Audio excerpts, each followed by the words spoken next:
Hello, everyone. Welcome to the Royale with Cheese, the show where I ask stupid questions so you don't have to. This week, as soon as I remember to unmute him, I'm joined by our very own FayteFireix. So now here's a question. If you're pulling the audio through my stream, why am I muted? Because, you know, Uh, it's all coming from my stream. because the splash screen isn't pulling the audio through your screen. Well then, hi everybody. Welcome, Fate. So today you'll be playing Chrono Trigger, 80%, no LSS, whatever it is that means. And I'm sure I'll find out throughout. But yeah, so just before we get started, so why Chrono Trigger? What? So, so funny story. I used to do a lot of Final Fantasy X speedruns. And one of the mods in my Discord has been pushing me to do the Chrono Trigger speedrun for a while now. And so we made a wager. If he could beat me in a FF10 race, he would, or if he beat me in an FF10 race, I would learn Chrono Trigger. If I beat him, he wasn't allowed to use puns for a month. Okay. Needless to say, RNG decided that I needed to learn this run. So, here we are. All right. Well, Fate, we're no strangers, and you know the rules, and so do I. So Dang it! No! we're going to get started. I'm going to switch the splash over. There may be a sound delay, everybody, when I switch this from the splash to the live stream. But get over it. Okay. Needless to say, RNG decided that I needed to learn this run. So, here we are. All right. Well, Fate, we're no strangers, and you know the rules, and so do I. So Dang it! No! we're going to get started. I'm going to switch the splash over. There may be a sound delay, everybody, when I switch this from the splash to the live stream. But get over it. You're not vicious at all, are you? Kick that over, kick that over. I don't know what you're talking about viciously. Alright, so 1, 2, 3, 4, 5, 6, 7. Alright, so yeah, we're at that 7-second. Cool. Alright, that's fine. Alright, but for some reason your Discord stream to me is not coming through. Or is that the one I need? Which one do I... Maybe that's the one I need to be watching. Neither of them appears to be coming through. Real? It looks like it's coming through for on my side. You're in the DM call? Yeah. Let me just stop watching. Try that. Alright, there we go. Now I can see it. Helps if I'm not trying to give you my webcam and my That probably does help. How is the sound, everybody? Since now we're pulling directly from Fate stream, we may have to do some rebalancing, so please let us know. turn that to about there. Here we are. It's time for Chrono Trigger. 80% no LSS by Fate. So, I guess to start off with, we should explain what no LSS is. At the end of the game, there is a boss rush, and it consists of 3 phases. There is the outer shell, the inner shell, and then the final boss. In the any percent, there is a way to skip the lava shell, hence the lava shell skip. We're doing no lava shell skip, so we will actually be burning through as many of the bosses as I can without dying. All right. I'm being told by by chat that the game is quiet. Could that be because we haven't actually started yet? Or no. I mean, the credits have pretty decently loud music. So, full disclosure to everyone watching, I am not entirely unfamiliar with Chrono Trigger. I have played it casually before, but it has been a minimum of 10 years since the last time I played it, and I know nothing about speedrunning the game, so I basically don't know anything about it. I'm being told we're good, it's just the game's a little quiet. Alright, so then we'll get started. So the first thing is we always start from a new save file, and that is because in the game it sets RNG based on how long it is between the time you hit A on the pendulum swing till you load in a game file. Because with no save file, we're able to load up like nothing there. It always starts on the same value, so we know exactly where we're going. Ah, okay. And that's some RNG manipulation. Yeah, more or less. Or maybe not manipulation, but just being able to rely on the fact that you're now. I assume it's probably only early game RNG, or I mean, does this control your RNG throughout the run? We will reset the RNG a couple times, and Chrono Trigger is extremely user-friendly in the fact that, why am I...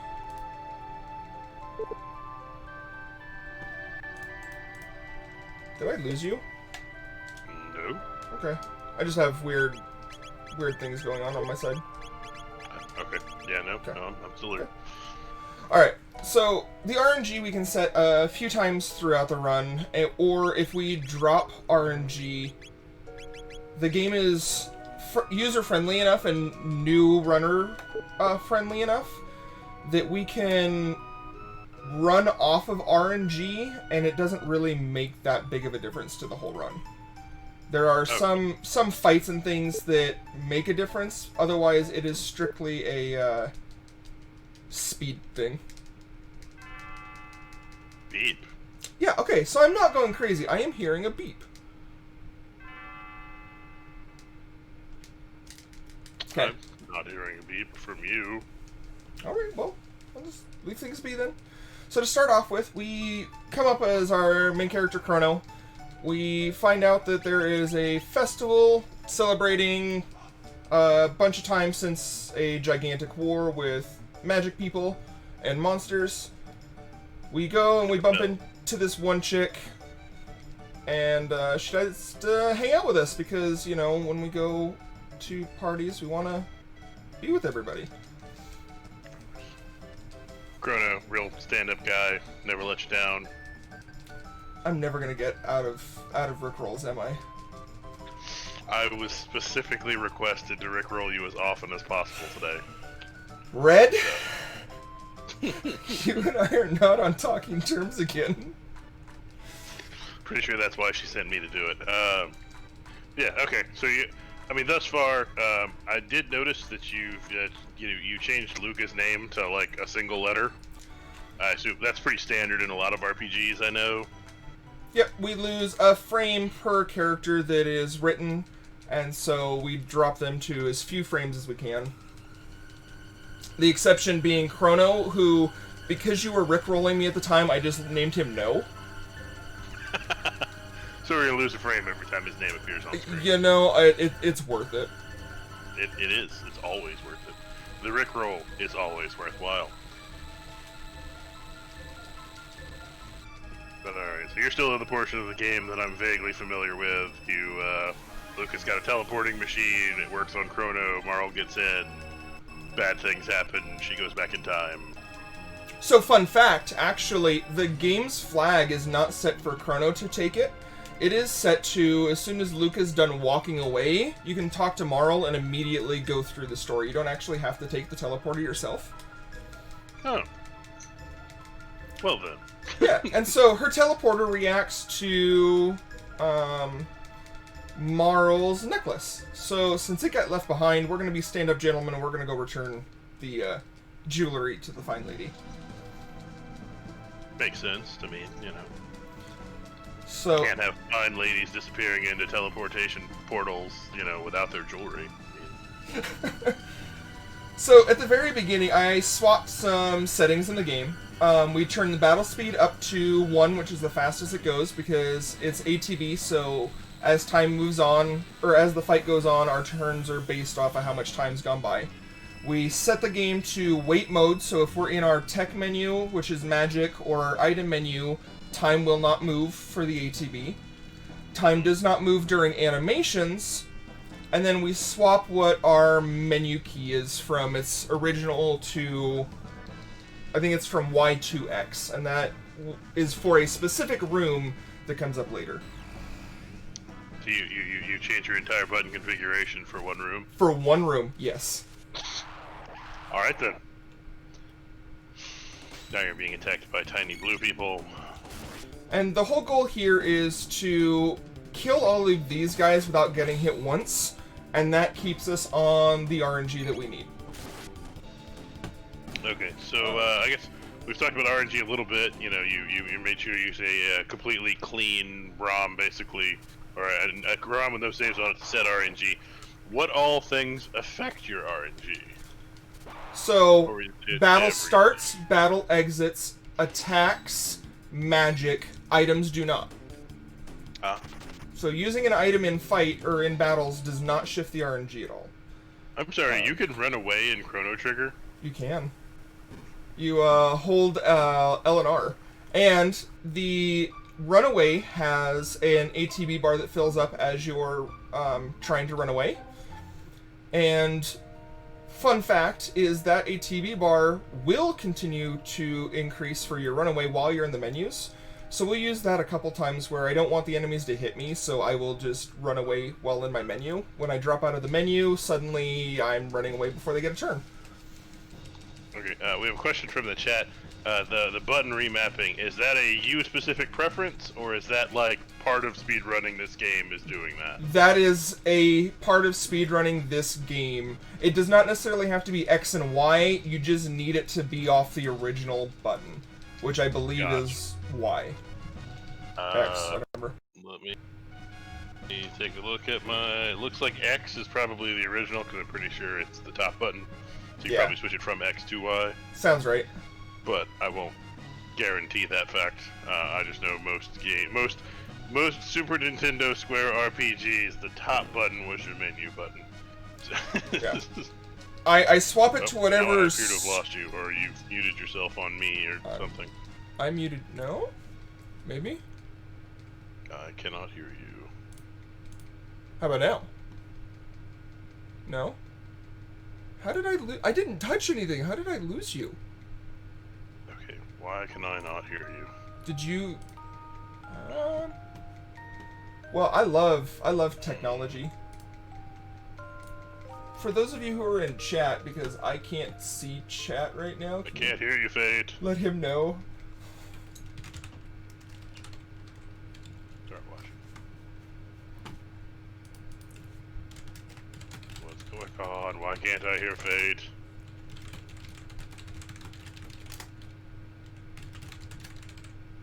Okay, that makes even less sense. Sweet. Give me a sec. Let me try something else. That's okay. We didn't want to go fast, right, guys? Okay, I'm gonna exit and rejoin the call real quick.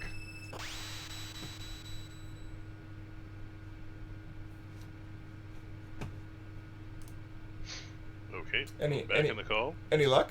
And I still can't hear you.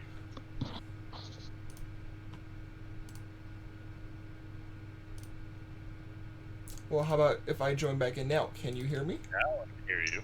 That is so bizarre. Here, let me send the feedback. Okay. Well. I can hear you and I can see stuff. Cool. I have no idea what happened. I don't know either. I need to put this back to... That's okay. Right. So you've tried to rescue Marl. She disappears. Yep, so we just happened to accidentally kill the princess. We get teleported back 400 years, and at this point we don't actually know that she's the princess. We find out she's the princess in this conversation we're actually in right now. But the queen, in the story, the queen has gone missing for some reason, and because we accidentally send the princess, who's a descendant of the queen, back in time, the guards find the queen, or the princess, and they call off hunting for the queen, because they found her. Well, at least they think they did. And you've got a, disappearing person problem, because, when your ancestor when your ancestor never had a chance to have your next ancestor down the line, you don't exist anymore. Pretty much, and that's what we get to see here, is the queen gets to be taken away. If the queen happens to have the animals get killed, then everything down the line, we don't get any more Decora nuggets. And we're all okay with that. We're all okay with the animals just going away permanently. Because infusion doesn't have to happen. And so now we get to go and try and figure out where the queen is. We're going to take 2 fights in here, and these 2 fights are to give us the tech points, because tech, magic, or magic, which is tech, and experience are earned at 2 different rates. And we need to learn an ability called Fire Toss, Flame Toss, and Cyclone. And then in Chrono Trigger, when you've got allies who know 2 magics that can kind of be joined together, you can get dual techs, or if 3 people do, you can get triple techs. And so we'll be taking advantage of some of those. So Chrono learned his Cyclone. During this... Go ahead. So you're not really doing this for the experience and levels of beginning you, it's just for the techniques. Just the techniques, and we are shifting the RNG at the same time. Gotcha. So, we also... Chrono Trigger is one of the few games I've ever experienced where the RNG is done more in windows than it is on specific values. So, if I've got... The RNG is 1 to 255. Window 1, for instance, could be 1 to 30 on the RNG values, and the enemy will react XYZ. On the next 30 values, it'll react a different way. So we have some leniency in what we're doing. That's weird. I've never heard of a game doing RNG like that. It's always been value-based. Yep. If you're on a specific value, that's where we hit criticals. And that's what we're actually trying to keep RNG for, is to hit a critical in the fight after this one. Gotcha. Alright, I'm guessing there is some kind of experience route for this? For us, it's a lot more of the tech route. We need certain abilities at certain times. You're less worried about the actual levels that your characters are at the time. Yeah, they do make a bit of a difference. If we take extra fights, some of the enemies will do different moves based on your level. But for the most part, it doesn't make a huge difference for us. So, we come to the cathedral, we find the queen's hairpin, which is her heirloom. We find out that the nuns really are monsters. And introducing the best character in the game, fight me, Frog. I mean, it's a frog with a sword. Why would anybody fight you over that? I don't know, but anyone who does is very much wrong. I mean, he's definitely never going to let you down. It's okay, we let him down quite a bit, though. And we have to let him go at some point. Never. He's the OG. Oh. So we end up messing with the pipe organs in here because for some reason playing really bad music breaks walls and we open doors. Hey, that's a spoiler alert there, Fry Guy.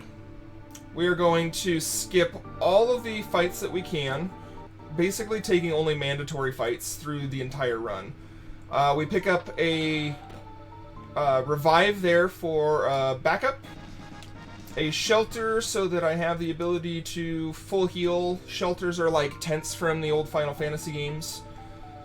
And then we pick up a power tab there. Tabs are free 1 point into a set, whatever it is. So power is 1 free point of power attack into a character of my choice.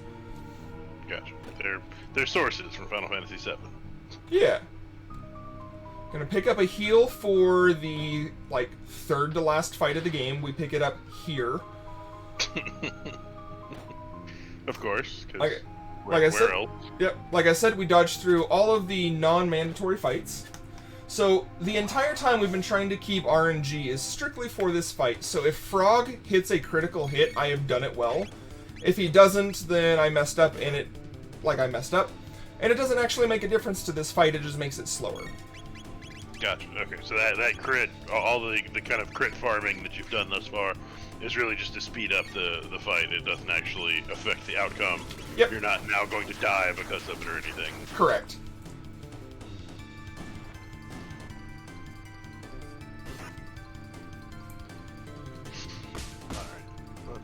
So you're getting punched in the face, kicked in the face. They don't like Frog, or I'm sorry, the OG, as he will now be referred to. I mean, what other game has a frog that you can play as besides Frogger? I mean, in a lot of Final Fantasies, you can turn your characters into frogs. But are they getting turned into frogs, or are they getting turned into toads? That's true. Depends. Did you use Toad, or did you use Frog Song? So, same thing here, we play really bad music. We hear a wall go crumbling down in the distance, so we're gonna go find out where that wall did. I mean, we don't know that it's terrible music. Perhaps it's just, interpretive.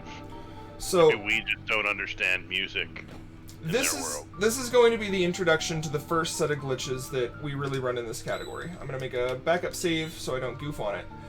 No, because you're on the save point, I wanted to ask. So you said a shelter is a lot like a tent.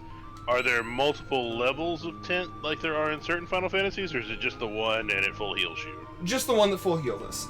Okay. So when we hit a transition in the game, Chrono Trigger will fade the screen to black instead of switching it straight to black. What we have found is if we open our menu while it's fading out, we can close the menu and we're able to restart the fading of it and be able to open our menu and things. Every time we open the menu, it resets. We can move during it, so we can transition things where our room transition takes the highest priority over everything. So if we happen to be standing on a save point like we just did when the room transitions, the game saves the value or the fact that we're on a save point. And so we can, at that point, save anywhere we want to. Until we hit a room where there is a save point that exists again, and then the game basically goes, hey, you're standing on a save point, but the save point's over here, which means you're not, so stop trying to cheat. Okay then. Take care of this menu. So the reason we want the save anywhere is if we save on the far side of triggers in the conversation in battles and along those, we can actually reload the game, and because we're on the other side of the trigger, the fight never actually initiates. Why am I having so much trouble with this today? Oh, the fight just doesn't happen, so you won't actually have to fight the boss? And we can move around on some of them. So if I can get this save correct, which actually we're going to do the menu here, so I can just save with it done. You're just setting up, you're taking away all of Luca's stuff because she doesn't deserve it. I actually forget that that's a glitch because we've done it for so long. One of the other glitches that we can do, there maybe, is unequipping gear. And unequipping gear increases our magic attack and it increases our resistances. The reason we run the US version of this game and not the Japanese version is in the US we gain resistance to 3 elements, where in the Japanese version you only gain resistance to 2. By not having clothes on. By not having clothes on, correct. Nudity makes you stronger on this planet. And so, because we're able to move around because we weren't standing on the trigger, we can actually get so far away that the text box is closed. So, at the top of the screen you can see the boss that's kind of there at the very top. But because he's off the screen when we close the text box, the game goes, oh hey, the boss is dead, right? So let's just continue on with the story flags. Cool. Yeah.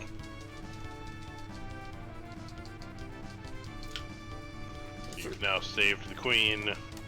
While she stood right in front of the main monster. Yeah. Sounds legit. So, now that we've saved the queen, the frog doesn't need to be with us because he was only with us to save the queen. But if the queen's with us, that means the princess should be back, right? One would think so. Well, let's go find out. Assuming time travel works in a thing. Actually, Chrono Trigger does time travel better than almost any other game I've ever played, and most movies and books I've read. I will say they do fantastic with the way it works. And huzzah! We have the princess back. Ooh. So there's Marl, aka E. AKA Nadia.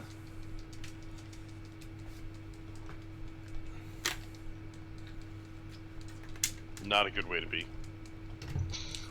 Wait, what? I missed. I mean, she's talking about the cold darkness that was possibly death. Oh, yeah. Not a good way to be. Death is probably not the best way to do things.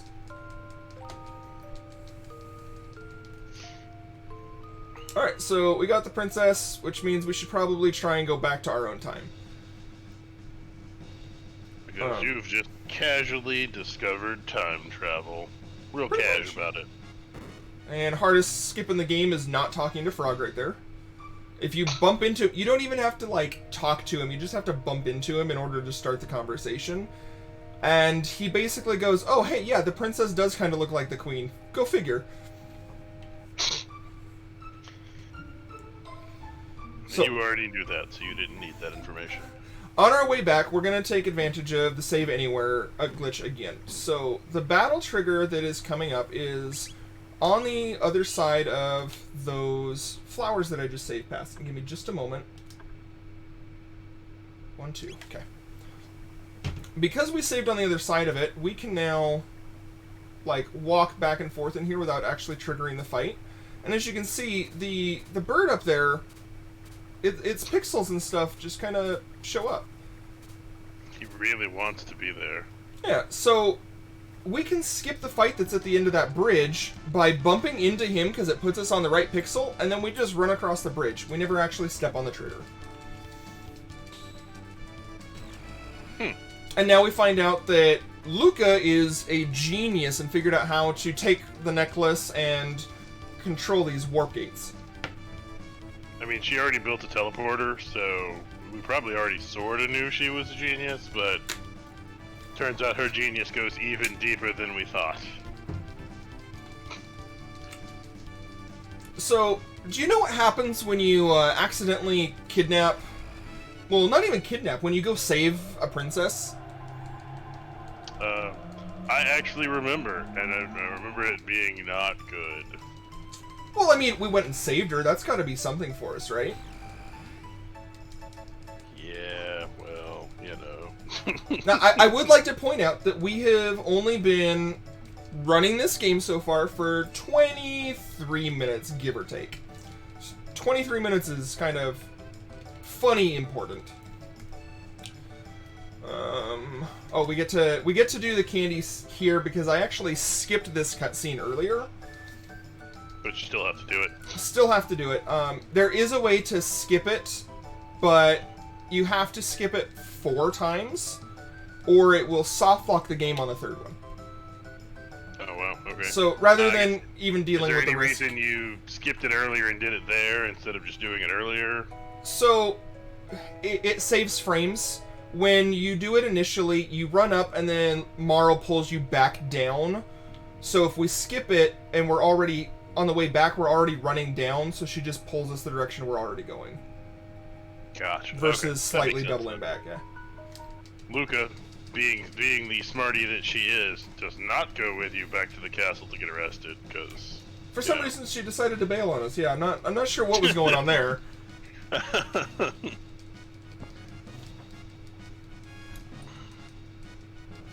Yeah. I don't know if the Chancellor's evil or just a jerk, but he's one of the two. Are we worried about spoilers? I mean, we're gonna watch the whole game, aren't we? No. Okay. I mean, I remember, like I said, I vaguely remember stuff. I think you can, if I'm remembering correctly, during this, depending on what you did at the fair, you could be found guilty or not guilty. Whether you were a jerk to people at the fair or you helped people out. Correct. And in the speedrun, we actually want to be guilty, because guilty stops the conversation where the Chancellor tells the Warden that we're guilty, and the Warden goes, hey, what about the paperwork saying he's guilty because everything I was told was innocent? Skipping, so you get to skip some text there. And I guess since you didn't do anything at the fair, you're guilty by default. No, actually, depending on two of our answers here, which is, this is the first answer I'm going to answer, and we want to lie and say Marl did it. The Chancellor's going to throw us to a cutscene. When we finish this cutscene and we go back to the courtroom, whatever frame we're on determines which way one of the jurors answers on guilty or innocent. So, now that we've come back,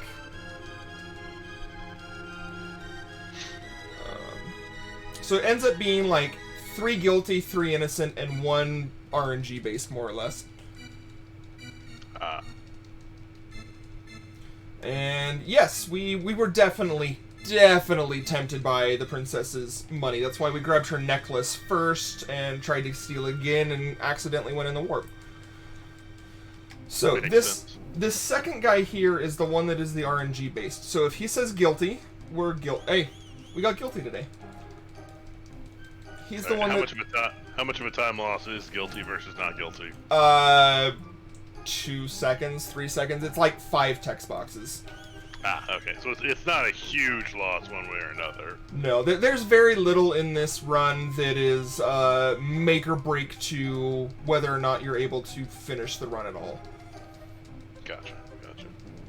Yeah, I do remember that even if you're found not guilty, you're like sent to jail for a little while in any way, and the Chancellor lies and says that you're supposed to be executed.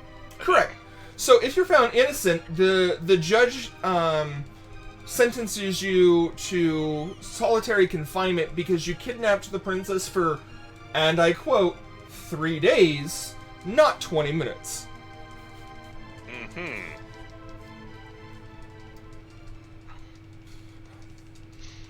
So the princess comes in and basically says, hey, this is all a lie, what are you doing? And we get kind of taken away anyway. Clearly she doesn't have enough,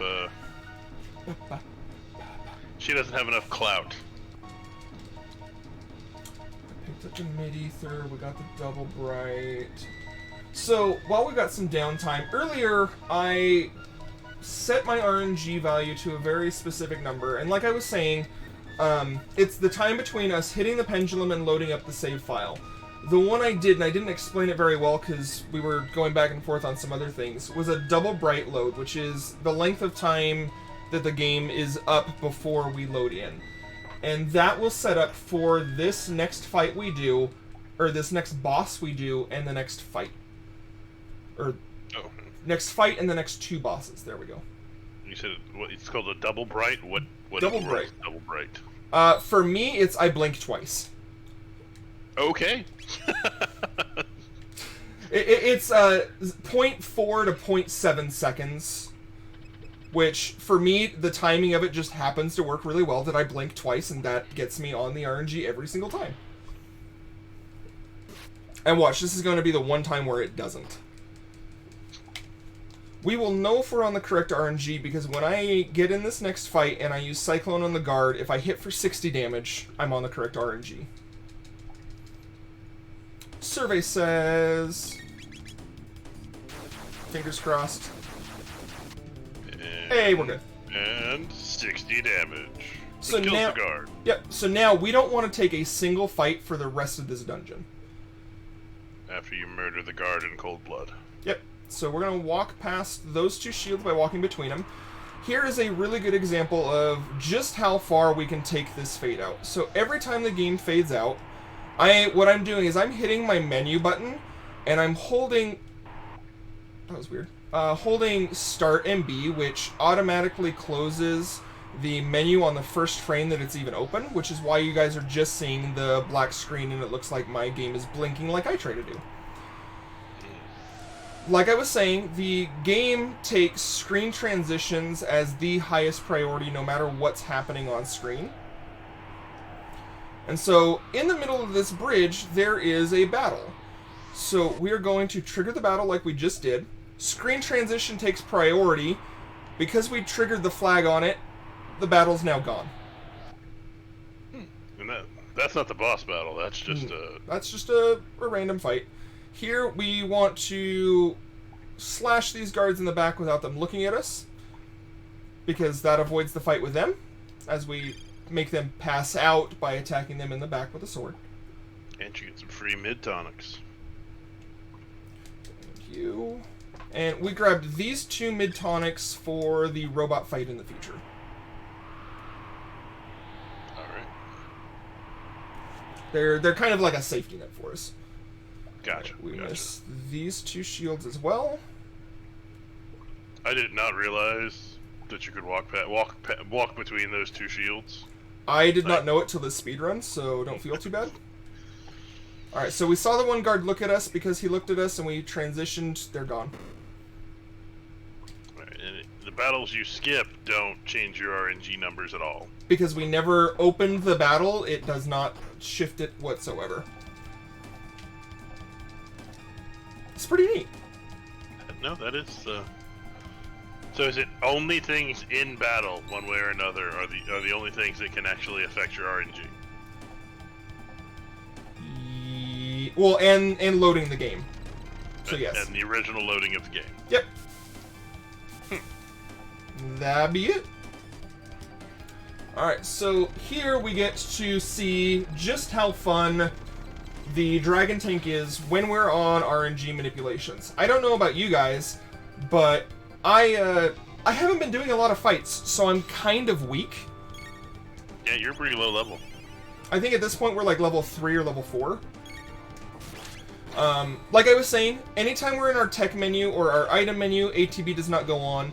ATB also does not move during animations, so we always want to do our input during the animations so that we're not losing time to the ATB, because the enemy has ATB as well. So, we're attacking the head for as much as we can.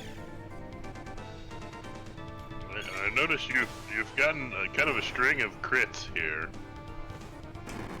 We should get... yeah, there we go.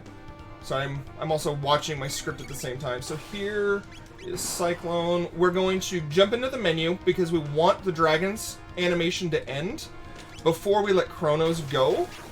That way the Dragon Tank doesn't actually get another turn in between. So now we've killed the head. We're going to burn it for a little bit of extra damage. We'll slash it once. And Dragon Tank is dead.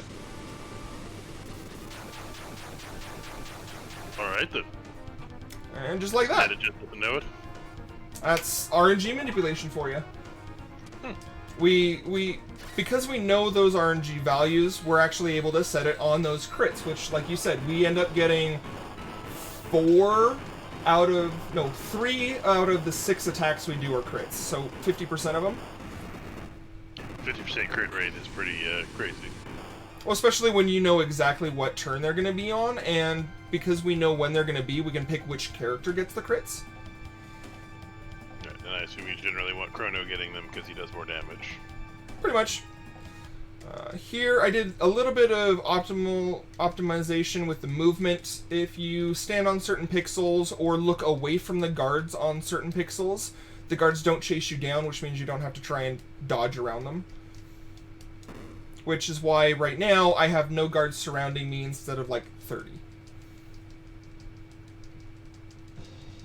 Which means we should be able to run away a little bit easier, but for some reason it just doesn't want us to.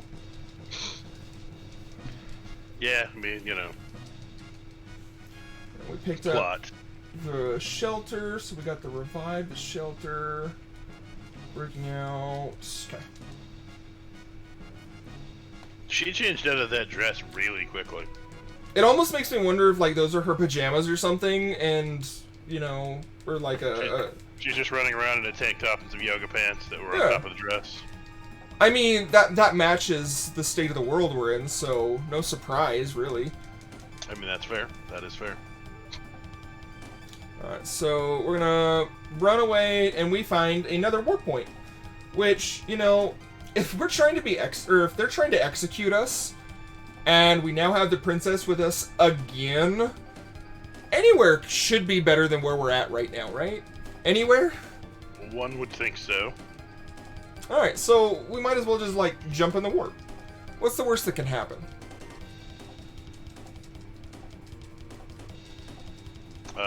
Well, I know where you go next, so, I know what the worst.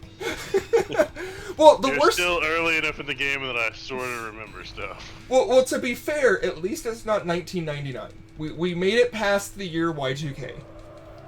That's fair. Yeah, I mean, you know, Y2K was pretty rough. So, we end up coming to a really metallic-looking area, which doesn't fit considering we were just in a forest. So, when we run outside, we see that the world looks pretty, Not great. Not great. It looks like Kefka 1.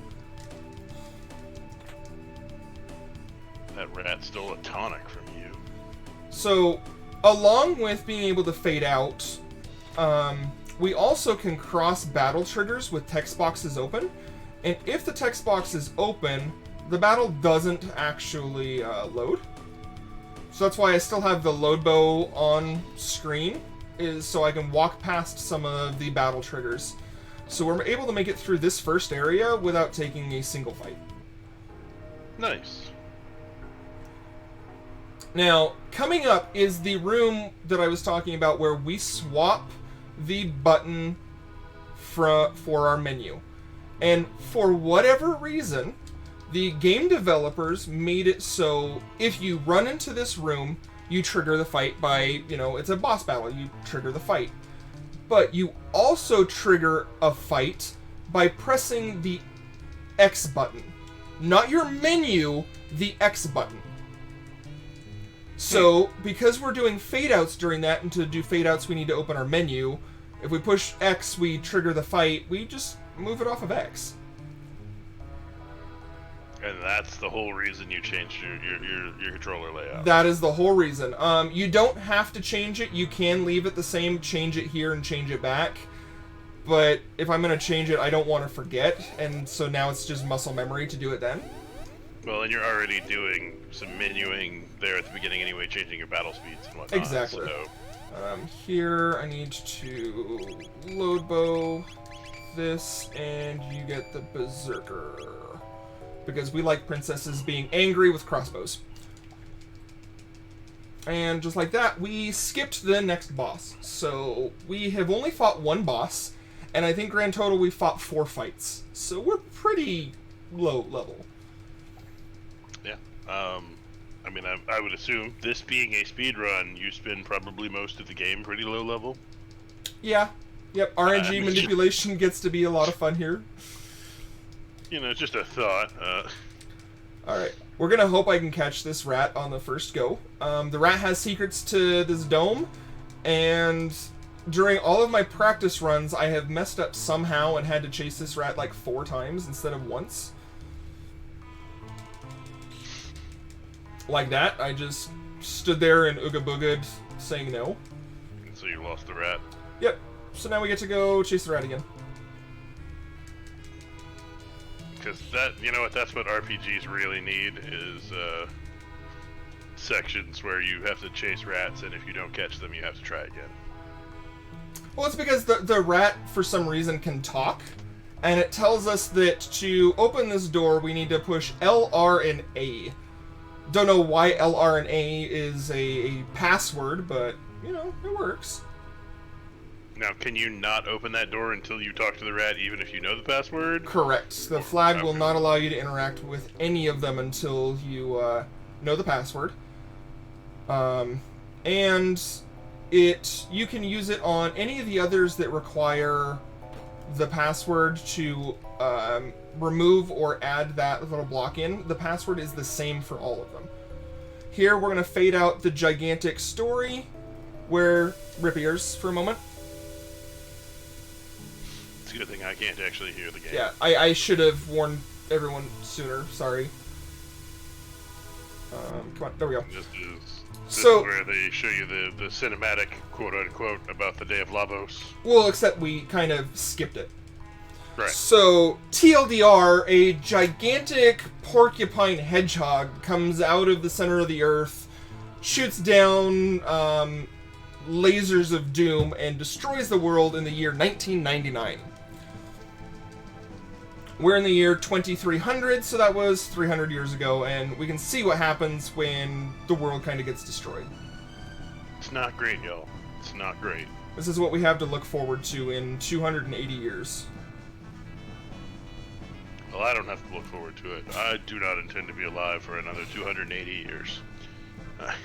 So we're gonna skip all of these fights to keep RNG still from the Dragon Tank fight. So, some fights are based on whether you actually touch an enemy, but others are just going across trigger points, it seems, right? Correct. So, some of them, like those rats that I just ran past, or the bugs beforehand, it is touching them. Some of them, it is, there's like a line across the screen of pixels. If you step on that, it triggers them. Some of them, it is talking to the bad guy. Some of them just straight up don't have any hitboxes at all. And what is the last one? There's one more way that you can get them, and I don't remember off the top of my head what it is. So they have detailed files about the Day of Lavos, but they don't have anything about basic agriculture. They don't know how to grow seeds. Well, they don't even know about the concept of growing seeds. What happens is they know that there's food down in storage, and so they send down one of the more capable males. And Guardian, the boss that we skipped, ends up killing him. The rat and other people have closed off the section that shows like what happened, so they don't even necessarily know that Lavos exists. They just know that the world sucks and they don't have food. So we give them seeds that we have found, and we tell them to try and stay healthy. It's the man who can turn into a motorcycle. And here we're gonna, because every good RPG needs a racing segment in it. Absolutely. Just like there needs to be a stealth section. So basically it's literally us just playing bumper cars with Johnny. We want to be across the finish line first, because then we don't have to do it more than once. But it's one of those things that it doesn't make a huge difference. If we don't do it, then we just run across the ruins instead of racing him a second time. And he is definitely the best Transformer. Alright. Part rat, part motorcycle. So we beat him, and now we go to... Have I dropped RNG at all yet? Dragon Tank was on, no extra fights. Okay, we're on RNG. Oh my goodness. Okay, so we're going to trigger this fight, and we're going to... Wait, you're actually triggering a fight on purpose? This one we can't get past it, so... Yes. Ah, okay. Flame toss. No, you're not worried at all about Chrono's health. We are not, because we killed the rat or the bugger that is closest to him, and because that one's dead and they only attack the thing closest to them, we're safe. Also, I know it's because she's berserked, but it's pretty bizarre seeing Marl, you know, Angry? bright red. Alright, oh, this I wouldn't even say she looks angry, she's just red. This is the other trigger I was forgetting. So, normally I'm running through the entire game, but for whatever reason, this particular fight only triggers if you're running, so we just walk past it. It's Robo. And here is the best music in the world, and if you guys don't know, you need to look up Robo Astley. You'll be thoroughly enthused.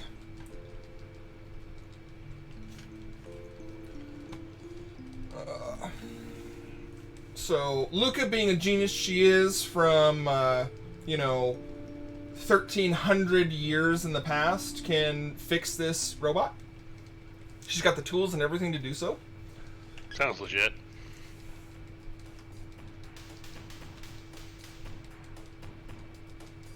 He's a dancing robot. Ba-bum-bum-ba-dum. I have been rickrolled with this song so many times that... because it does. It almost fits well enough to be a good rickroll. And so we decide that we want to take the robot with us. So I'm gonna name him Null. He gets no value to his name. Oh, I thought you named him 9. I thought I saw a 9, but... And then I hit cancel instead of start. Ah, okay. Alright, so why do you only name him Null and not everybody else? It is a joke in the Chrono Trigger community to name Ayla as Null, because she is the most annoying character. And El Gran Jerry, who is the one who, if you guys are interested in the speedrun, has made some amazing tutorial videos on this. Almost every runner I know has learned from his tutorial videos, and he doesn't care for her, so he names her Null, and so most of us do the exact same thing. Just because that's what we learned. But you named Robo Null instead. Yeah, so now I'm going to name her 9. Or comma. I can do comma as well. So, now we've got Robo. He knows how to get us into the factory and disable the security. So we're going to come in and we're going to break into things. This is one of those mandatory fights. I remember hating these guys because it's like impossible to do real amounts of damage to them. They have extremely high resistance, extremely high MR, and they only have 10 HP. And I think there are green ones too. Why, yes. Yes, there are. So, speaking of green ones, well, first off, I dropped RNG already. I dropped it in that fight. But it makes no difference whatsoever, because coming up in this next room, we can run away before the enemies get a turn. So we're going to skip this fight that is triggered. We're going to run away. These are the green ones you were talking about. The next fight we do has 60 different outcomes of what creatures can spawn, where they can spawn, etc. It picks which of those 60 based on the moment you come down that ladder like I just did. So if I were to open up my menu and look at the in-game time, I could actually pick every single time which one I want, but it doesn't really make that much of a difference to us. It's either a really good fight, a really good fight, a fight, or a horrible fight. There's not much we can do about it. So I notice you're taking somewhat what I would consider weird or counterintuitive paths through some of the rooms, hugging walls and such. I'm assuming that's to not trigger fights. Correct, and somehow I got the best pattern during the runs, so the green ones have the lowest resistance, and so we can hit multiple of them at a time. The reason we get worried is Chrono Trigger does a really neat thing with anyone who knows science. Acid and alkalines, they react to each other. If a alkaline is next to an acid, when you attack it, you give it the energy and it counters with a chain reaction. Nice. As a chemist, I like that. Yeah. So by, not having any acid there, we can skip that whole stress out. And just kill some bases. We need to make sure that Chrono has at least 8 magic for this next fight, and we need to make sure everyone has full life. So we're going to use up Robo's magic in order to... you need the bandana. Because he has some kind of curative laser. Yep. Reem Octorus, thank you very much for the subscription to Speedrunners Arena. Hey, thank you. We pick up the plasma gun here for the de-equip glitch that I was mentioning and didn't go into detail on how it works. We'll get to that when I get to a menu where I can show it a little bit better. Okay. And then we enter in a password for the computer Zaby. Chrono Trigger has this really cool feature where if you're pushing the buttons to the password at the same time, it will automatically put them in the correct order as fast as it can. So that particular one, it's XABY, the 4 face buttons. It's also the name of the particular computer, Zaby. So we hold down all 4 face buttons and it just does it for us. So it's the GT code. I'm gonna say yes, just because you said it and you know Super Metroid better than I do. It is, in fact.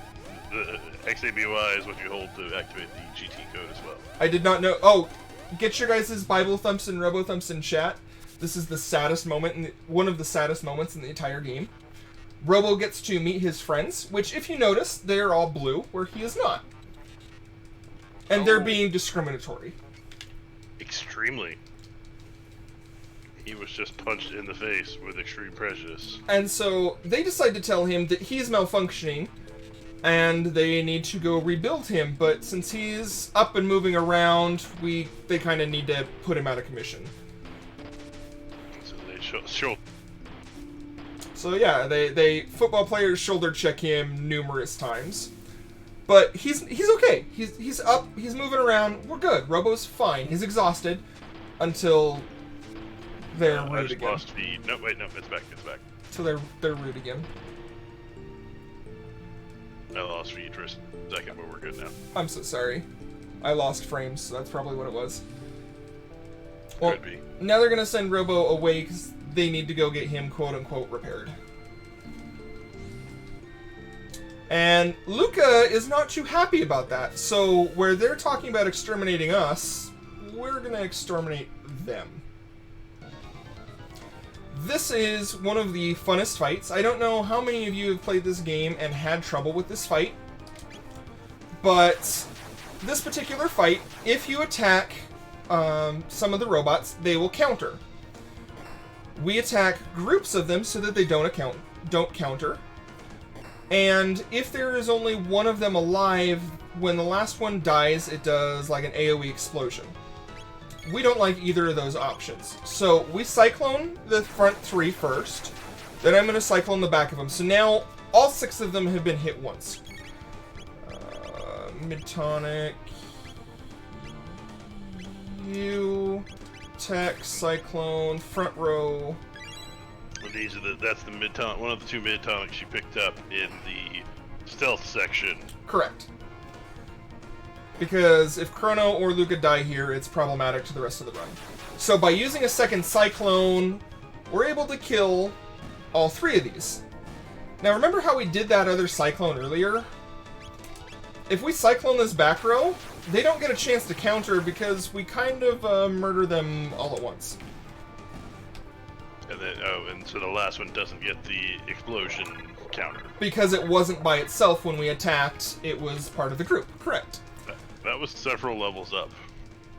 Indeed. It was also 4 turns in order to beat that boss fight with 6 enemies. It's amazing what the speedrunning community has discovered about this game. And now they slowly but surely drag Robo back. Well, I mean, he's a big guy. I mean, look at how they were football tackling, and he's one of them. No, he's a robot. Robots are probably heavy. It's okay though, because Luca can fix him for whatever reason. I guess not for what reason. We know why she's doing it. Why she can do it is really the question. Oh, what genius is genius. That's what it comes down to. Apparently, thousands of years. Psh. So where we were at that other dome when I transitioned past the 1999. We also find out, the whole reason we went there is to find out where another warp gate is. So we're going to step into this warp gate. Now, most video games in the Super Nintendo era, you can only have 3 characters in your party. But they don't really explain why. Like, they don't do a good job of it. No, it just is. So you get 3, some of them you get 4, but that's it, you know. So now we've got 4 people with us, but we're at this really weird, dark, dreary-looking area. And there's this really weird guy over here, so let's go talk to him. Because, you know, strange old men are okay to talk to, right, Cheese? Well, as a strange old man, you know, probably not. So, at this point, the old man informs us that the warp points are not unique to our discovery. They have been known for some time. And anytime more than 4 people go into the warp point, it sends them to the end of time because I can't handle sending them through the rest to anywhere else. Which is a very good reason to, you know, keep us at only 3 people. Makes sense. Talk to this, so the old man wants to tell us to come talk in this room behind. And here we talk to Specchio, the Master of War. What do you guys think? Does he look very strong or does he look pretty weak?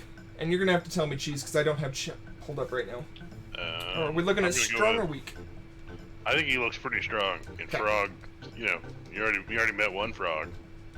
Good point. So he also informs us that he looks as strong as we are. The stronger he looks, the stronger we are. So we tell him he looks strong to make him feel good. Is that why I don't remember him ever looking like a frog? Because you're just a way lower level than I ever was when I got here? This is the lowest level he can be, correct. He probably looks like a koala when you see him. Yeah. And so... Or a yak. He tells us that we need to... In order to get magic, he wants us to run around the room 3 times chanting magic. The game only checks if we touch the 4 corners and just below the door, so instead of taking the slow time of, like, shoving against the wall, we just run corner to corner to corner. We all learn our magic.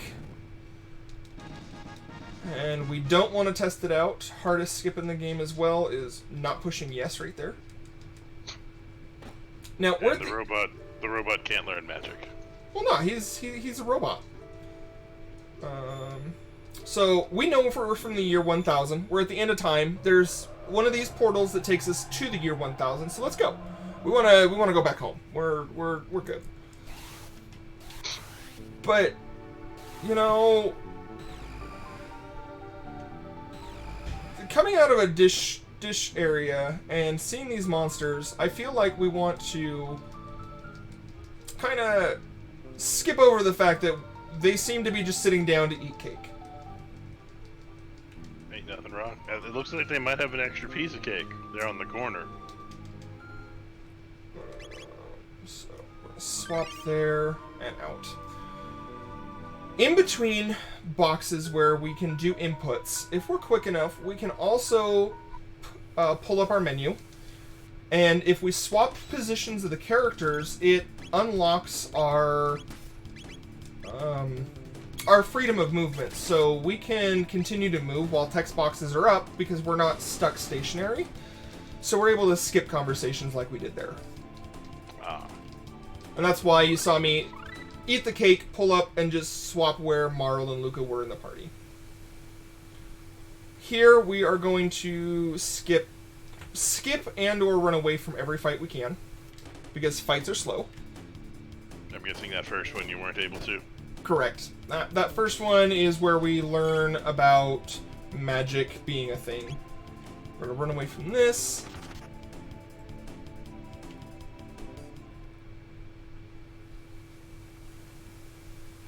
Skip this fight here by staying on the outside edge. So what did eating the cake do? Heal you? It is a full heal, correct. And because our ATB bar goes up while we're in the menu for running, but not any other time, we can run without getting turns.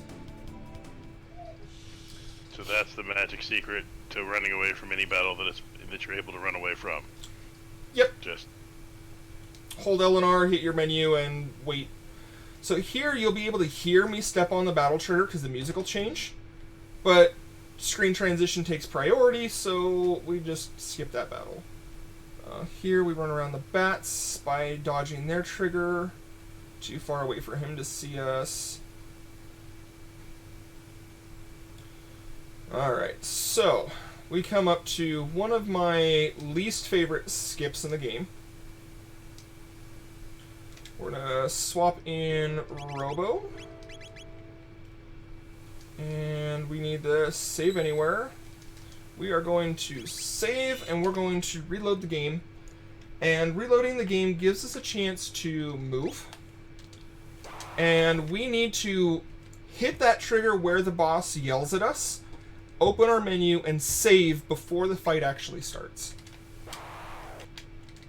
So this might take me a moment to get it down.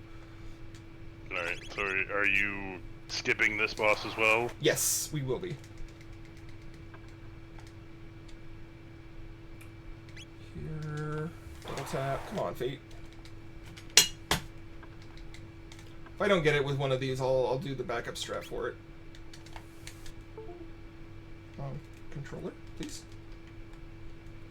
Controller, please.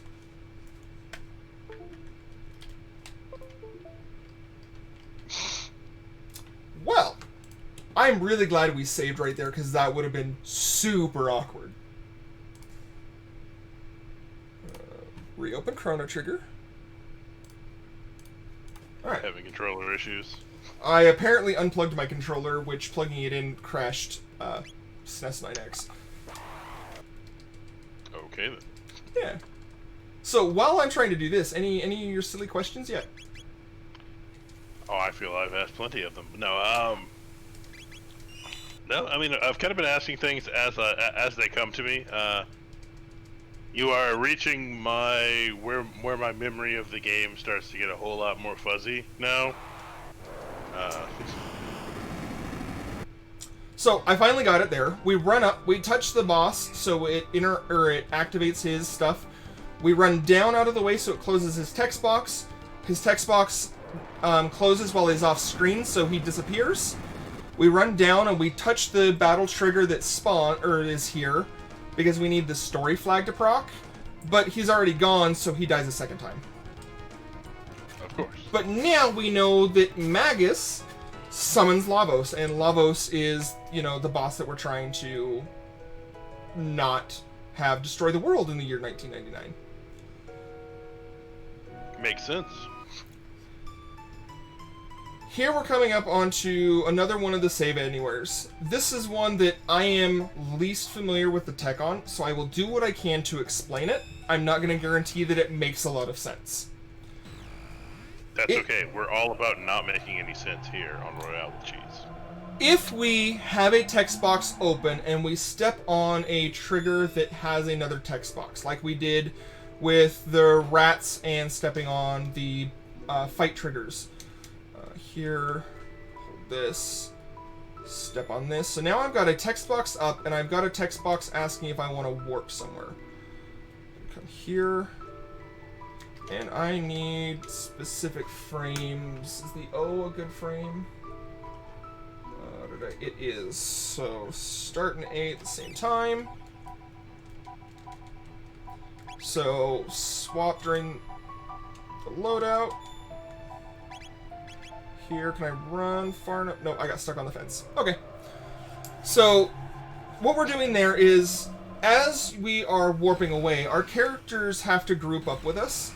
And when they group up with us, similar to like I was talking with the Cake Dash, we can swap our positions and be able to move freely. So what we try to do there is swap positions so we can move freely, and then run down to the save point that's on there so that we can save anywhere once again. Mm-hmm. It's an annoying trick. Once you get it down, it's one of those, like, hard to understand, but once you've got it, it's okay to do. But we have a backup for it, which is the save point here in the cathedral. The same place you did it the first time? A little bit sooner than that. We skipped the very first save point of the dungeon because we weren't going to do any of the fights. So we'll do it right here. Ah, okay. So what I did there before even doing this is we went to the bridge that is now repaired. And we talked to the captain of the guard, who tells us that they're waiting for food supplies before the war happens, because soldiers need to eat. It's true. Really, people need to eat. All kids deserve to eat.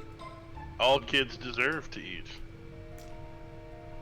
So, at this point, we're not really doing anything. We've got a robot. We're in the year 600. The robot's from 2300. Nobody's going to bat an eyelash at it. But sounds legit. We have free time, so let's go talk to the chef in the castle and see what's going on with where's the food for the soldiers. I mean, I could see them just thinking that the robot is a dude in some weird-looking armor. That's true. One of the things we do here is if you get far enough away from the person talking, you'll close their text box. And if we run back into it in time, we can open their next one. So rather than mashing through and waiting for text to appear on screen, we close those text boxes just by getting away far enough. Now, we're supposed to feed the entire army. He gave us one piece of jerky. And a power tab. And the power tab is actually pretty critical. That 1 point of power will make a difference in the next boss fight we do. Man, you know you're really splitting hairs when a single point of power is the difference. Single point of power and a single point of speed. In Chrono Trigger, you do not gain speed as you level up. So here, we want to save on the far side of the guard's helmet in order to be able to save past the trigger, and we want to save shoulder to shoulder with this guard in order to skip the next trigger. For those of you who remember the original game, this is where Ozzy shows up with Zombor. Nope, don't remember Zombor. A giant skeleton-looking thing that we will come across later. So, because we skip the story triggers, we actually just get to, like, run through and not have to deal with that boss whatsoever. Alright, well then that seems to be a lot of this run, at least thus far, is this is how I'm going to not fight this guy. I do believe that that is the last boss we will skip. You're actually going to have to start killing things. We are actually going to have to start killing things.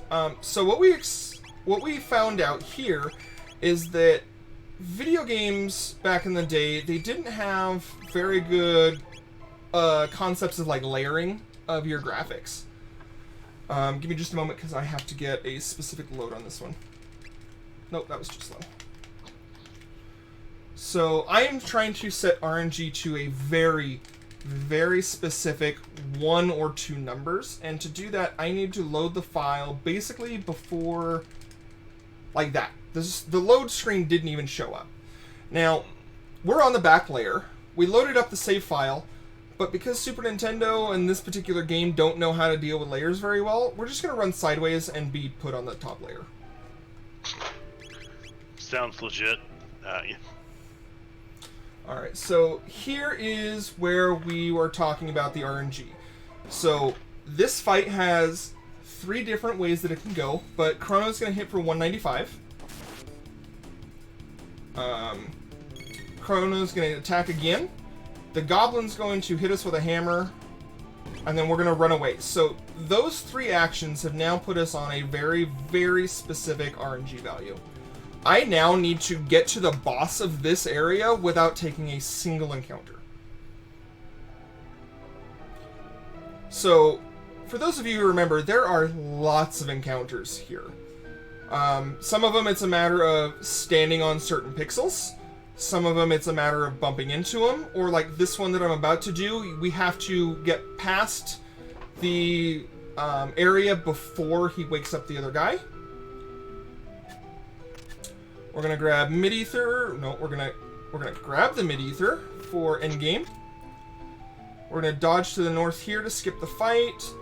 Hit left here to skip that fight. For this area, we're gonna come north before we go left so we don't trigger that fight. We're gonna bump into the wall here that puts us on the right pixel to skip those fights. Stay to the left here to skip this fight. And not touch those leaves. Now, the reason we have to do it that way, even though there's a save point right up there that I just walked past, is there is no way for us to get on the correct RNG value unless we're TAS without doing the setup prior to. So here I'm going to do some inventory and changes. We're going to give Chrono his 1 point of attack and his 1 point of speed. Do we get the... I'm going to wait till the bird attacks us again, and then we're going to come up the ladder and we scare him away. It's a ninja bird. Ninja birds don't... And here is the very first fight where it is basically mandatory for us to stay on RNG. There are backup strats to it, but they are quite a bit slower. And so... and that's the RNG that you set up in that fight earlier. Correct. And so this one, I might not answer questions as they come up, but I'm going to be talking my script through. So... Hey, talk the script, I'll ask the questions. Chrono, if you don't answer them, I'll ask them again. Luca, I need to hit with fire and Robo before Chrono's turn comes up. Fire attack. Chrono's turn's not up. We're good. Chrono will attack twice. And they should not get the turn in between Chrono. So there's one. Crit. Okay, they're going to attack Chrono again. No, yeah, Chrono. We're going to use fire again before Chrono's turn is up. And we attacked everything on the left. Because everything focused on the left one, we actually just beat this fight. So you only have to kill one of the two? Only have to kill one of the two, but if you attack the one on the right, they will counter together. But the one on the left doesn't? Correct. So now we come across Masamune, which is the first good time we get to experience the second boss fight music. This one, we're going to play ping pong with a boss. So Chrono's going to attack twice. We're going to set up our ATB by Did I really just do that? I really did just do that. So, like that, I just dropped my RNG. Because I didn't have Robo use his Rocket Punch, I had him attack instead. Which, attacks only shift the RNG value 1, not the 2 points that we needed. So we get to go do this again really quick. How is everyone doing? Or... Attack... Hammer... Now, is the RNG affected differently, whether they just attack or if they crit instead? No. But crits only happen on a very specific number. So, if my RNG window for the enemy to attack is 1 through 10, the crits might only happen on, like, 7 and 4. Okay.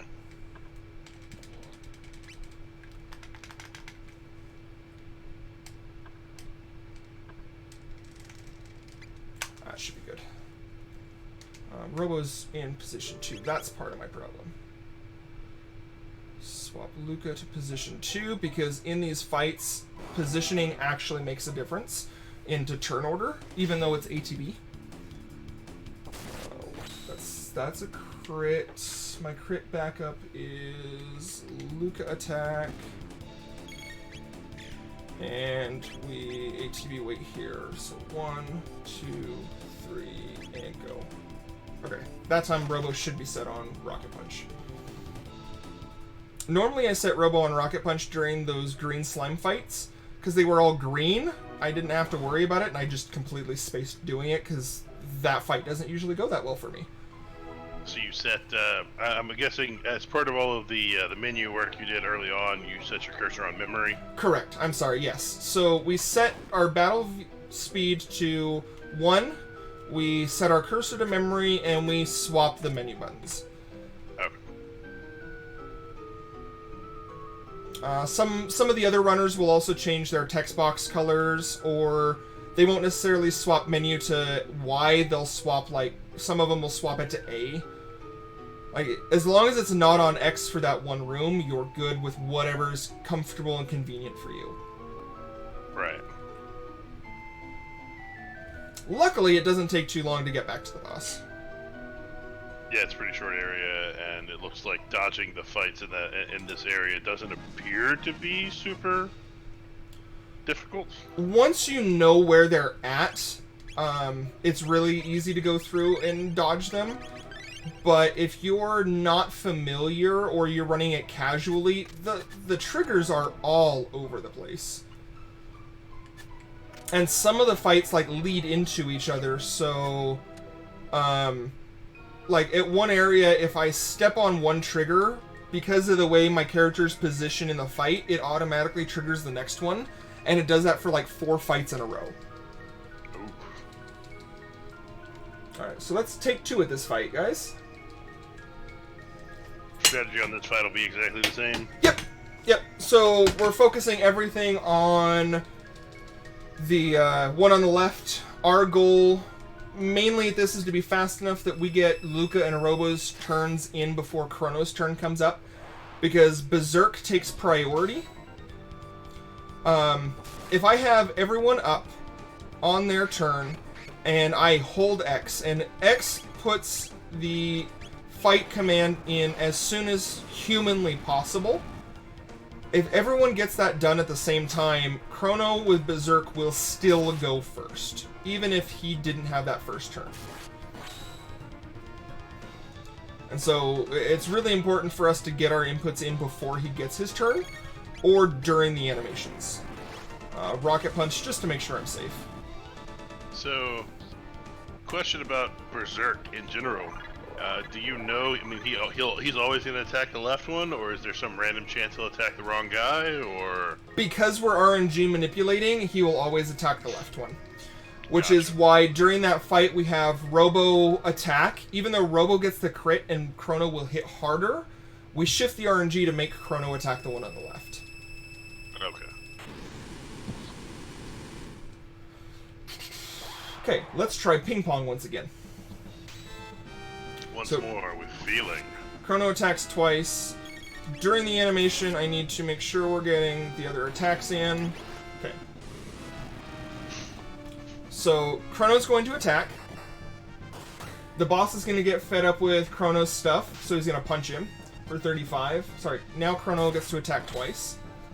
Robo was the last one to cast a spell at him, so boss goes over to Robo. So we're going to have Luca use fire. The boss doesn't like being burned, so he's going to go over to Luca. Well, we don't want him over there, so we're going to have Robo punch him again. And so you're manipulating him to continually move towards the last person who hit him with a spell. Pretty much. And never actually letting him hit anybody. At this point, he's going to get mad at Chrono and punch him. So we're going to Rocket Punch, even though he's closer. We get turns fast enough. We're going to use fire here. He's going to attack Luca, and we want him to hit for 117. If he hits for 117, I'm still on RNG. Or, sorry, 112, so I have 7 life left. There we go. That's okay. We're good. Well, he hit for exactly 112. Here. Crit. Fate, what'd you do? What'd you do there, bud? Are you off of RNG? I am, and I'm not sure what I did. Chrono, don't get countered. Oh, we're okay. We're okay here. Even if he gets countered? Fire Punch. Yeah, I'll take an extra fight or two to give him the experience back. What? Oh no. So, like I was saying, it's really easy when you get off RNG for the fights to go wrong here. I like spending time with you guys and answering questions. Obviously, that's the real reasoning. That was just a demonstration to show how RNG can go strange. It was, of course, completely on purpose. Nothing happens by accident here on the Royale with cheese. And this is a very good demonstration of, like, up until this point, I haven't worried too much about being on RNG or not. This particular fight, we're stressed about it. You get 195. Okay, we're on the RNG that I'm familiar with. So attack, hammer, and run. 1, 2, 3, 4. Luca's in position 2. I need to heal Luca so she survives, because she's not in position. So swap you two. And use my last mid-tonic. That's overkill for 40 HP, but I need her at full health to be able to survive the one attack from Osamune. Makes sense. And you had an extra one, so, you know. Yep. What it really is I haven't failed this at all yet. I just love this music so much that I like doing this climb 3 times. Of course. So, as we're going through, how is everyone doing? Enjoying yourselves? Does chat have any questions? I've been trying to hit all of the key points as we go. No, we don't swap. Swap is incredibly grateful to you for taking one for the team to show RNG going wrong. I'm glad I can be a benefit to the team. Yeah, I mean, you know, somebody has to take one for the team, and today it happens to be you. Well, it just seems to be my fate, because, you know, you're never going to give up on me. No, I will never let you down. Never going to run around. That's okay, you can definitely desert me. I prefer to desert as opposed to desert. Alright. Give this back to Chrono. 3rd time's the charm. If this doesn't work, I'm just gonna, like, give up on life for a few moments and go grab water. Yeah, I mean, this is a longer run than anything we've done thus far, so if we do need to take a break at some point, just, you know, let me know. We do get 2 spots where we're able to take a break. 1 spot, 2 spots. One of them, everyone else can get a break. I have to stay within a certain range, and the other one is an actual break. So at one point, Frog kind of does a flashback. It's not an auto-scroller in text, so it is literally just mashing as the scenes auto-scroll through. So I have to stay close enough to my controller, or the computer, that my controller doesn't get unplugged. Right. Luca. But I'm sure we're learning about very interesting things about Frog's background and how he became the OG. The amount of appreciation I have towards you right now is shrinking moment by moment. You ever had any? That was really your first mistake, ever having any amount towards me. And fire, and rocket punch just to be safe. I mean, as the redhead says, no.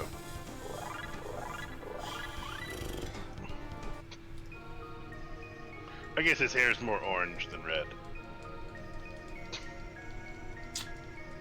Yeah, that appreciation is just dwindling down. Alright, we got this time. We got this. I showed you what happens. So, as I was climbing up the mountain, I know what happened that time. What happened on that last one is I input a command for Robo too early, and so it shifted the RNG of what the boss did. You inputted the command too early during this boss fight, or Correct. At some other... No, during this fight, towards the end, I was supposed to wait for Chrono to attack twice. I only waited for him to attack once. Okay. Which is where it shifted it enough. So now we go back to playing ping pong. And I am doing everything I can to make sure that I'm doing these inputs during Chrono's animations so that the boss isn't getting ATB as he goes. Right. He's gonna get mad and punch Chrono for 35. We're on good ATB, okay, we're good. Robo Punch. I don't need to correct for the ATB because we were on good ATB. Now this is where I went wrong last time. He's going to attack for the 112. And I need to not jump the gun. Chrono needs to attack twice. you have to wait it out. Yep. So now I can input the Robo and the Luca. Chrono will attack twice. And because Chrono's not dead this time, he actually has enough damage. And that is the fight. Much better. And that is, of course, showing how proper RNG management happens. But I thank you for the demonstration of improper RNG management. It's anything I can do to make people feel more and more comfortable with the game. Absolutely. Now, I've heard, as I said, I've never actually sat down and watched a Chrono Trigger speed run. I've only played it casually, and even then, it's been a good long time since I beat this game even casually. All right. I've heard there is some kind of master document script for speedrunning this game. I may or may not be looking at it right now. All right then. That does exist. There is just a straight up script. Yeah. So the only two fights that are not on script are the acid alkaline fight, because there's 60 different options based on what moment you go down that stair. And because of that, unless you're pixel perfect and frame perfect every single time like Task can do, that fight can go all sorts of haywire, which means that the R series right after it can also go, or it's not on RNG, because it's only 4 cyclones. We're not really worried about that particular one. Right.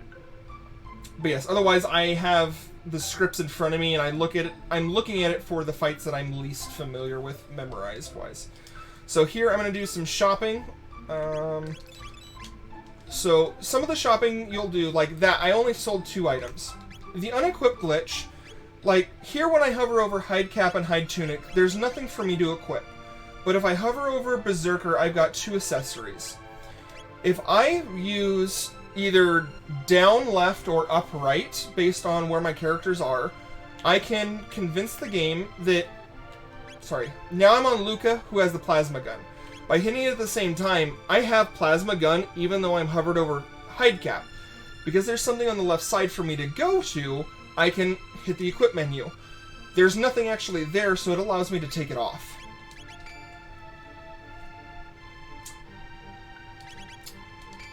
So that is the unequipped glitch. Sell everything. Alright, so what I guess did you accomplish from it, or just you got the hide stuff to sell? We got the hide stuff to sell, and then we got the resistances that not having armor on gives us. And then I need to unequip Robo. Can you not normally unequip equipment? No, you cannot normally unequip equipment. And the unequipped glitch is the reason why we run this particular run will only work on the Super Nintendo version. They patched it out in the later versions. Question in chat from Swap. Does the run essentially come down to how well you can remember the script and how quickly you can menu? If you want world record and top, I think that's valid for any run. For the most part, no. As long as you know, and I'm reading the script as we go, as long as I'm seeing that I need to have these inputs done and I'm doing them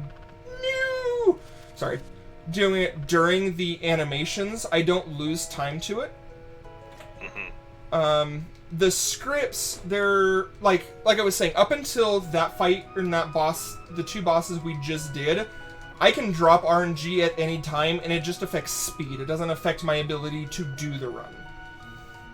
But from this point forward? I'd have to look. I think I've got one more boss that we don't care if it's on script or not, aside from speed. It's more or less impossible for us to lose that particular fight. After that, we have my break. Then we have a on-script fight. We have a ton of stuff that doesn't matter on scripts. On-script fight. So for the bosses, yes, the rest of it has to be on script. Gotcha, okay. Other than the one that you said doesn't really matter whether it's on script. Yeah. Is that not a boss? It is a boss, it's just one we don't need. Gotcha. Or it's one that we don't need to be on script for, sorry. Alright, but so, other than that, the rest of the bosses, you'll need to be at specific points in the RNG manipulation. You got it. So here, we actually take this fight because we lost the save anywhere when we stepped onto that screen with the save point on it before Masamune, where I said that we couldn't save there to get the RNG. Which means we can't skip that fight we just did. I have Marl with me because Marl and Luca have a dual tech that they can use together where they, like I was saying earlier, two people who know magic that can kind of merge together, we get dual techs. So the two of them together can cast fire and ice, which, you know, hot and cold seems to cause issues to critters that are not inclined to deal with temperature shifts very well, like dinosaurs. Oh, so that's where we're going next. We are on our way to the dinosaurs. My casual knowledge of the game has come back. Well, I remember at least that much. Like, I remember some stuff, but as far as what order stuff happens in, it's been too long. So there we do the fade out thing to Melchior, who gives us really long speeches. We don't like listening to old men talk when they've got nothing to say, and so we just kind of fade him out. But that still sets the flag in the game that we have talked to him, so now we can go into prehistoric time and actually be able to do stuff. To get something to fix the Masamune that hasn't existed for millions of years, right? You got it. Remembering stuff. We are able to come here before now, but if we do, there isn't anything available for us to do. 1, 2. I'm closing those text boxes at very certain points when the critters are at their thing just to speed it up. I'm off RNG somehow. That's okay. We use slash. We use antipode to kill 3 of you. So, dinosaurs, they don't like being cold because they're cold-blooded, so we freeze them, and then we just boil their blood all at once. You know, we gotta feel good about it. I like to think that you're thermally cracking the dinosaurs. Ooh, I like the way you said that. Alright. So here we get to meet Ayla. Kinda, sorta. There's a lot of bad guys here. I don't know that at our low level we can handle them. So, oh hey, look at this. We have someone coming in and killing half of them for us by herself. Good stuff. Good job, Ayla. I mean, 9. Or do we name her Comma so we can all just quote comma, chameleon? I might have to give you up if that happens.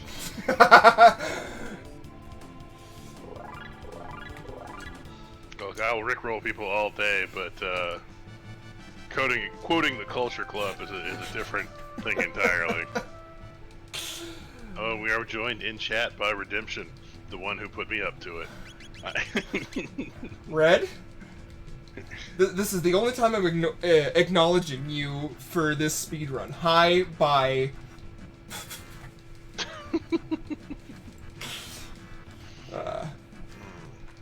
So... Okay, Red, I'm never gonna give you up, and I'll never let you down. Oh my gosh! So, at this point, we're about to go to a party. The princess, being a princess, is used to going to parties, so she likes to party way too hard. We don't want her to go with us. The robot's never been to a party, so we're gonna bring him with us. Makes sense. And the nerd probably doesn't even know how to party. Yeah. I make jokes about it, but that is actually something we want to do in the speedrun, is we drop Marl for Robo. I always come up with that story just so I don't actually forget to swap the party girl out for the robot, because robot dancing is so much cooler than party girl dancing. I mean, that's fair. Robot dancing is pretty awesome. And the reason for that is, in this upcoming scene, if we have Robo with us, Robo only wants to kind of eat food and observe stuff.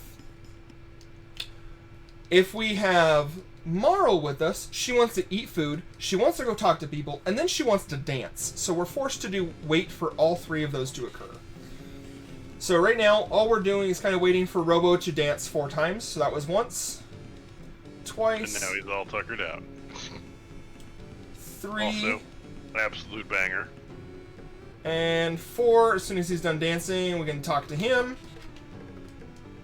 And we talk to Ayla. And here, she shows us that she's got the Dreamstone that we're after. But because they're prehistoric and cavemen and women, there has to be a competition for us to get the rock, right? So if we're at a party, we definitely need to have some kind of like food or drink competition. So how about we eat as much soup as we can, and whoever can eat the most amount of bowls definitely should be the one to win. And it's definitely soup and not anything else. Of course. It's 100% soup. There's no way that there is any fermented fruit juice or anything involved. Nope, it's all soup. Adib would like me to tell you that he says hi, and Vario would like you to know that he, too, is joining the group of people that will not give you Pixar movies as gifts.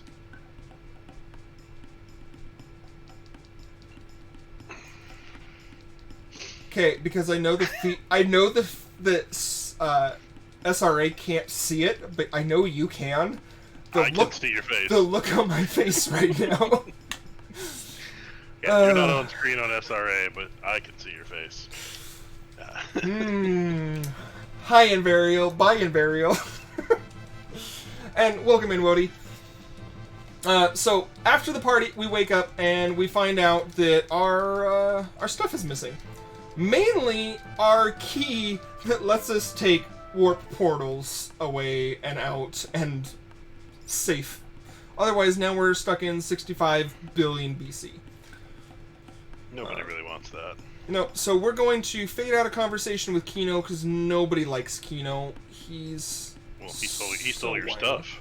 Well, not only that, but he's whiny, and all he wants is the attention of this girl, and he's so whiny about it. I mean, I get the attention of wanting the attention of the girl. I get that, but don't whine about it, man.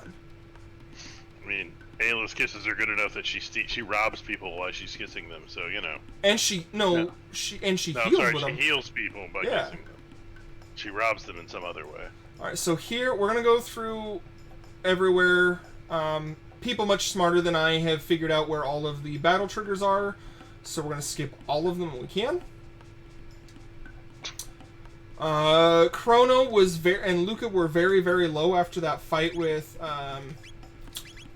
Masamune, so we're going to take a moment to heal everybody up. Okay, so part of that, all those purchases you made was a bunch of shelters, it looks like? We bought 21 mid-tonics, 11 shelters, and 11 revives. The reason for those numbers is it's a whole lot faster to go up 1 or 2 times than like left or right to grab like 8 or 9 or however many it needs to be. Yeah, that's understandable. Alright, so you're actually killing these enemies? I have to kill these enemies in order to open up the hole that I can jump into, so mandatory fights. Gotcha. And that's a lot of what this run is only doing mandatory fights that cannot be skipped over. I would like to point out, during this entire time, I am not on RNG, so this is a really good example of I don't need to be on RNG to do the run for a lot of it. Right. Don't get me wrong, it speeds it a whole heck of a lot up, but not mandatory. But it's not a huge deal if you're not. Why did you get unlightninged? You're rude.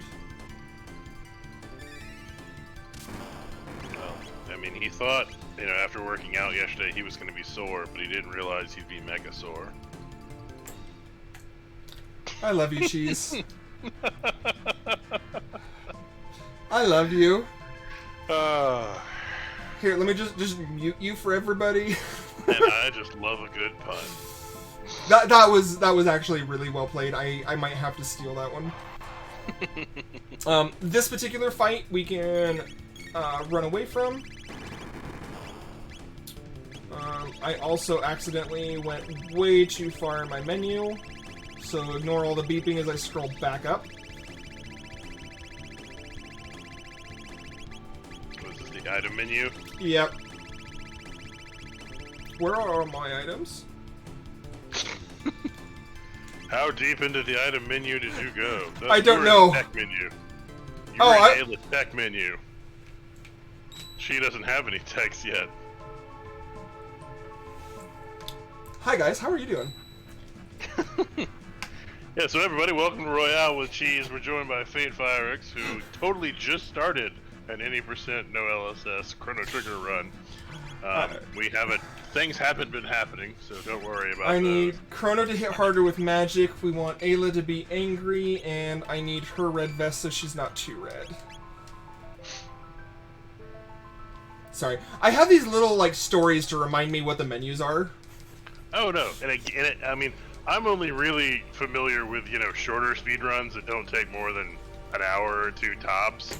RPG speedrunning, the amount of stuff you have to memorize to like do it right, I have nothing but respect for anybody who can memorize that much stuff. And luckily it is, like, I have found some way to create a story with every single part, so it doesn't make a huge thing. So Nisbel here, is a Triceratops on steroids. Is a Triceratops on steroids, but it also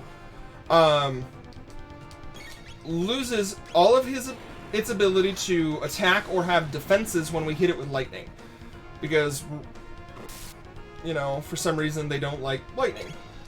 Well, I wouldn't really want to be struck by lightning, so sounds legit to me. So we basically go back and forth between Luca using her fire attack because it's her hardest hitting thing. Chrono uses his slash because it uses less MP and it's a faster animation. And then what, Cyclone? Then using lightning. Ah. But because it used the discharge, we need to hit with lightning again because, as you saw, Ayla only hit for 4 damage, even though she's berserked instead of her normal, like, multiple hundred.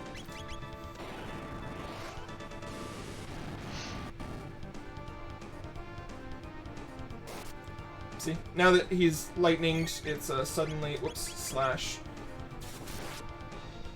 Kind of a weird choice to make the dinosaurs weak to lightning instead of, like, ice. Well, they are weak to light, or ice as well. But they don't. But a lot of I know this guy and then the Megasaur, like they lost all their defense when you hit them with lightning. It's much more of we're stunning them, and because they're stunned, they lose it, rather than they're weak to it. Ah, okay. And that's why you see that this boss also is not attacking me at all. You're keeping it pretty much premise-stunned with lightning bolts. You got it. Because it turns out hitting living things with lightning is a great way to kill them. Pro tip, everybody out there. Pro tip. And in this case, lightning apparently strikes, I think we're at 3 times.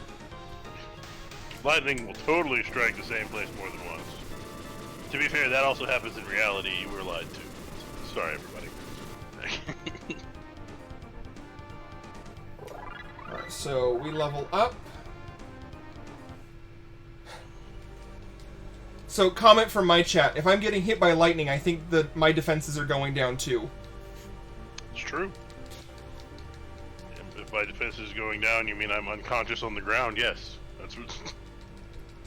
Alright, so remember we unequipped Ayla's ruby vest because we need it for later, and we gave her berserk. We're not actually given a chance to take our berserk back, so we just lost it. It's not very nice. Well, I mean, until at some point you get her as a permanent party member. I remember that much. I need to save and reset my RNG for this next spot, because this is the easiest spot to save it. This is a bright load. A bright load means basically as soon as my my save files come up all the way and they're completely bright, that is the time where I open the game. So this is a fight you can't skip because of those 2 yaks? Koalas? Koalas? That's not how you spell koala? They're koalas! They are so koalas. That's not how you spell koala at all? Alright, so we run from that fight, we skip these guys, and I'm gonna pick up... Hey, there's a treasure chest right here. Hey, look at that! We got a berserk back. Alright then. I love the music for this place. I love the party music. It's an absolute banger. Which might be the whole music. Like I said, unfortunately I can't hear the music. Because if I do that, I'll double hear everything, and that'll drive me crazy. Wait, is my music not coming through to you on the feed? Not on Discord, no. Really? Because I think if it was, I would be hearing it and you twice. No. I have my settings so that doesn't happen. Oh, well, no, I'm not hearing it, even though I don't have it muted, but I'm okay. kind of sad about that. Alright. I know Chrono Trigger has great music. So here we want to go into the basement because that's where Melchior goes to fix the sword now that we've got the stone. So instead of listening to him talk, we do the fade out from the basement. And I have no idea why it happens. People much smarter than me have figured it out. If you walk against an NPC when they are stationary, for whatever reason, it speeds up their weight. So like right here, I will bump into him, and he will actually move quicker because of it. Even though Chrono's just telling him no.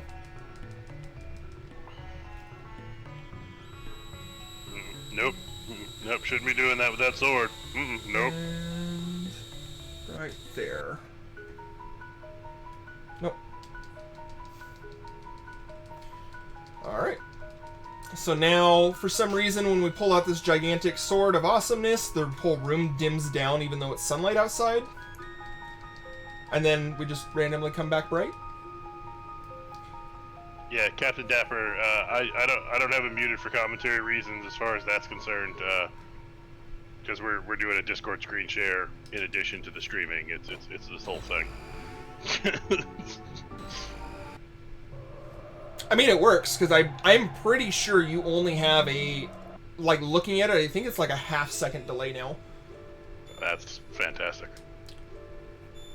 Alright, so back to 600. You've got the sword. You gotta go give it to the frogman. I'm sorry, the OG. Yep, we gotta give it back to the OG wielder.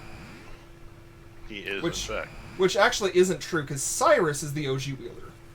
Well, that's true. I do remember that much about Frog/Glenn's backstory. Right. He was not, in fact, the OG. The last times I didn't talk about it because I got it first try, but there are 2 pixels that on the end of that at the end of that bridge that allow us to move up and around.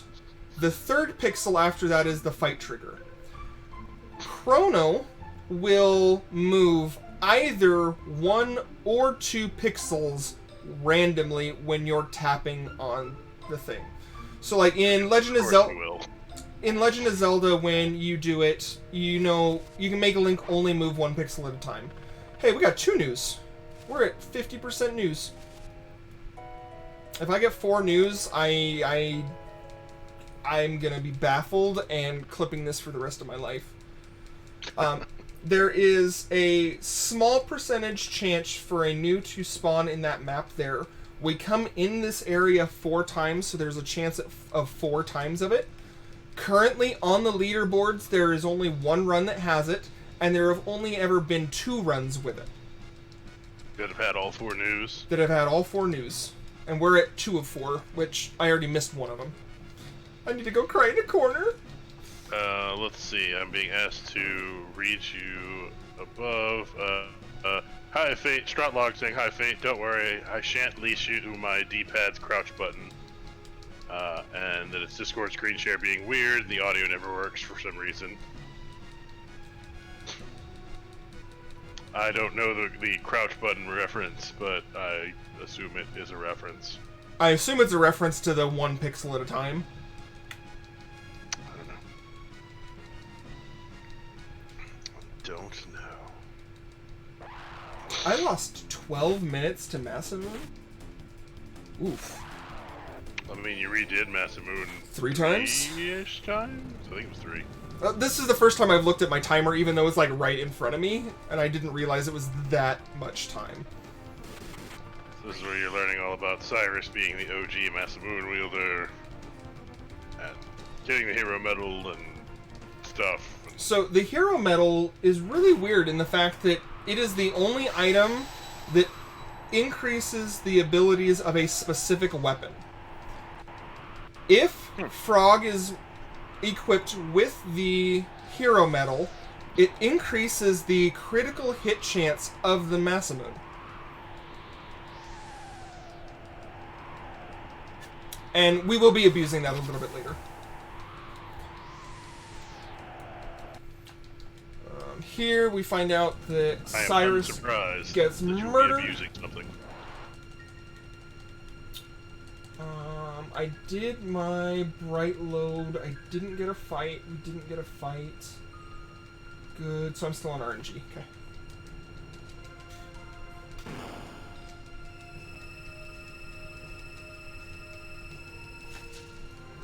You know, it's weird though, because up until you're bringing back the sword, Glenn actually did desert you. Well, I mean, depression will do that. Depression's a very serious thing, and he is fighting with depression quite a bit because his best friend just got, well, as you saw, his best friend got murdered in front of his eyes, and then he gets turned to a frog because it was something that was entertaining to Magus and Ozzy.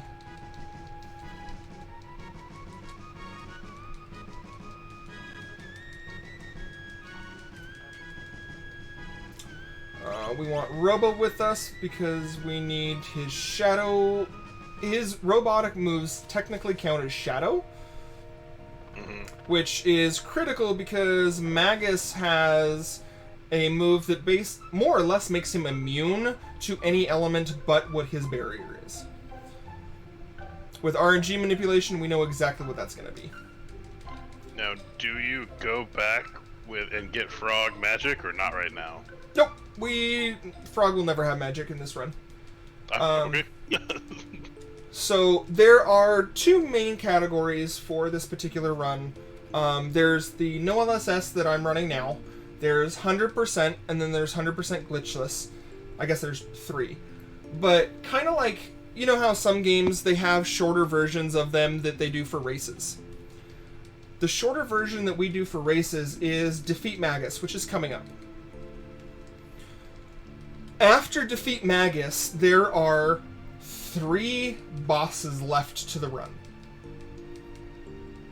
Well, I get, yeah, 3 bosses, because there's Black Tyranno, there's Redonite, and then there's the Lavos stuff. So, we are on the last 5 bosses.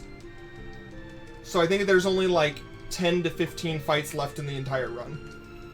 Oh, wow.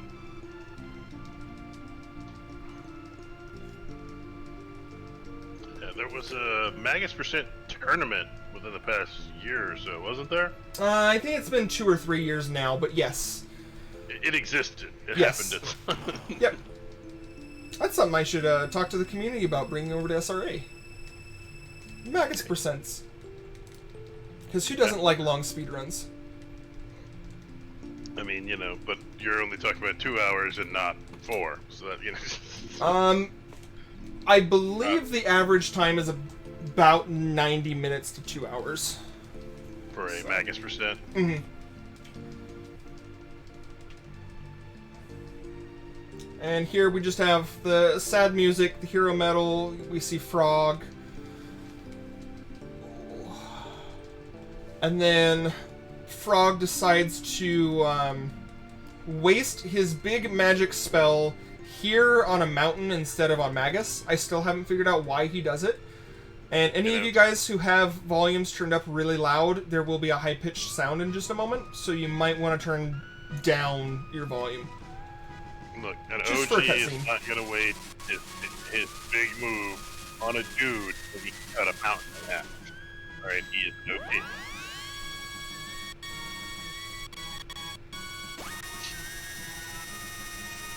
He also apparently cast Ultima there right beforehand. And... Huzzah! Okay, high-pitched noise is now gone. You're all safe again.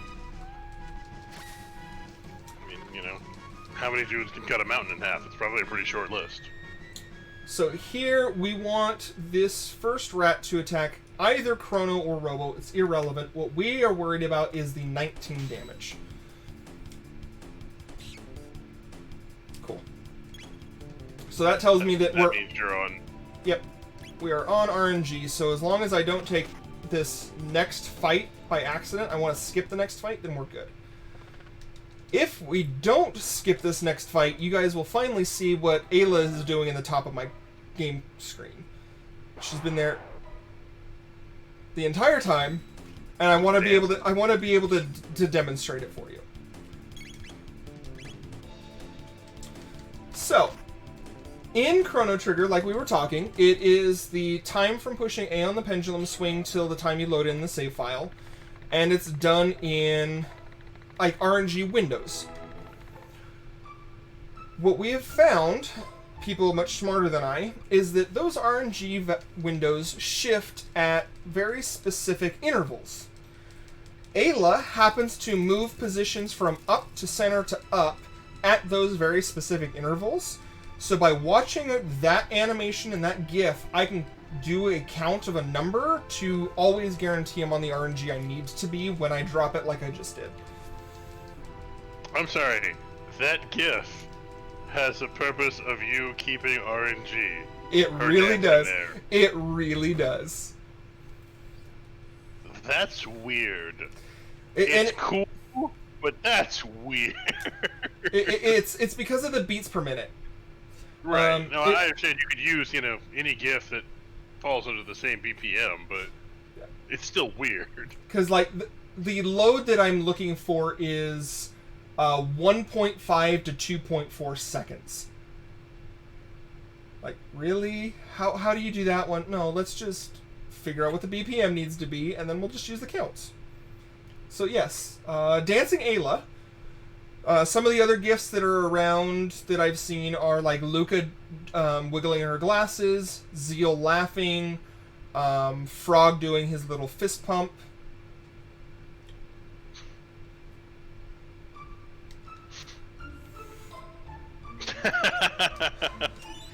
Those of you only watching on SRA can't see it, but Invarial just trolled a little harder on Fate stream. Oh, alright, so I need to count to 10.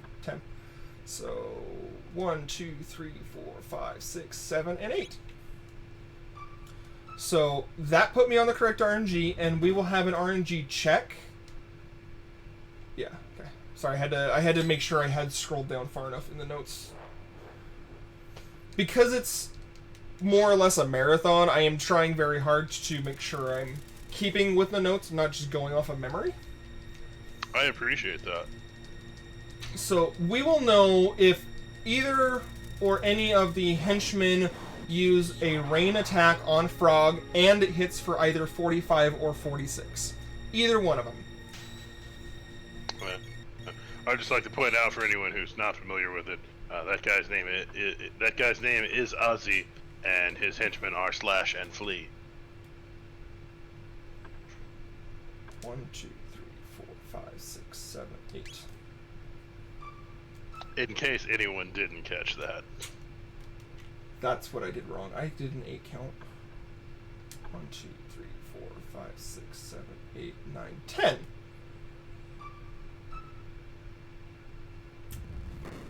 Yes, and Flea is probably my favorite boss fight in the entire game. During the time where Flea is up and we're doing the fight, I will be taking care of a couple things. We'll be doing very little or some menuing in there, and we will be counting to 16.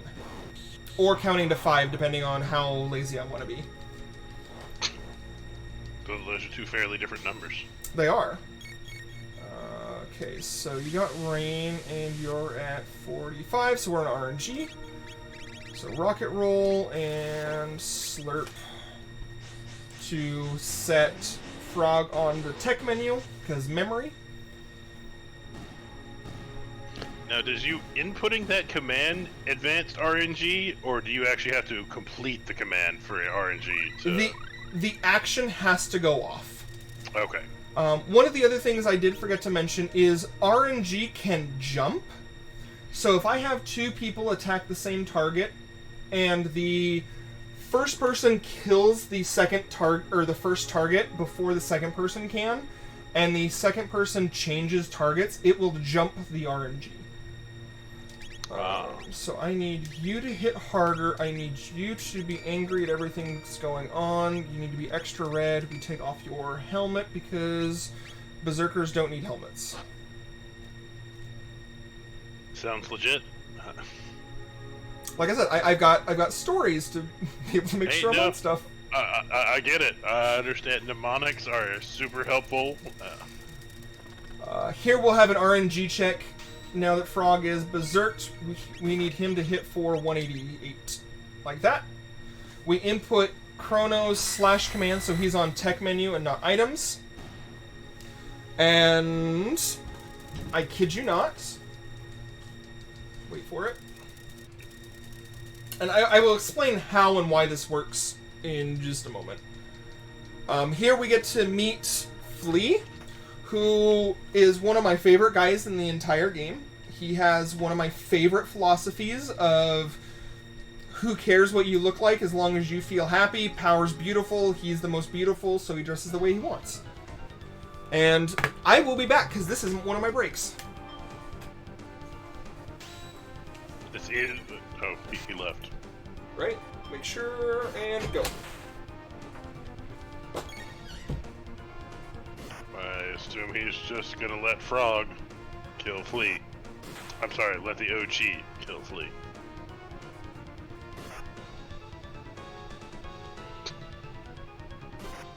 Well then. Welcome everyone to Speedrunners Arena. You're enjoying Royale with Cheese, featuring Chrono Trigger, any percent, no Lavos shell skip by FayteFireix. If you would like to be featured on Royale with Cheese, alright. If you would like to be featured on Royale with Cheese, crit. you can, visit that Google form and sign up to possibly be, So 1, 2, 3, 4,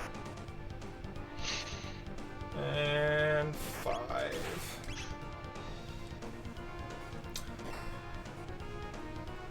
And just like that, there is the flea fight. So yeah, that weird. is You just kind of left. that is one of our 2 breaks. So what happens is, like I was talking earlier, Berserk takes priority. Because Berserk takes priority, we give Frog the Berserker, which also increases his speed. So now Flea and Frog have the exact same speed. Enemies have one of their turns, so they can either attack a certain character, use magic, or one of their movesets is called Wander, where they just kind of wander around and they don't really do anything. With the way the crits and the attacks line up, with Frog being berserked, every single time, because Frog goes first, we constantly shift Flea into the Wander state. So that's why Flea didn't do anything throughout that whole fight. You got it. That's amazing. Pretty awesome that it works out that way. It's the best, isn't it? I need to make sure Frog, you, item, and I need you. There we go. Get back to my items. Remember when I said I scrolled down in the items? I really did. I just didn't do it on the character I thought.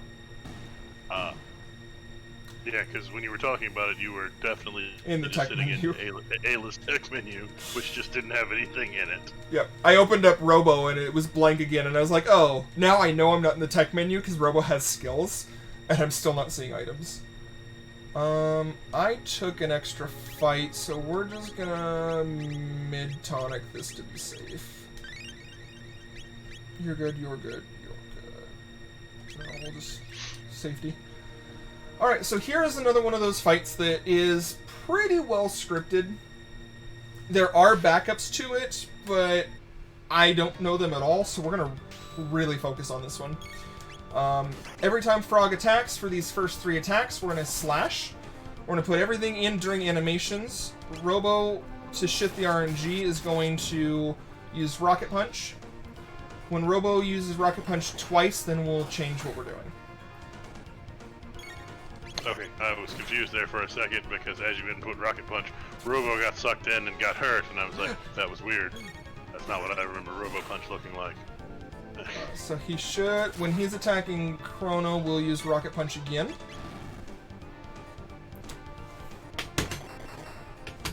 We are going to hold X. No, we're going to hold Y, the menu button, because that will automatically input the attack command as quickly as it can. But just the attack command, not the last thing you did. Just a regular attack. Correct. So if like Chrono, who has his cursor on, or his memory set to tech, he will still use. I just slashed. He will still use attack. Gotcha. Okay.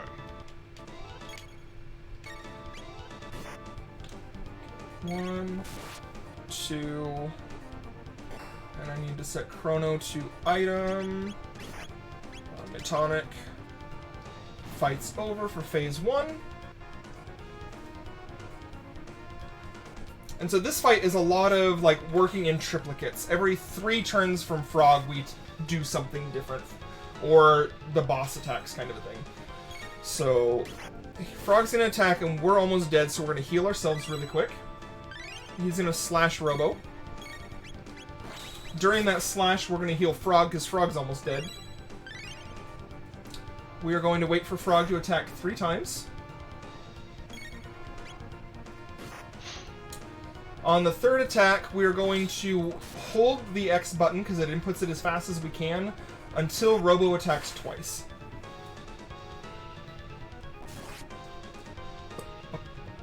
Like, there are such smart people to figure out these scripts. It's amazing to me. Yeah, because to me this is just witchcraft.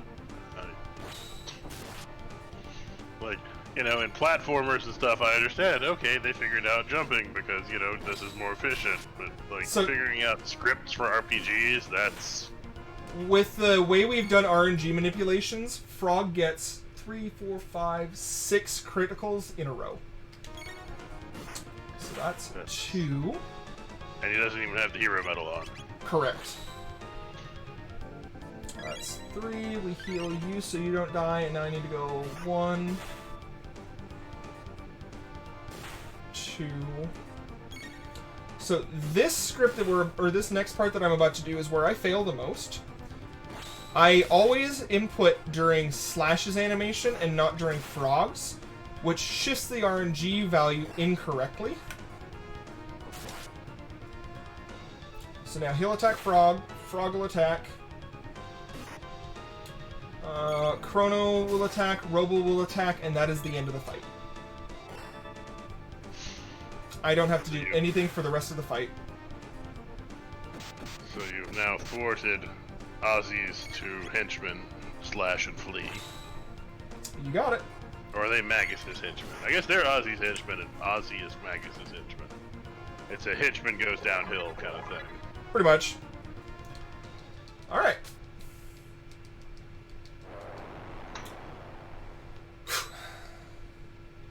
First try, Fate. Good job. I'm proud of you. Slasher, Hero Medal, and I need you to hit better with magic. So you're faster, you hit our magic. We don't want him angry, we want him hitting with crits better. We go into a shelter for safety. Right here. Item, shelter, save. And we're out. So because that fight went correctly, as long as we don't take any other fights wrong, we will be okay. So you know how I was talking about Chrono Trigger having RNG windows? Mm-hmm. At the end of fights, the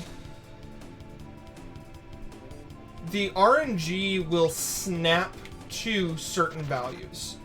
So if I end the RNG on, like, let's say 14, it can snap to 15 or 20 or whatever the value is. It snaps to the end of the window it's in. Does it always do that, or just sometimes? As far as I know, it always does that, and that's part of why we have some of the RNG manipulations. Like, okay, I'm in this fight, I need to not get past this fight again, or get into another fight, because I need it to be on this snapped value. Mm-hmm. And the reason I bring that up is there's a part up here that it's 4 fights in a row, where the first 2 fights can be on wrong RNG, and because of the way it snaps, my last 2 can actually be put back on the correct RNG. And that's this hallway that you're running through right now? No, that is the fight with Ozzy where he is in ice. Ah, okay. This particular fight is just we can't avoid the fights, so we just run through and we run. Here, our point is not to get hit with guillotines. I mean, that's generally good advice. Just in life. Don't get hit with guillotines, folks. It's not good for you. You know, you say that and then I get hit twice. I said it wasn't good for you. I mean, I'm a speedrunner. When do we ever environmental damage to you? Yes, they do. Okay. So I have now taken quite a bit of damage. These rollies, interesting enough, will not trigger the fight as long as you are not moving when they touch you. Okay. Like I said, there are some very, very unique battle triggers in here. Here, we want to skip all of this. Okay. That way he doesn't drop us down any of the holes. Here. Don't move. Run past these guys. The rollies are like blue attacks in Undertale. Just don't move. Here, we actually put our allies in the way on this pathway because it moves the bird off of the platform. So we can run right past him. And him touching your allies doesn't trigger the fight. You got it. We're going to bring Marl into this fight because I need her to learn just enough magic to be, or get enough experience and tech points to be good. Alright, so you attack. I need you to attack you. You slash you. You ice. Slash which did no damage. Yeah, I may or may not have slashed the wrong guy. Ah. I'm really good at this game. But this is, like I said, it's a perfect example of I don't have to get RNG correct every single time. And now are these the fights you were talking about where even if your RNG is off, it'll snap to the right values eventually? Nope. No, okay. These are the fights where they can go wrong and you can still be okay. Gotcha. Frog's dead. It's okay, I got revives. I think it's okay for Frog to die there, for experience and AP, but I'd rather be safe than sorry, because, you know, that's a lot to backtrack. So we gave her the 10 tech points she needed, literally 10 tech points, and now we bring Luca in. We're going to run from this fight. And the reason we bring Luca in is those jugglers that you see at the bottom of my screen, they will die to Luca's fire in one shot. But you're going to run from them. Yes, because that also has the outlaws. The reason I bring that up is because of this fight right here. Where there are 4 of them. Ah. Now, it looks like they're not situated in such a way that you can get double hits, though, with So this is slash. So these guys, they bounce between physical and magical barriers, so we swap back and forth between those attacks. You are going to fire you. You're going to slash this one.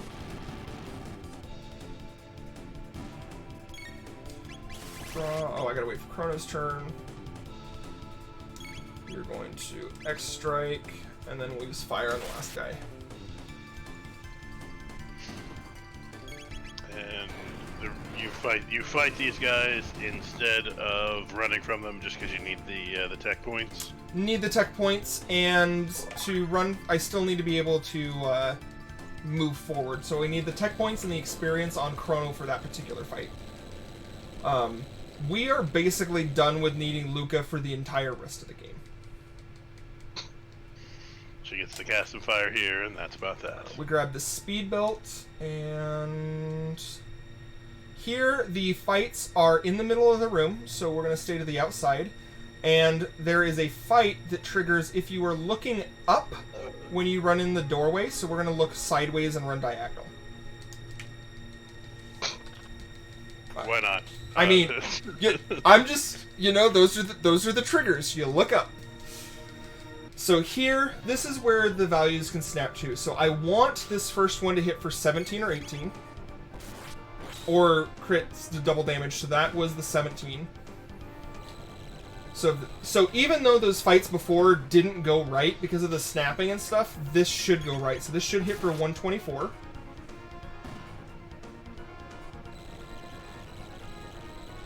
Also, Ozzy is really good at placing traps. Obviously. 125.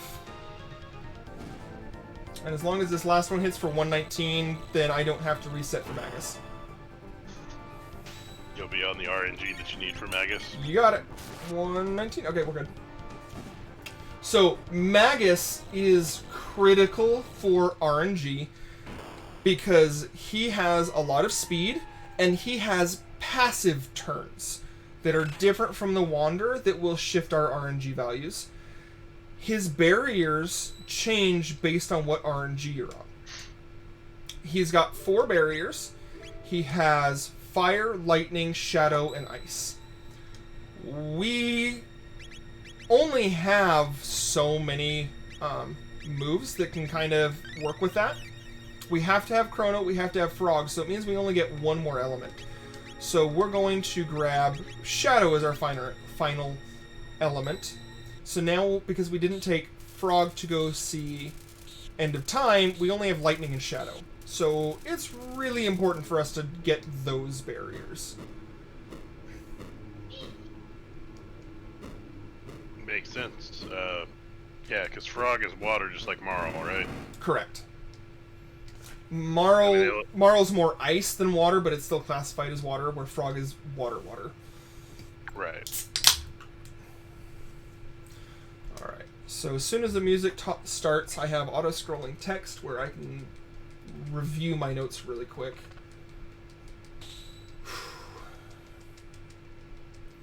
Attacks, attack, roll, lightning, slashes, and then GG. Okay.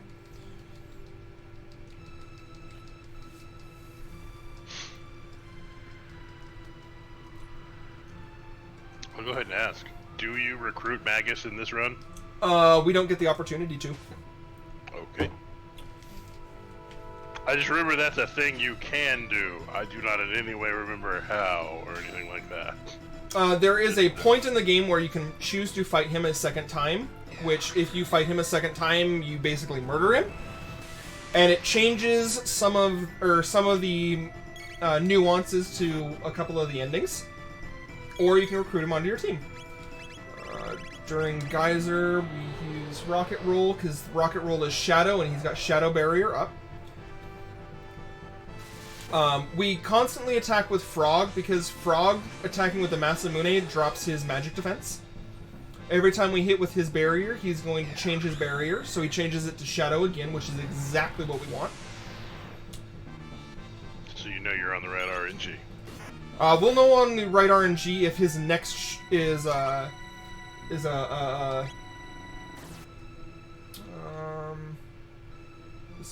is okay. rocket roll, and attack. So if this next one is lightning, then we're done with the fight pretty much. Gotcha. Lightning. Okay. Yep. And Varial makes a good point. If you fight him the second time, it is also, or if you have Frog in your party when you fight him the second time, it is a 1v1. It's a 1v1 between him and Frog? Yep.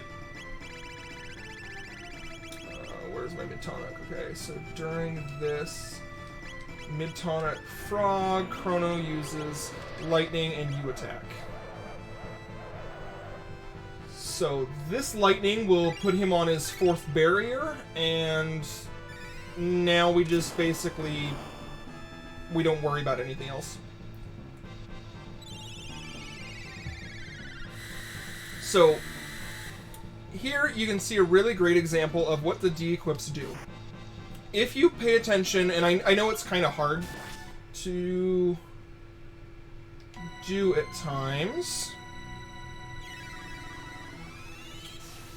If you watch the damage that Frog takes in comparison to the other two, he takes substantially more.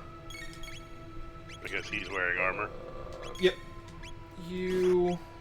Mid-tonic doesn't affect my RNG. You slash. So at this point you're not worried about the magic barriers anymore? Nope. You just healed him. Yeah, I did. Oh, he was on water barrier. Well, that's rude. Lightning, attack, and mid-tonic Chrono.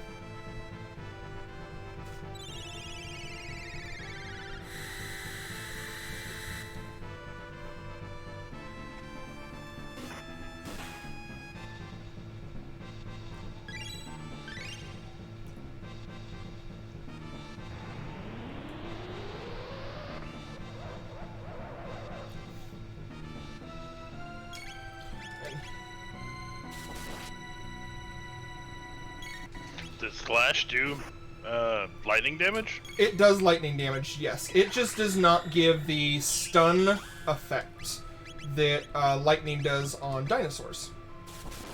Okay, now I guess do all of Chrono's abilities do lightning damage, or just Slash is kind of the only weird one? Slash is the only really weird one. The rest of them being, you know, like the lightning spell. Well, of course, that's good. Lightning, I guess Luminaire technically is one of the odd ones. Luminaire being the ultimate light spell. Which does lightning damage. Correct.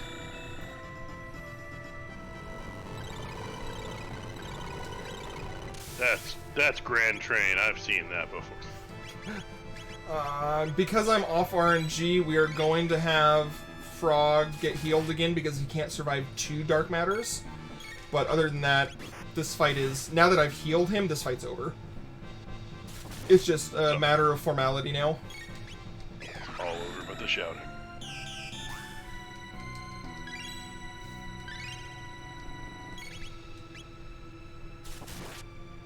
So has he in a phase where he's not using barriers anymore? Correct.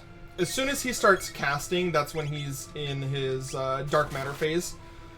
And he can't kill us because of the de-equips. So if you watch, Frog will take the most damage here, and the other two will take like 20 from one of Magus's quote-unquote strongest spells. Sorry, they take 30 to Frog's 60. And Frog only has 1 piece of equipment still equipped. That's because by being naked, they have better magic resistance. You got it.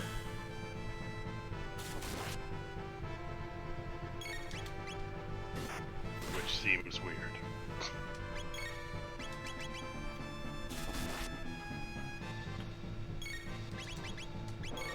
You slash...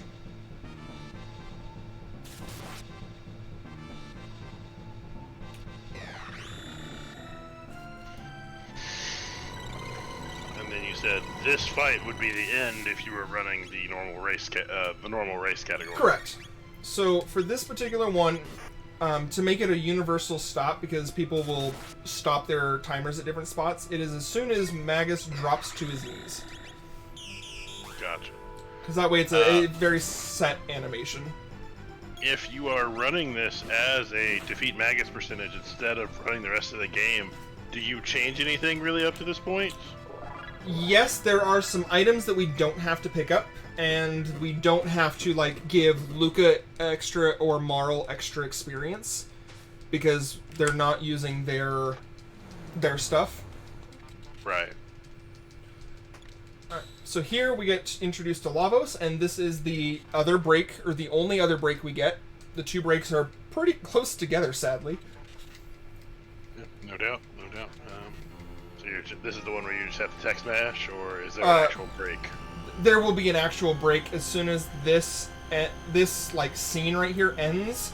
It goes into Chrono having a dream about being married to Marl, which is very renditions of the very opening of the game where Chrono's mom starts yelling at him.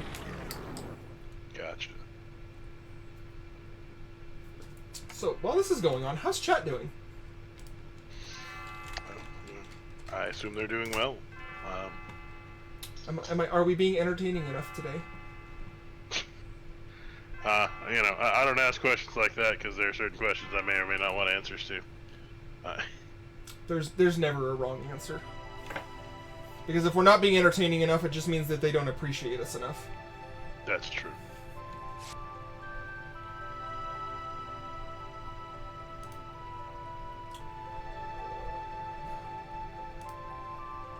Hey, I finally got it to where I can see Twitch chat. Looky there.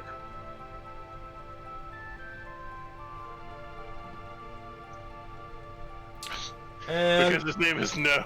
It's just like, no! No. And that is the end of our second break. I don't know if I've ever gotten to this point with misnaming him. That was great. When you combine that in conjunction of, are you guys having fun and entertained? No. Awesome. Alright, so we now have 2 bosses left before the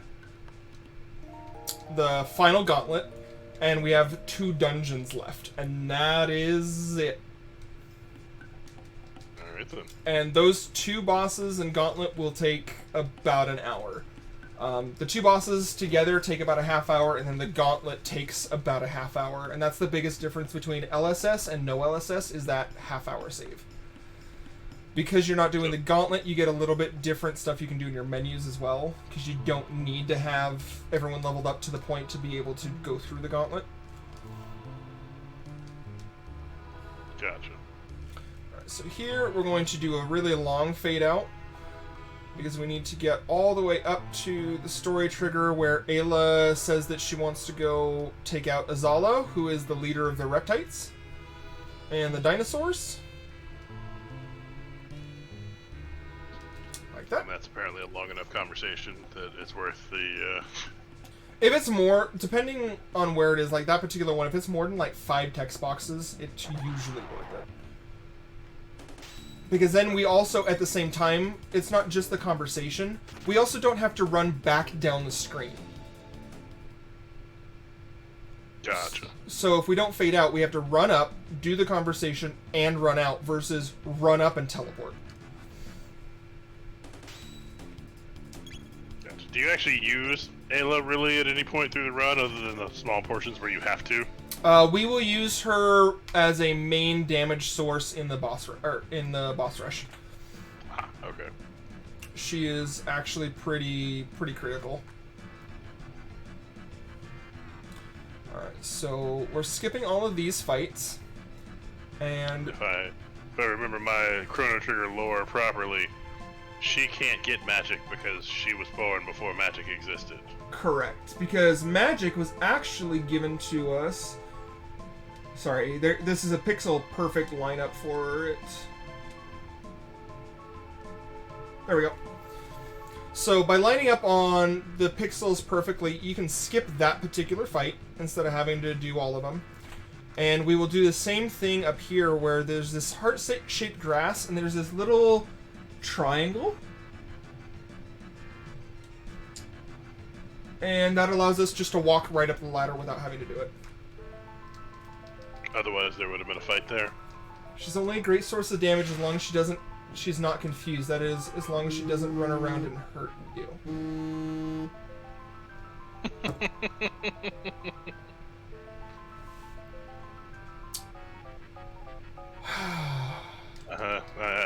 I hate to tell you this, Fate, but they're never gonna give up. Insert expletives here. That's right. We here at Speedrunners Arena like to keep the show family friendly. Alright. So, from this point on, we will not swap Ayla out of the party. Okay, so she stays in the rest of the time. She stays in the rest of the game. I take that back. She stays in the rest of the game except for 2 fights during the gauntlet. Maybe in need of a different friends, that's what I need. I mean, you know, if you don't love Rick Astley, you might need different friends. And I need this menu because this is one of the longer menus. So Cloud, I want you to hit harder. Ayla, we don't want you berserked. Marl, you want to hit with more magic. We give you Meso Mail so that we can unequip your hide. We give you Bronze Mail so that I can have the Ruby Vest. Robo, your placeholder for this, and the Bronze Helmet. So then we can unequip your hide cap. Chrono gets the Ruby Vest we had, and Luca gets the Speed Belt, so she's fast enough for the next part. Okay. That particular menu right there is the hardest menu in the game. So I don't do that one off of notes, ever. Here. So you'd say you don't know the rules to that one?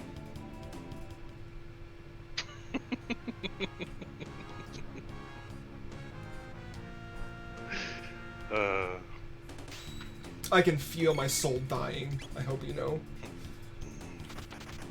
Happy to help. Just happy fading away. We here at Royale with Cheese are happy to help. So here we're just running from all of these fights.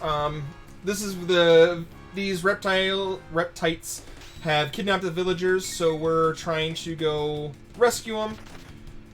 The first group we can't get to, so we keep going down to the basement because RPGs always make you go the longest way first. And Kino can't break out. Ayla can't seem to break out or break in. So what do? We use Cave Woman logic and we just sneak in. I mean, by clipping through pixels. Looks like there's just a button, you know, next to the door you could probably hit. Probably. But where would be the fun in that? And then here we get our favorite, like, dash.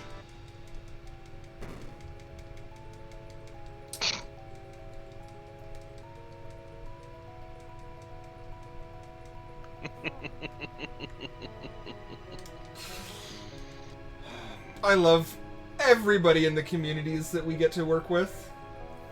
Here, as do I. We want to run past Kino. See, Kino just hit the button and opened the door. You guys totally could have just hit the button and opened the door. Speaking of buttons, how about we hit the lever and send someone down the wrong lever? Here, we will walk a little bit so we don't trigger the fight. We will move diagonal left to skip all of the fights in this room. Here, this one I need to get on the right pixels, which is here, so that we skip all of those fights.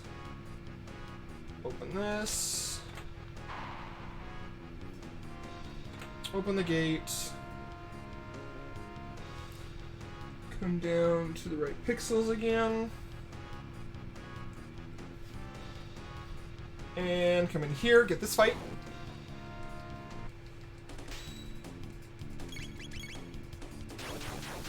Attack. Actually completing a fight. This one is actually mandatory. Wow. Oh, sorry. Run from it. I take that back. This one that I'm doing right now is not mandatory. There is a way to skip it. I am not consistent at it. I tried it. It's not really worth it. This fight that I'm about to do, however, is mandatory. Didn't you already kill Nizbel? Once. Alright. I mean, it's an RPG, so death's, not necessarily... Shelter. Not necessarily real. And... here... No, the first one is not mandatory.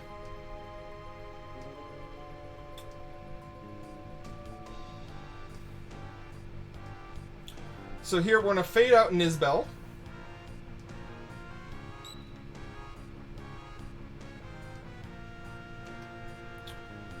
And then this is the mandatory one. Am I on RNG?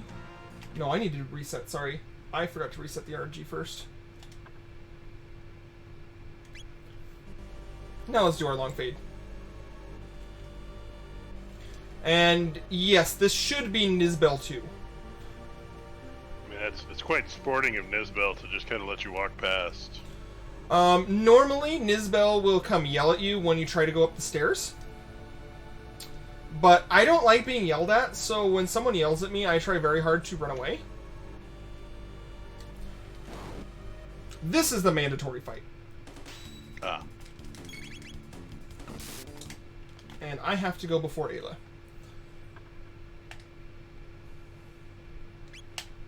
Helps if I remember I have to go before Ayla.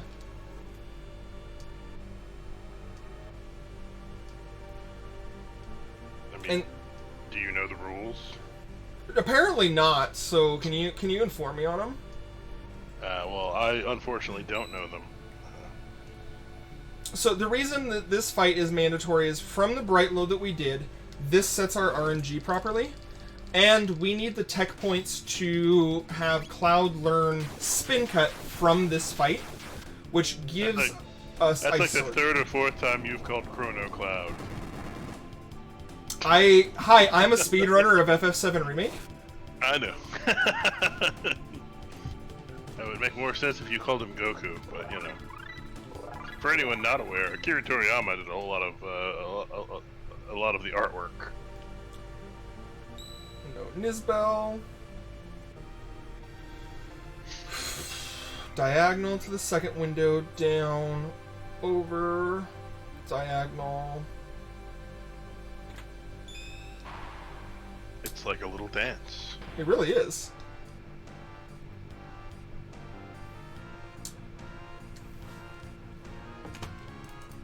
So this next part is another one of the pixel perfects. There's 4 pixels to go on. Like that.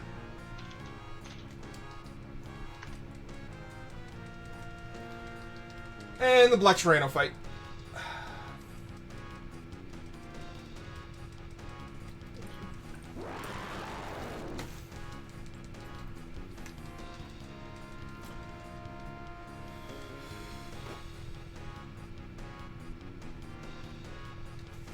One of only this and one more normal boss before the final boss gauntlet. Pretty much.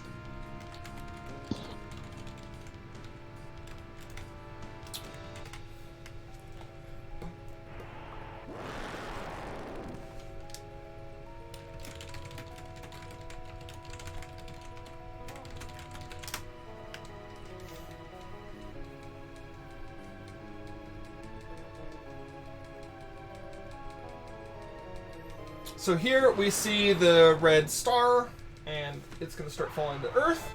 We want to kill Azala first. Slash. Everything we're going to do is going to be targeted to Azala.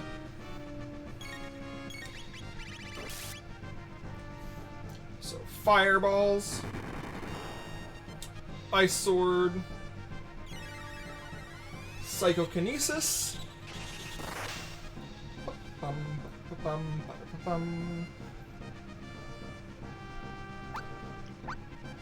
Why can the reptite cast magic?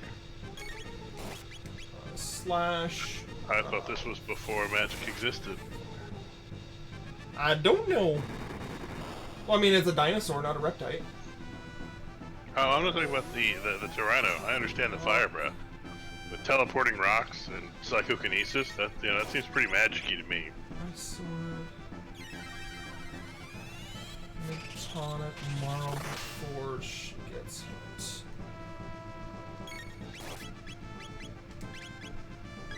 So we Mid-Tonic Marl there to make sure she doesn't die to getting chomped on.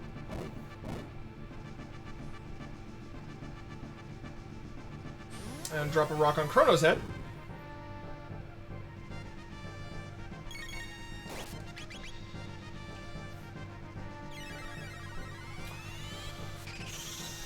How many ice swords does it take to kill Zala off? This next one will do it. So 1, 2, 3, 4. 4 of them with 2 slashes. So break. And then we're going to count Ayla's attacks, and we need her to attack 5. So there's 1, 2, 3, 4, 5.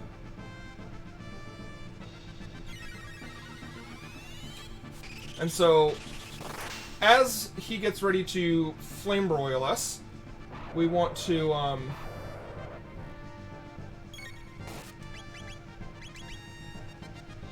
make sure you've prepared the cheese for your flame broiled whopper. There we go. Yes. The sword. Chrono's next turn, midi through him. Oh yeah, because I need the mana.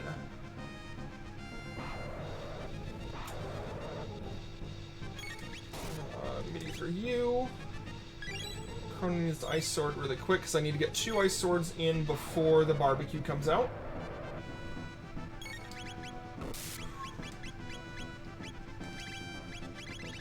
I goofed on that one, I think. I might only get the 1. That's okay, though.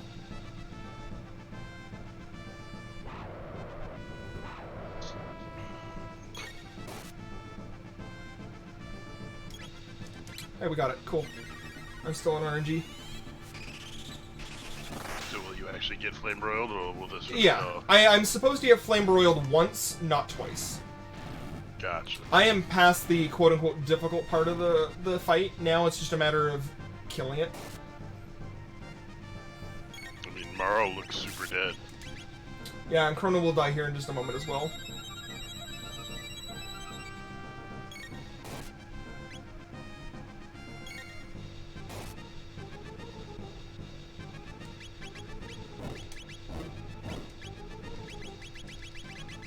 And now Chrono's back to life. And then we rinse and repeat. We're going to wait for Ayla to attack 5 times. 1. Wait, you're waiting for the defense to go down again? Correct. 3. She's doing pretty decent damage even without. 4. Significantly more than earlier. 5. And so we only have 4 ice swords left, and this fight's done. Now, I've noticed when she was originally hitting him the 5 times, she was doing like less than 50 damage per hit. But then in the second set, she's doing like 100 damage per hit. What's the reasoning behind that? Yes. Alright then. Honestly, I don't watch the damage values anymore. I make sure that I get my ATBs right, so I couldn't tell you. I mean, hey, that's fair. That is fair. So what should happen is I should Ice Sword, and he should be able to count down to 1 before I Ice Sword again, and my next Ice Sword should beat him. Otherwise you're dead. Yes. Very much so. Because he will flame broil you. You got it. Serve you with cheese and a side of fries. So there's 1.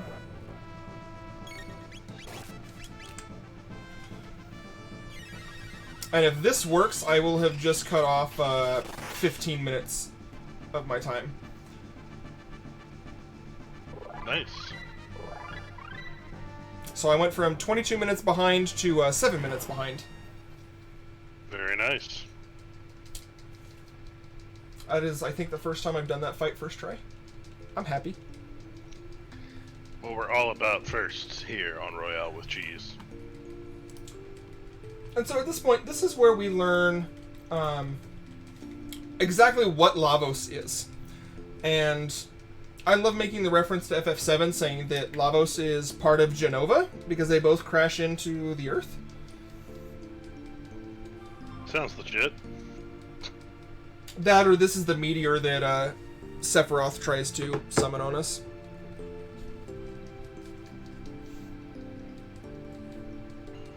Lavos, the lava porcupine. The porcupine hedgehog. Because it doesn't really have the porcupine tail. But hedgehogs aren't spiky, so it's like a mix of the both. True. You know what? In a world of fantastical creatures and magic, I'm sure something like that can exist. Alright, Hagrid. Or is that not where you were referencing there? Not even a little. Oh. I can promise you if I ever make a reference, it is not a Harry Potter reference. Oh, that's right. I remember now. We've had this conversation before. Yeah. Although I think the book title is Mythical Beasts and Where to Find Them, not Magical. So, you know. So, Lavos happens to smash into Azala's base. Goodbye, Azala. Bible thumps in chat. Yeah, getting hit with a meteor is pretty rough on the old survival rate.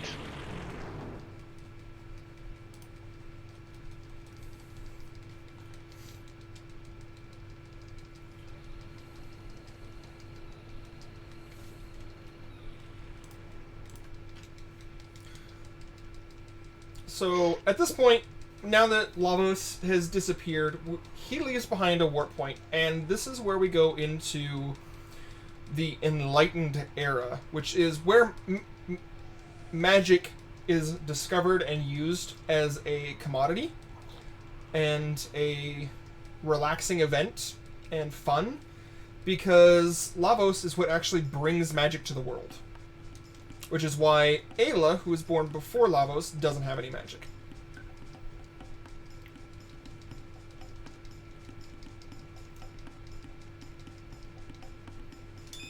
So, what happens if we step through this portal? I hope everyone brought winter clothes.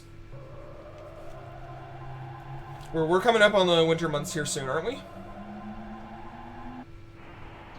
Bold to imply that there will be winter months. Well, I mean, there's most definitely winter right now.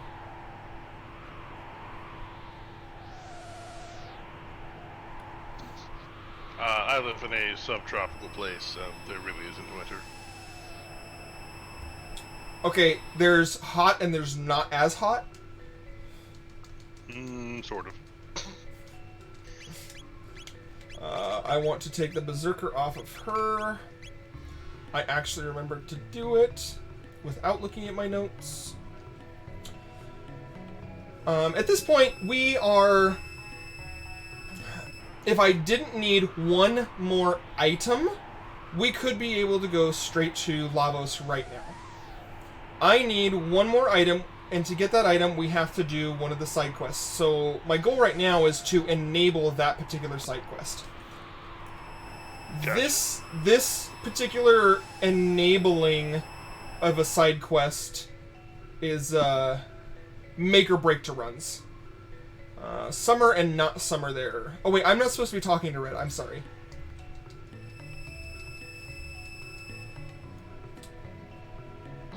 You know the rules. I know. I gotta ban myself. Sorry, I gotta kill the stream now. Bye, guys. So the quest that we need to do is we need to save the desert and the forest in our time. To do that, we need to tell this lady here that she should secretly plant the tree and we need to close both of those text boxes that were just on screen. If we don't close those two text boxes, it doesn't actually save that we made a decision. And if we pick something besides planting it and we continue on, we have to go and do the entire, go get the epoch, go do the Black Jay, like all of the rest of the game till it opens up vanilla. So we talk to her now, we tell her to plant it, and then that enables the quest that we're after.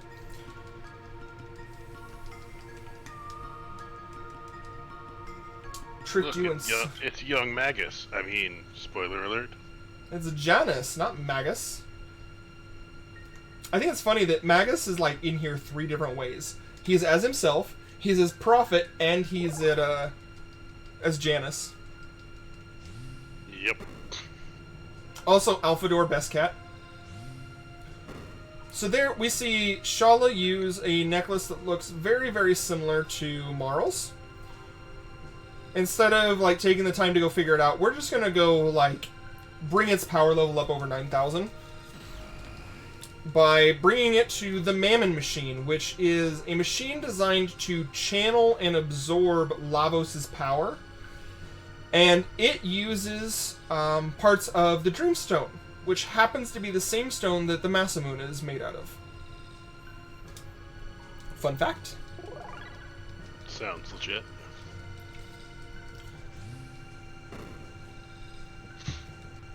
In fact, there is at one point where you're given a ruby dagger, and if you stab the ruby dagger into the Mammon Machine, the energy from it actually turns that ruby dagger into Masamune. Yeah. So we are technically the ones that create the sword that is used to beat Magus that we remake for ourselves. Sounds about right.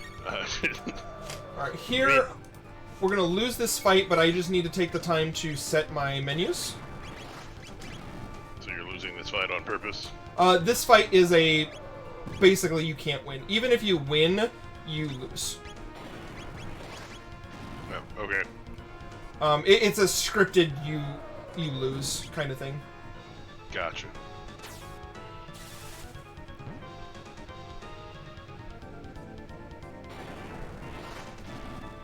Bum bum ba-da-da-dum. So if you beat it, everyone here teleports back in, and we're still knocked unconscious. Oh. So you literally gain nothing. Correct. Except for time loss. You gain experience. You might gain some drops out of it in the AP, but... Or, sorry, tech points TP, but... we're not worried about it.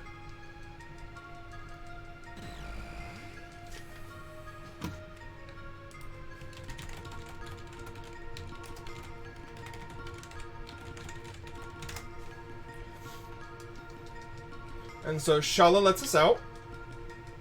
And then in comes Prophet. Hashtag shoutouts to my bot that keeps trolling me more than anybody else.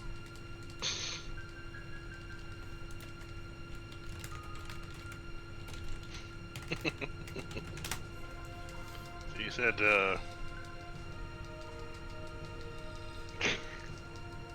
I said, what? Sorry, just laughing about things, don't worry about it. Awesome. I feel trolls coming.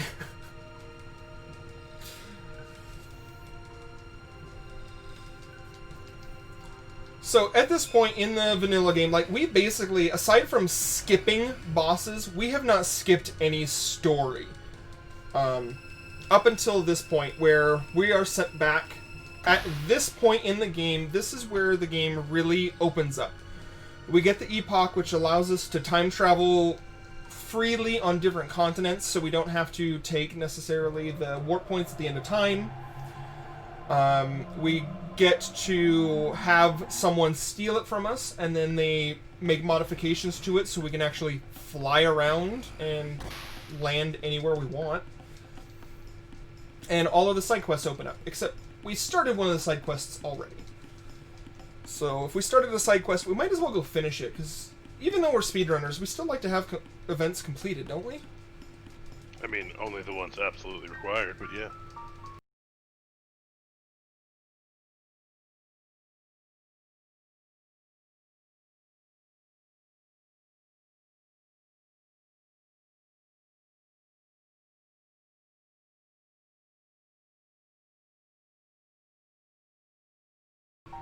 Fair.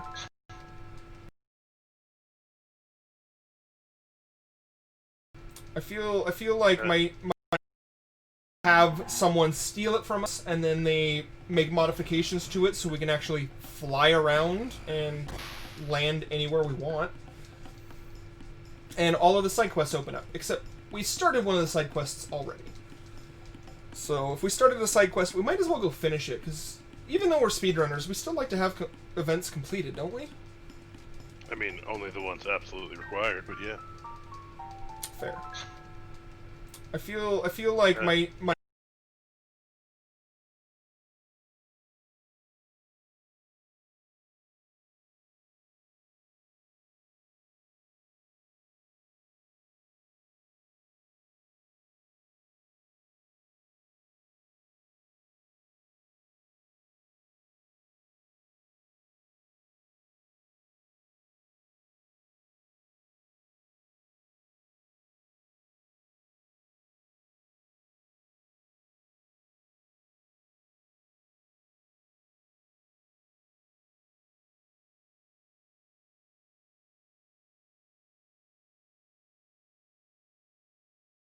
My apologies, everyone. We're having technical difficulties. We will be right back.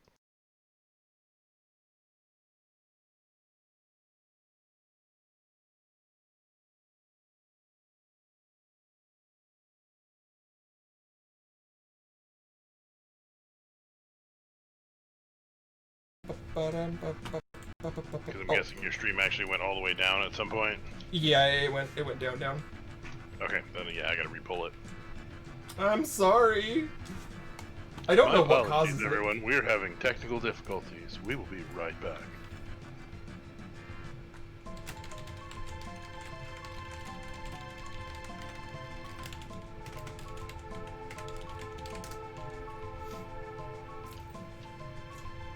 It's okay, at least we got banger music going on. Alright, now we should be back. We're good? We're good? Yep, we're back. Okay. So, sorry about that, everybody. At this point, we're just going to go grab one more weapon, and it's called the Swallow, and the only reason we grab it is because it gives Chrono, not Cloud, Chrono even more speed than what the Slasher does. It is the fastest weapon in the game. So you don't do the whole rainbow thing, the rainbow shell. No, rainbow's way out of the way. Nah, that means like going to go try and rescue Marl's dad from being put on trial, and going to fight Rust Tyranno, and going to pour out soda pop on someone's grave. It's all sorts of weird stuff. So instead, we're going to go save the forest, because trees are very, very important.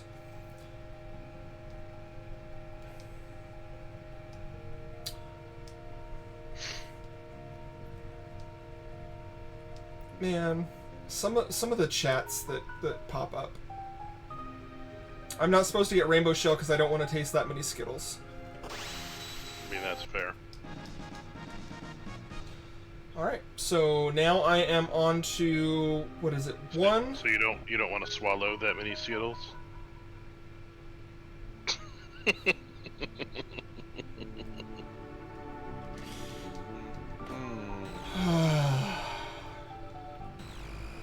We here at Royale with Cheese love puns, regardless of how much our runners may or may not hate them. So this is the last time we will go to 600 AD. I mean, I'm trying to just, like, ignore that and keep going.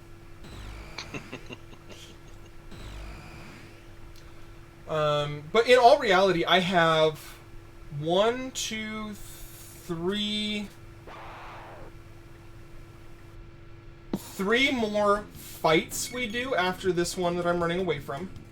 We have 3 more fights. 4 more fights. And then 1 boss, and then we're done. It's good stuff. Good stuff. So, and then you're done, and then you start the final boss. Sorry, and then I start the gauntlet. Okay. It'll be hopefully obvious when I'm on the gauntlet, unless I goof something really bad. So here I'm going to reload because I need RNG to be on a 2-frame window. Like that. First try for 2 frames feels good. And here we're in the sunken desert. I need to run from this fight because this puts us on RNG for the next fight by running.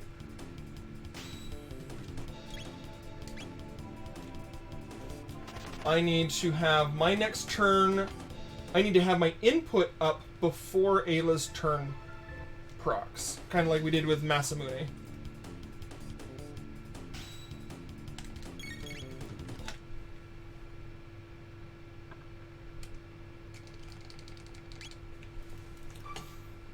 Y'all didn't see that. That totally did not just happen. This is time travel. I saw all of it. It totally happened to everybody. No, it's time travel. We're doing the time warp again. Of course. Hey, if you're gonna get me, I gotta try and get back at you. I have not seen a single jump to the left. Plenty of steps to the right. At no point has Chrono put his hands on his hips. So, funnily enough, during the Masamune fight, if I goof, or if I'm on bad ATB, we have to wait for Masamune to jump to the left. That is actually in the notes to do. I missed. How did I miss?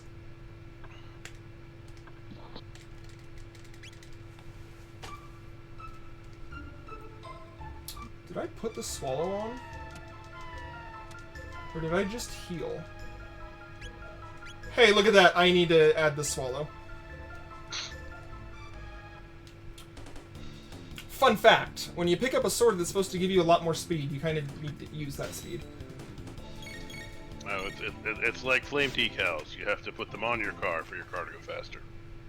Oh, is that what I've been doing wrong? Oh, man. It is 100% what you've been doing wrong.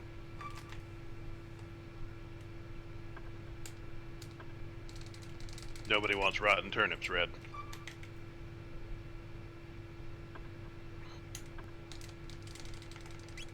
Come on. I need 2 frames here.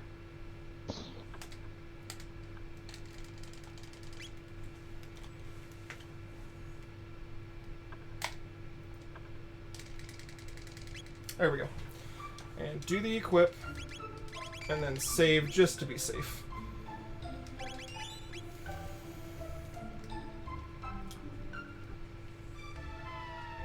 So what we're doing here is we're trying to set up and get enough tech points for Ayla to learn her move that we need called Cat Attack.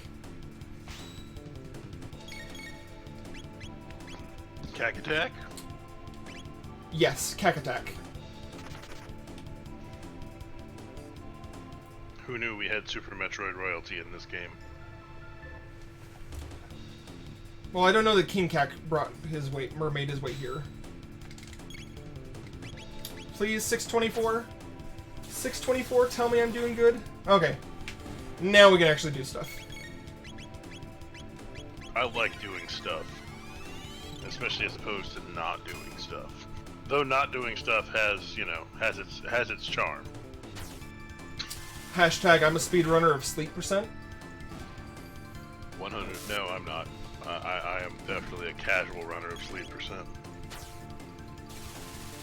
Alright, so from here, we want to get overkill because it gives us a drop that we need called a lapis. A lapis does 200 HP or heal to the entire party in combat. And we want to grab the second one because we actually need 2 of them. that taught us cat attack, so now we're just setting RNG up for the next boss fight. You cat attack this one.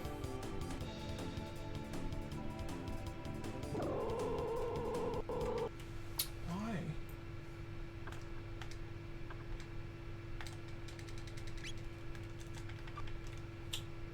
I'm confused.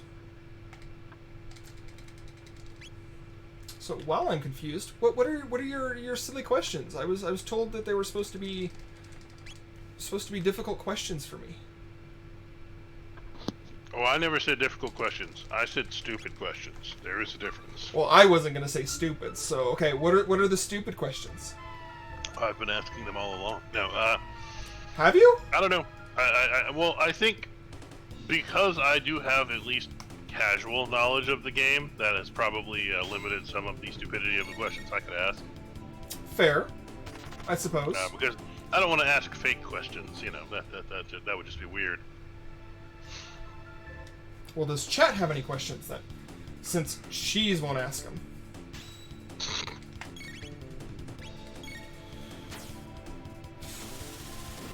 I'm just trying to think of how you get to from where you are to Lavos being dead in the time frame that you're supposed to. The amount of things that you're gonna have to skip in between.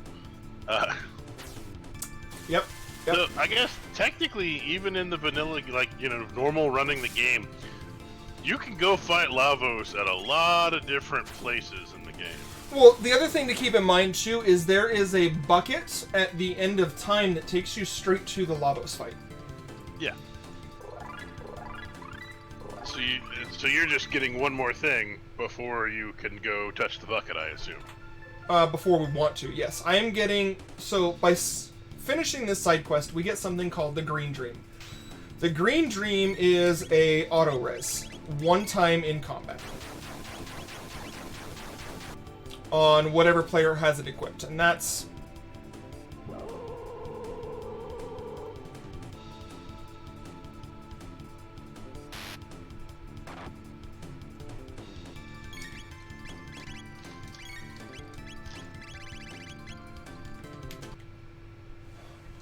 Okay, what am I doing wrong with this load?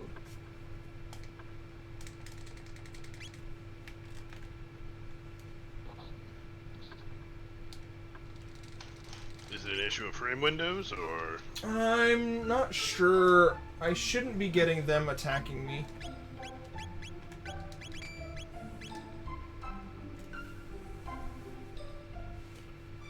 We'll see if that changes it.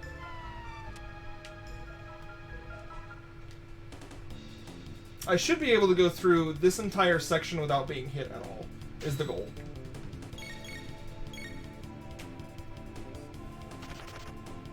If I can make it to Retinite, apparently, then this becomes simple again.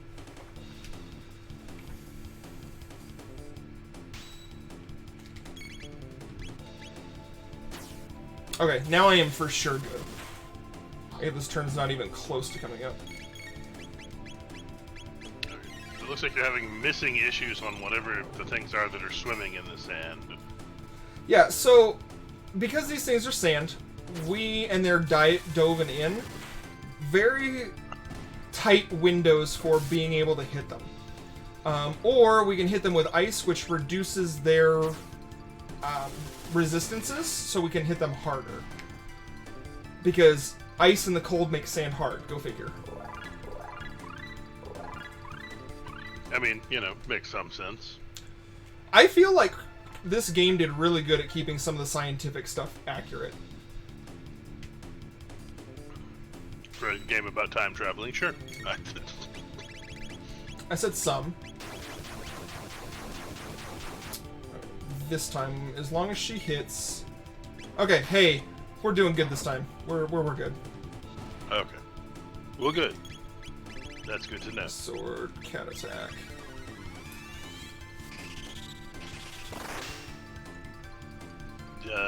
Well, I guess, no, I was about to ask if Tex can miss, but your Cyclone missed, so obviously... Tex can, yes. Are they less likely to miss than anything else, or not really? Yes, there are a lot. From my understanding, the reason that they miss here is more of the creatures I'm fighting, not because they miss. 624. The enemy is gonna miss me. And spin cut without getting the overkill, and set ice.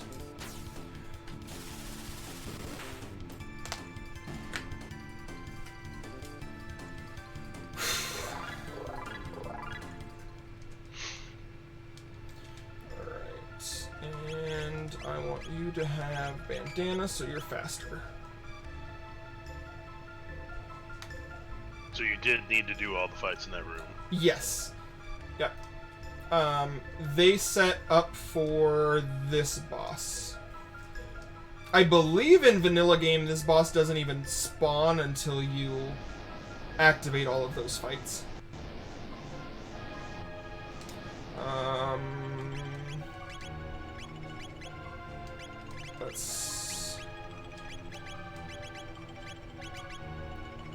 You're okay. Alright. So here I'm gonna basically be doing spin cut cat attack the entire fight.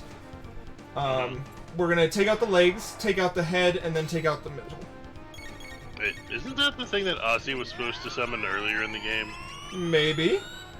Or some version of it? This is a version of Zombor, yes. So same thing, a lot of this we're going to be doing it during animations. There are some that I want to get them in as quick as I can, but for the most part it is during the animations. That's the mission critical stuff. Gotcha. I want to hover over mid-ether.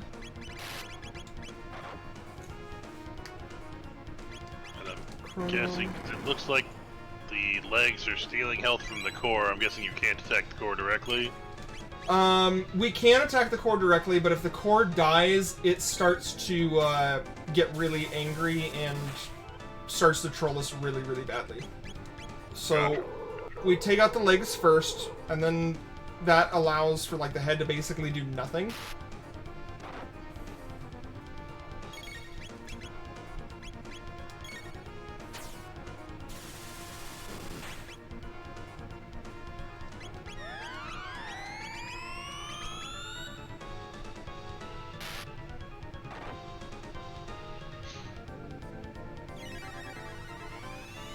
Take out the legs, the head can't do anything, or just can't do anything practical, or like that really matters? It doesn't really do anything, yeah. And I might have been too slow on one of those inputs.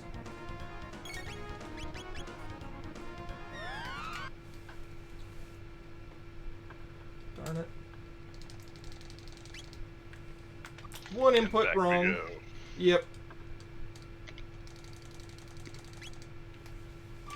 Sorry guys, this is where the run gets pretty tight with being on the RNG, as you guys can see. This is pod racing. Nah, it happens, you know, when you're relying on a game that's got a lot of RNG in it and a lot of different ways to manipulate it, like one like this. It's understandable that sometimes RNG does not cooperate nearly as much as one would hope.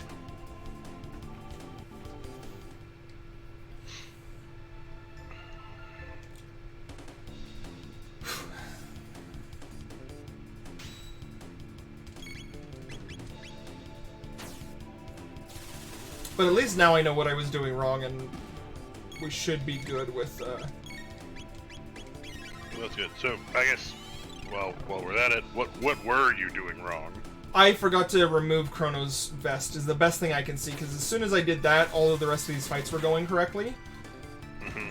I didn't think the vest would affect my speed or anything like that, but it's the only thing that I changed between it not working and it working. Right. So, it's a learning experience. I learned something new today. Apparently the vest was a little heavier than you thought it was.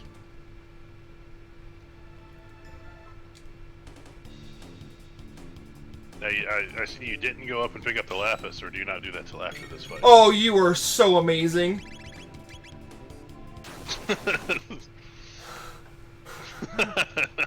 just throwing that one out there. Oh, that would have been horrible. Because if we finish this dungeon without grabbing that lapis, we cannot come back to it. And that lapis is the run, like, will make or break the run entirely. You're my superhero. I'm never gonna let you down. For all those cheesy lines, you were my superhero. Well, cheese is what we're all about here on the Royale. Oh. Grab the lapis, Fate. Stop being distracted.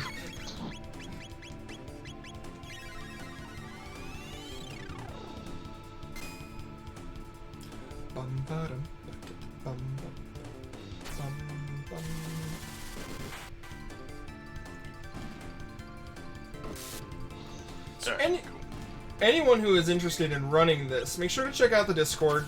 Make sure to look up the YouTube tutorials by El Grand Jerry. They are, I said it at the beginning of the run, they are some of the most well done tutorial videos I have ever experienced. And anyone who's enjoying what you're watching, of course, follow Fate. He runs this. He runs a lot of FF7 Remake. A few other things. And you should be following him because, he does stuff that's entertaining. You can follow me if you want to. I'm not going to hate you if you do. I won't hate you if you don't. Please keep in mind, though, I do not have family-friendly content. Yes. Please. Neither do I. When I do stream, it is not family-friendly. Yes. So don't come expecting this version of cheese. You're going to get a slightly different version of cheese. Yeah. I just wanted to put the disclaimer on there because we're on SRA. I don't want to... Yes. SRA, if you want... SRA, we pride ourselves in family-friendly content. At Fate Stream and my personal stream, we do not pride ourselves in family-friendly content. But apparently we pride ourselves on Rickroll's cheese. Hey, you know what? I was put up to that, but I have enjoyed every moment of it. And if you run either a more obscure game or just a game I'm not super familiar with and would like to be a guest on Royale with Cheese, there's the information that Nightbot just spit out. There's a Google form there. Alright, there's the cure, there's the cat attack. Take this like you haven't done it yet, Fate. Just reset. So we're gonna Cyclone. We want the 2 Cyclones to miss. And that just shows us that we're on the correct RNG. Yep, there we go. Well, assuming the cat attack hits. If the 2 miss, then I know the cat attack will hit. Ah, okay. Yeah, but coming up in 2 weeks on the Royale with Cheese, we will have, I believe it is Super Mario Odyssey. Ooh! Run by, I'm going to have to pull up the schedule because I set this up over a week ago and I've slept. Run by Hey It's G-Man. Looks like Super Mario Odyssey any percent. I think I've watched an any percent race at some point. That's gonna definitely be one I have to watch. Not with any kind of real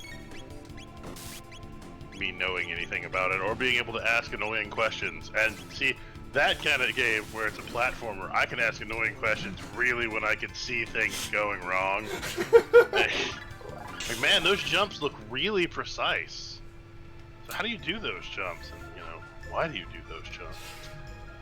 Well, then I'm really glad that I have been able to hide some of the mistakes I've been making because the RNG is so open and fluid in this, with the exception of, like, these boss fights.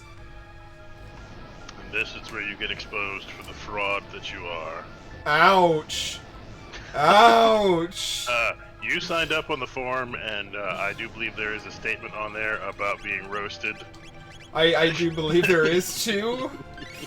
No arguments, but dang. You've already agreed to this. You did not get in a fight there? No, it's a weird thing that can occur because of the fade outs. I need to heal again. I'm way lower on mid-tonics than I want to be. Alright, take two, Fate, don't go slow. That's correct. Unless the purpose of the run is to go slow. We don't have slow runs here on Royale with cheese. That would be a very weird format. Once more with feeling, it would appear. What did you forget to do? I pushed left and not right. I kid So you you're not. at the point where just hitting left instead of right is problematic? So, or did you select like the wrong ability because of that? I select the wrong target because of that. Ah. And on that particular fight, having the correct target is kind of paramount. Gotta make sure to go for the legs, take them out at the knees. Or do and get shocked, it'd be fun. Wait, what? What am I getting shocked by? No, I believe Red was implying don't, when we said don't go to our streams expecting family-friendly content. Or do, and get shocked. Like opening links from friends.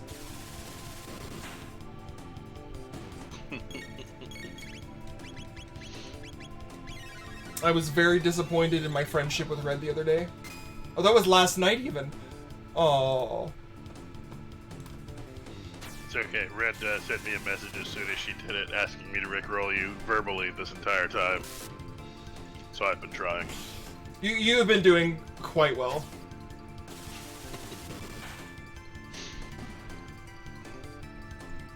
Quite well indeed, sir.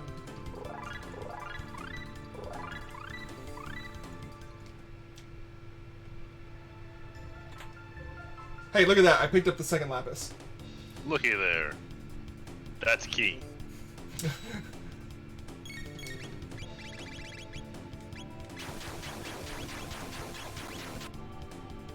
Alright, so if the cyclone misses, you know you are where you need to be. Yeah, like I said, it had to have been the vest, which is weird, but it's the only thing that changed. Because now I've gotten this part every single time. Right.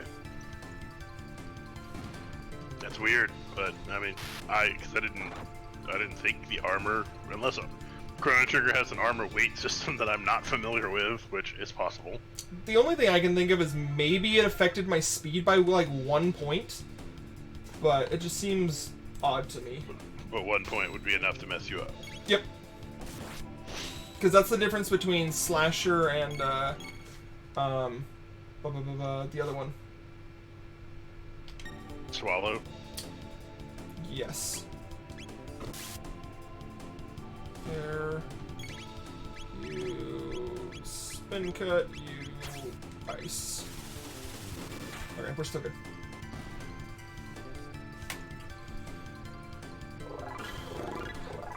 Oh, it's probably a good thing, because I don't think I did the menu for Bandana after that last fight anyway. Yeah, so, like, the Bandana, a speed +1 goes from 13 to 14, but that makes this fight go from, like, super tight to there's breathing room.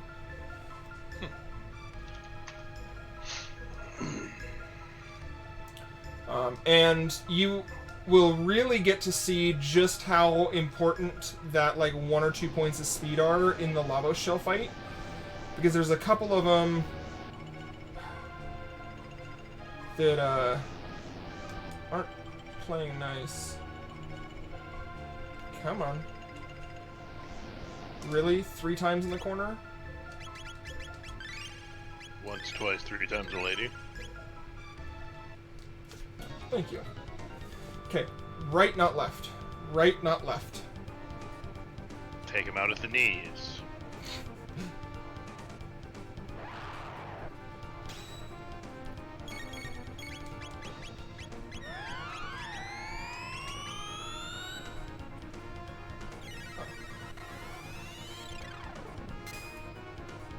This is one of those fights where it's like, it can go wrong really, really easy, But if you can get past the first section, kind of like with Black Tyranno, you beat Azala and everything else is easy on it.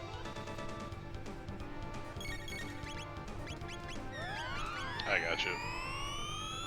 So once the legs are down, everything gets much easier? Or? Yeah, because then he only gets 2 more turns after that. Oh, okay. This is why you don't skip leg day, folks. Leg day's important.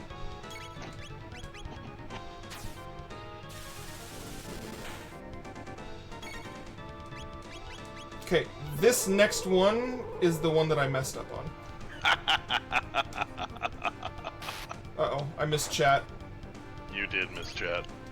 Okay, just like that, we're good now. Akari Warrior. So the strategy for this fight is so the boss doesn't have a leg to stand on. I love it. I love it. I can't even, like, argue with that one. That was just too good. How odd that you can't even.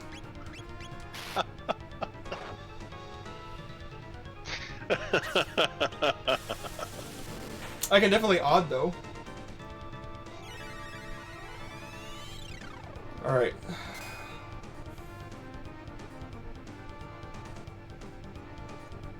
Leech Marl. So, these next 2 should kill the legs, and if it kills the legs, then we're set for this fight. So if you come to this fight and don't bring either Marl or Frog, I guess you're kind of boned? Really? Really? Boned? Really?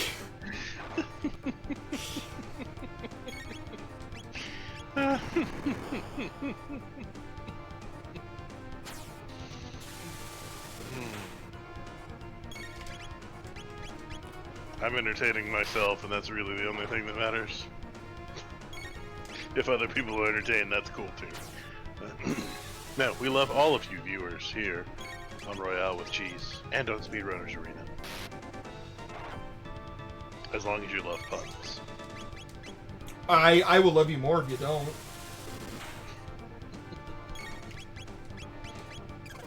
Okay, so I should have 2 more spin cuts, 2 more cat attacks, and we're done.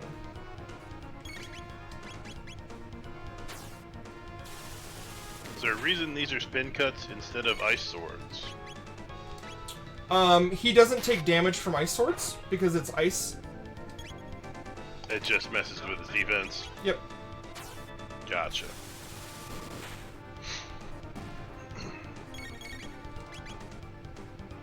And we're done. Cool.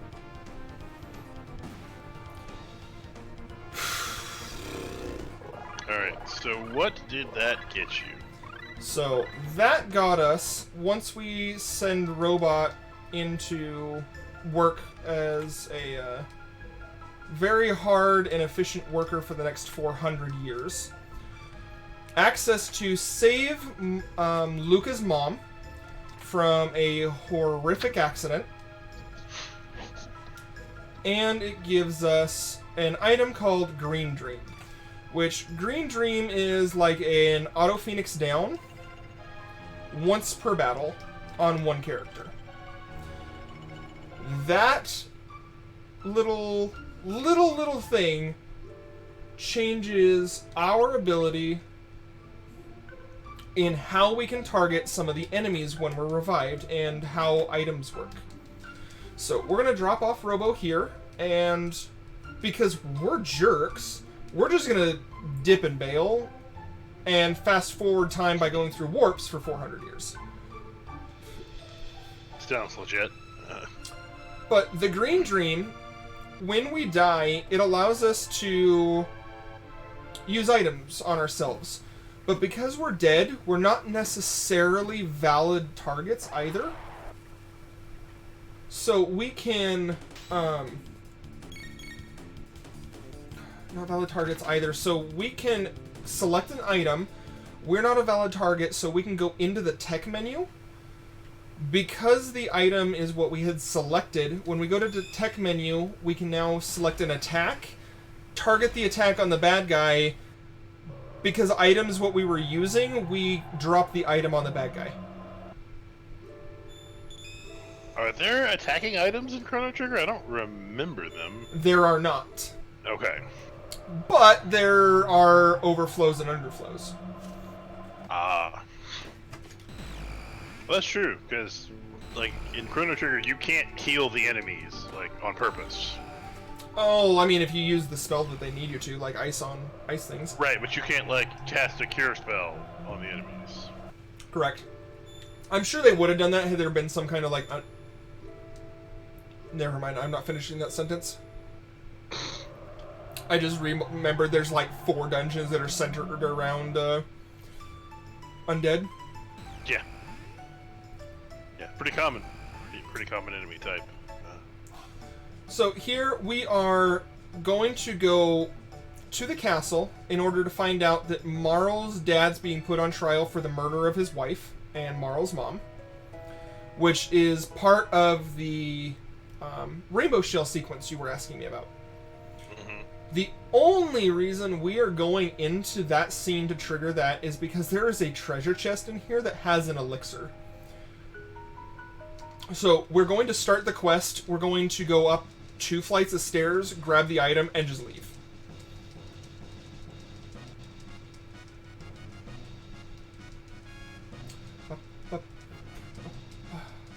Elixir's that important. It is. The elixir will make or break the end of the game. So the lapis is how we survive the lava shell. The 2 elixirs are how we beat the bosses. Gotcha. By using elixirs on them? You got it. Ah, look at me learning stuff and actually functionally remembering some knowledge. Go me. So earlier in the run, you were talking about the Chancellor and if he was good or bad or anything along those lines. The Chancellor is actually a descendant of the Chancellor / boss we beat as the very first boss in the game. So where the king becomes like a descendant of the king, the boss becomes a descendant of its boss. Yakra, or whatever his name was? Yep.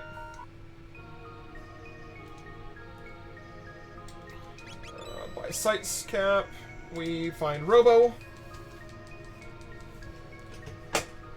Ooh, my chair tipped back way further than I was ready for.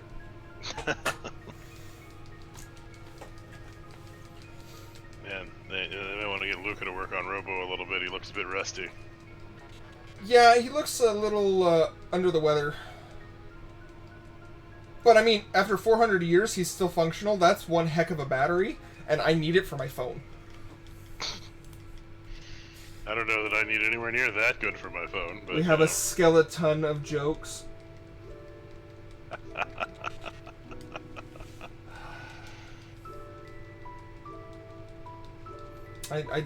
I missed that one. I think you read it and I just missed it until reading it again and just... Alright. No, I didn't read anything past the strategy for the fight being the boss doesn't have a leg to stand on. I made you'd be pretty boned joke if you didn't bring in water magic. Our player has a bone to pick with that joke. Yep. Yes, I did. I love it because as I read that one, my chat goes, Fate's gonna have a bone to pick with anyone who goes on about making jokes like that. Alright, so here we get to actually see one of the most unique warps we go through, and it's an entirely different color. Instead of going to like a different time, we're going to a different moment in Luca's life. And this is where we experience, if you go through the game, you find out that Luca's mom is paraplegic because she gets her skirt stuck on her husband's machine and it basically chops him up. It's very horrific, like everything, unless we know the password. Well, the password happens to be her name, so we just kind of give her the password. And then now, because we stopped that, she has legs.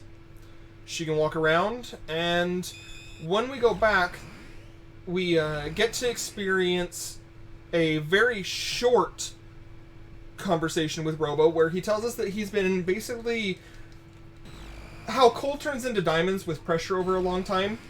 He takes sap from the trees and makes them into a green dream. But if we don't save her legs, then he goes through this whole discussion about like having regrets and being able to change time and all of that jazz. Well, we succeeded, so he doesn't need to do that. And now we have everything we need to go beat the game. And leaving Robo behind for all that time, that's why there's a forest there now instead of a desert. Yep, because we killed the thing that was harming the desert, and then he spends time tilling, planting, watering, and there's one more animation that he does. But cultivating a forest. You got it. One of the things I really like about this game, if you're playing it vanilla, is there are a bunch of things that you can do in this game that story-wise don't make a difference. Like finishing out and doing the side quest so that the forest and everything is fixed. I've already got the bandana, power scarf. Okay. Save for my backup. And we go to the end of time. There are things... Time. Yep, 1999. Let's go stop Y2K from happening.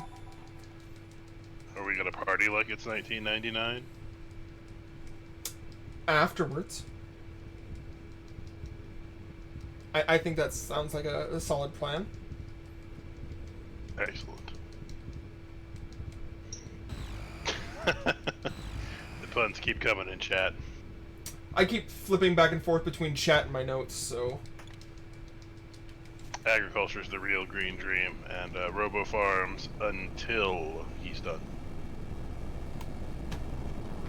Alright, I got it. I need to hashtag ban some people from my stream.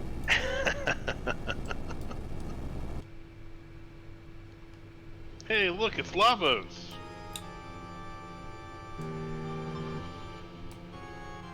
While that's true that it's impressive to turn a desert into arable land in only 400 years, if you're an unceasingly working robot, it's, you know, it's doable.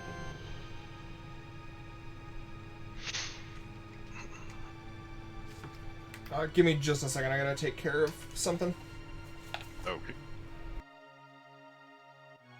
I hope you're all doing well, and that you're all enjoying your time here at the Royale with Cheese. Please give our runner FayteFireix a follow. He has sat through all of my rickrolls in good humor, which you know, gotta respect. Give me a follow if you'd like. Neither of our streams are super family friendly, unlike SRA, where we like to stay family friendly.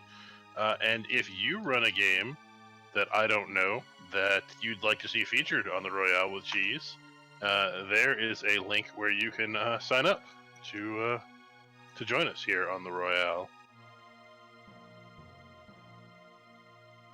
Yes, will he fight? Will he run away for now? No one knows. No one knows. He's really agonizing over this decision. And while he's gone, I will also be right back.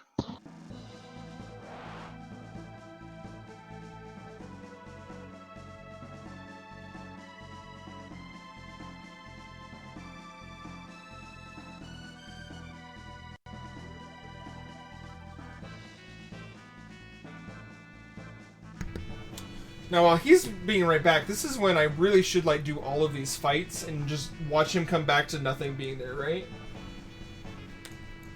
Oh, the suspense! I mean... That's not, like, a really good angle to hold that sword at.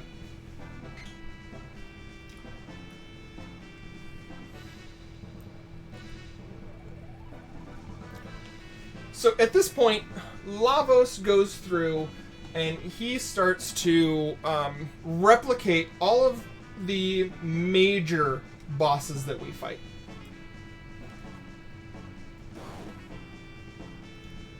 So as he changes his quote-unquote attack form, we're going to go beat him to a pulp over and over and over again until he finally gives up on trying to be someone else and he decides to be a good person and be himself. So you know what? There are some people that shouldn't be themselves, especially those that are trying to destroy the planet.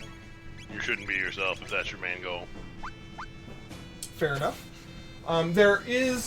There's 2 fights in here where I'll have to focus and whatnot, but till then, we are good. This entire boss rush is scripted. The whole thing until like the end of the game is all scripted. Oh, really? Now, did you have to make sure that you were on a certain RNG for this, or? Normally I would, but because Redinite went correctly, I'm on the correct RNG, so I didn't have to reset. Gotcha. We'll have a damage check just to be safe right here, and I need Chrono to hit for 269. And so now we're, like I was saying while you were gone, we're going through like all of the bosses that we did or did not deal with earlier. All the bosses that you theoretically defeated throughout the run. Correct. Lightning. Because lightning is my backup strat. Lightning and Marl, Antipode. Absolutely, Wody. Third lightning. You know, if you want to get further into your speedrun life, you should totally submit to be a part of Royale with cheese. Water on Marl is okay. Lightning. Antipode plus slash. Water on Chrono's fine. So since this is entirely scripted, like you're just reading the script for exactly what attacks you should be using in what order? Yeah. I have a lot of them memorized, but I'm not taking risks in it. I'd much rather focus on... I appreciate you not... and I'm guessing your PB of 3 hours and 2 minutes, you had a lot less stuff go wrong? Yes. Like, Defeat Magus, I was up 25 minutes. Black Tyranno, we cut 15. And then Redinite, we jumped up 22 minutes. So, you take out those, and yeah. Yeah. This is Zombor, so I need Ayla back, because I need the Falcon Strike. Slash. Wait, do you get to change characters between each form? Yes. If you want to. And Falcon Strike with Chrono, because when this thing dies, it steals all my MP.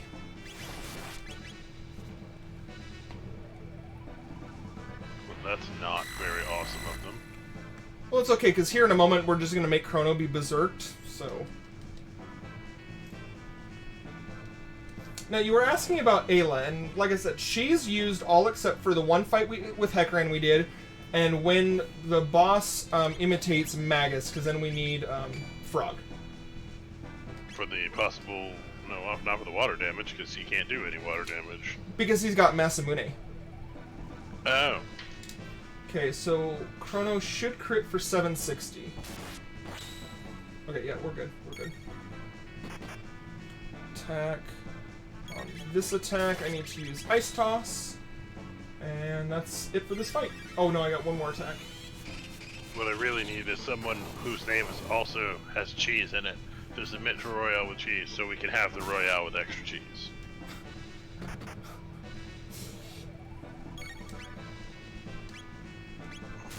And this should hit for 401. Okay, we're good. Unfortunately, Bodhi, with practicing FF7 Remake, I have watched enough of Fate running it. I don't know that it would be a blind enough commentary. Plus, I have beaten the game myself. Power Scarf, items, organize. I need to mid-tonic Marl, and I need to take one of my 3 full ethers on Chrono. But yes, puns rule. Okay, lightning and Ice Toss.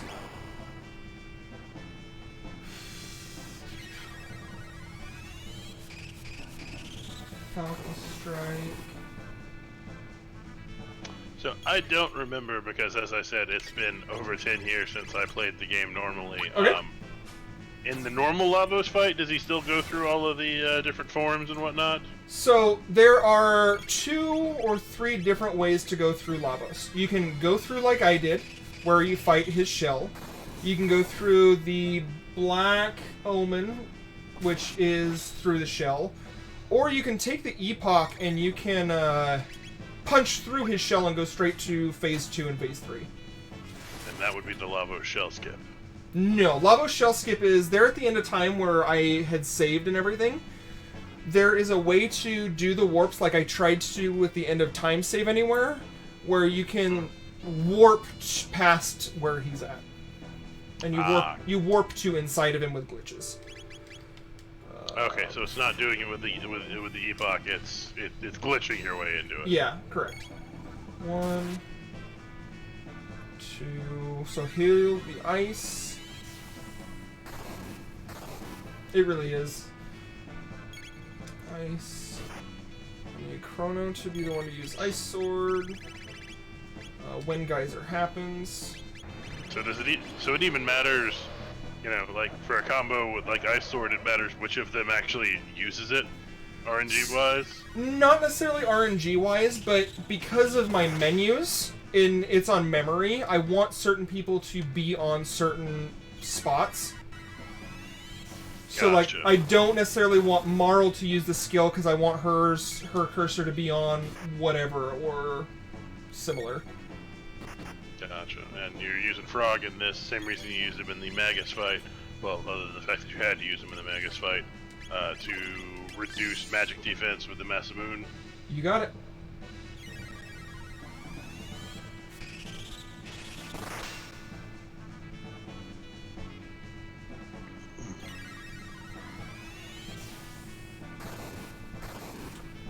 Frog attack and Ice Sword.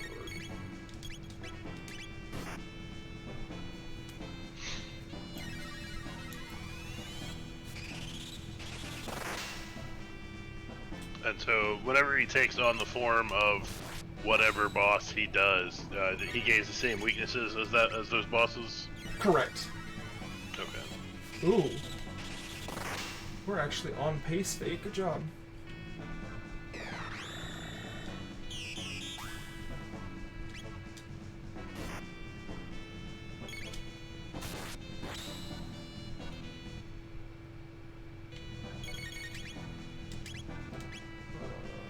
I see the occasional, I'm guessing they're pauses where the screen goes gray. That's just you checking the script. Yes, or like watching whose ATV is coming up next. Gotcha.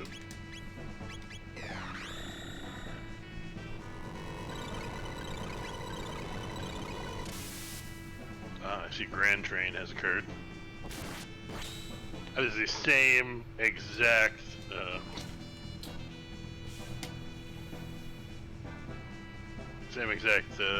animation as Grand Train from FF6. Okay, I got that. We did the 2 attacks. I don't know if this is gonna work. Man, you're a bit late in the game for not knowing if stuff's gonna work.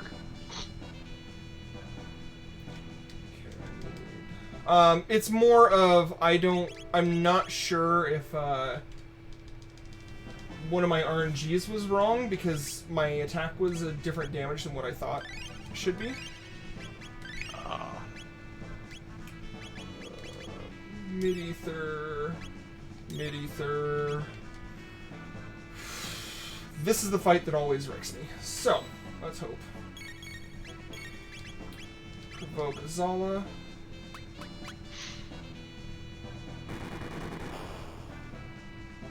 Two flames. Second haste is Chrono.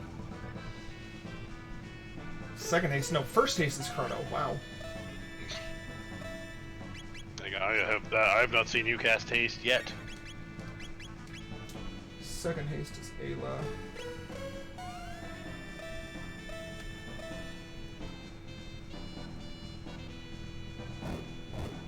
I like that they chose the same color outline in Chrono Trigger that they did in FF6 for whether a character is hasted or not.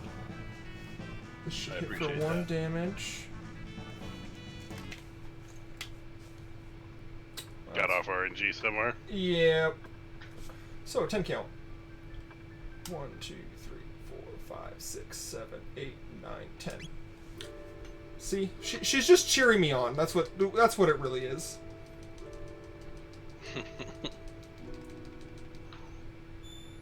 Understandable. Yeah, for one of the moves in the Magus fight, I did it too soon. And I thought it would be okay, but because Magus gets those passive turns, it's hard to tell, and he had to have gotten one, so. Shifts the RNG just enough to cause me some guff. It wasn't very punny.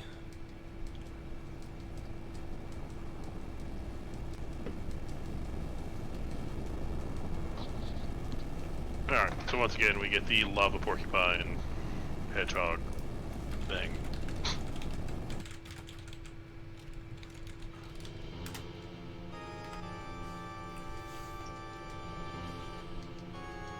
This is Lavos! And I'm glad... Run away. I am really glad that we lost the fight there and not the fight afterwards, because the fight afterwards is a bigger time loss. Alright then. So I appreciate the fact that you can still run away if you want to. Like, you're like, yeah, let's take on Lavos. You know what? Nah, I'm good. Oh no, I didn't mean to click this button like 4 times to say yes. Oh no! Not like you didn't have to click it. The old man warned you like, hey, you know, that's not a good idea, and you have to click it again. And then you get here and you see it happen, it's like, this is your last chance, bro. Like, for real. If you want to run, but do it now.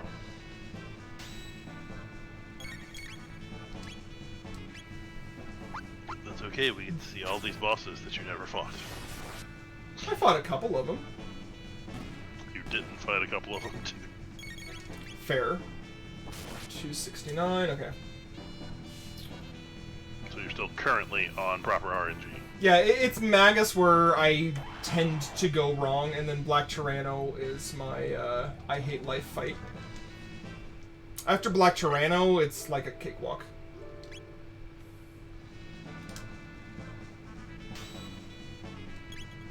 Now, if you say no after you get, you know, to the Lavos fight, do you have to rewatch the cinematic if you go back?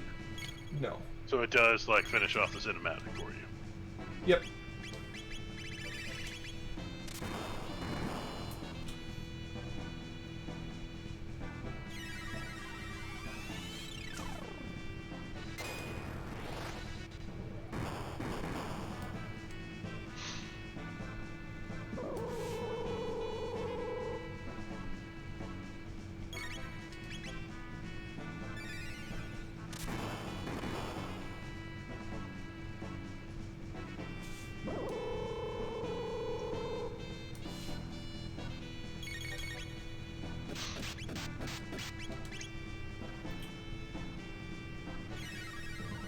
Some of the noises of you getting hit in this game are just hilarious.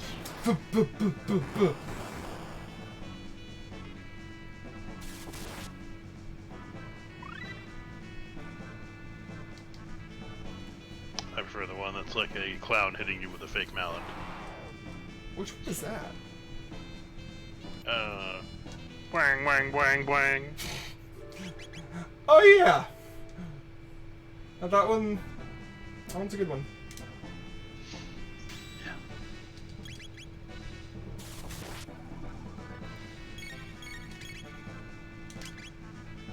And to answer your question, you had asked about if it's important which person uses the abilities. There are situations like this one right here where it will only steal MP from the one that used the ability, so we want it to steal from Chrono. Ah, okay. That's the other time I forgot to... But other than in very specific situations, it only helps as far as for setting up your menus. Yep. Wasn't sure if the RNG was different depending upon who did it or anything like that. The RNG isn't different, but there are some fights where if someone's in position 2 or position 3 will make a difference. Crit for 760. Okay, we're good.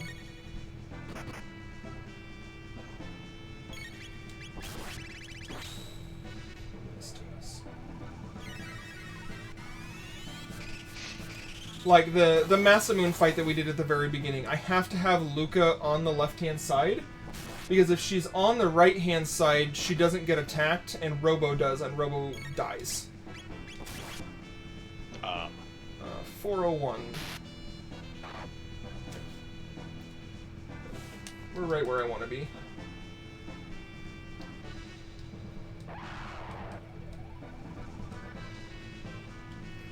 Lavos, it's quite sporting of you to change all of these different enemies that have very specific and very easily exploitable weaknesses.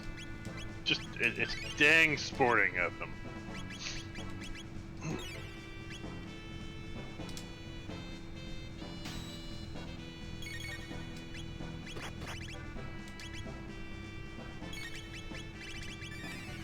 Ice Toss, Chrono Falcon... Oh, because I need both of them to be on Falcon Strike, that's why. Ice, good, okay. Alright.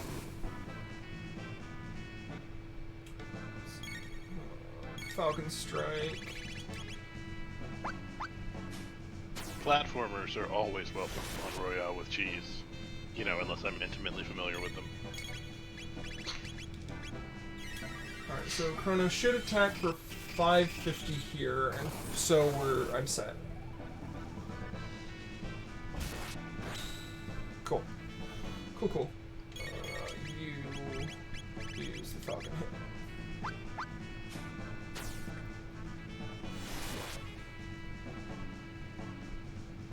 And that's a 1080, yep.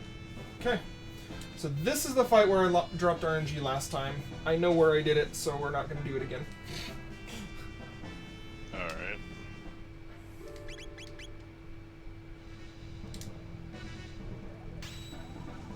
So both of them attack. He's going to set to ice. Frog Attack's going to make his magic resist lowered, so we can use Ice Strike.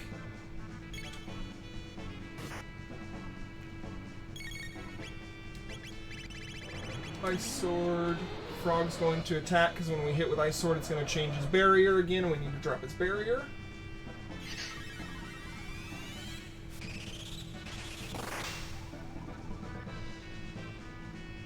So I know the Masamune drops his magic defense. Does it also make him drop his barrier, or? No, it's the magic defense. When you hit him with a spell of the same element, that's when he changes his barrier. The RNG we use, it just happens to be the exact same barrier every single time. Gotcha.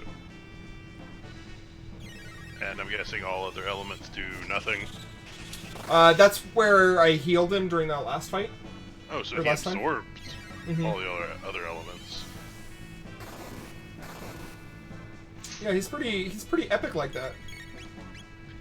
I mean, you know, he is Magus, so... I mean Janus, I mean Prophet, I mean Magus. You know, you wouldn't get that from other guys.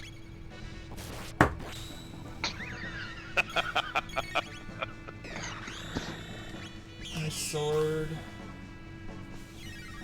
I need to hesitate on this second Ice Sword. You're waiting on him to do something first? No, I just need to hesitate a little bit to shift the RNG. It's one of those, like, my note says don't do it too quickly.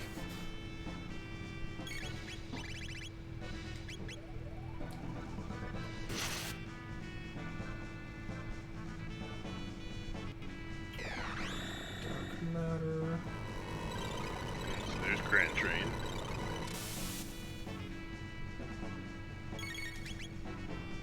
You use Ice Sword, you use Ether on yourself, so that you're on the item menu, because when I forgot to do that last run, I ruined my run.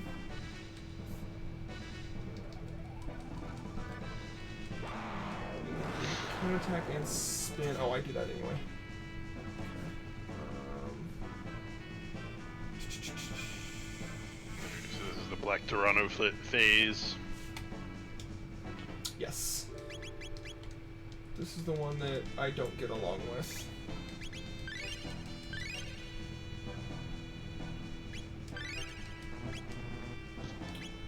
Chrono mid-ether on you. And Ayla. You already have the bandana, so let's go. Provoke on Ayla. Oh, sorry, Azala. Okay, so what does provoke do? Like, what does provoking Azala accomplish?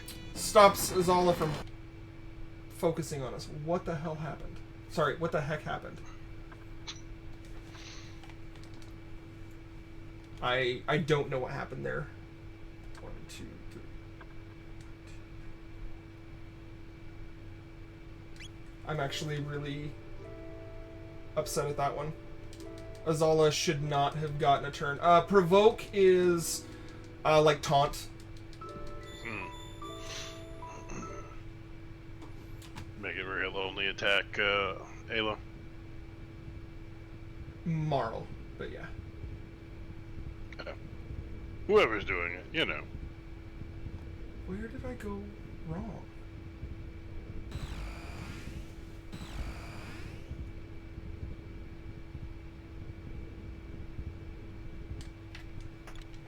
Oh, maybe the flame would have been okay.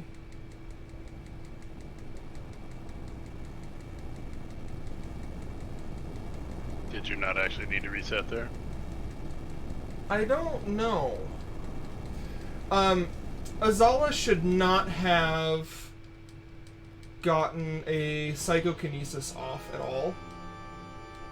Mm-hmm. And so getting it off and then using flame, I'm not sure. Like, now that I look at it, because they're both techs shift the RNG the same value no matter what tech it is.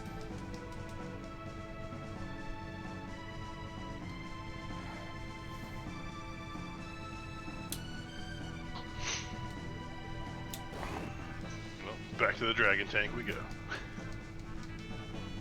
This is so depressing. I'm sorry, you guys.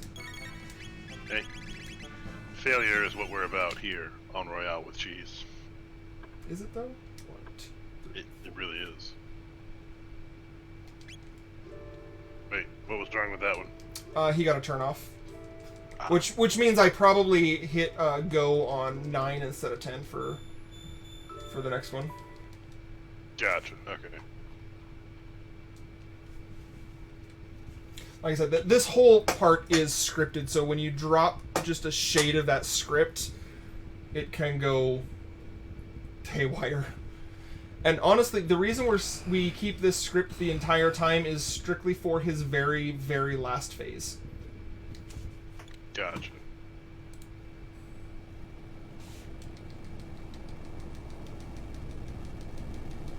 Because we want him to attack Marl and Ayla and leave Chrono alone on the last phase. Or do AoE attacks. One of those options.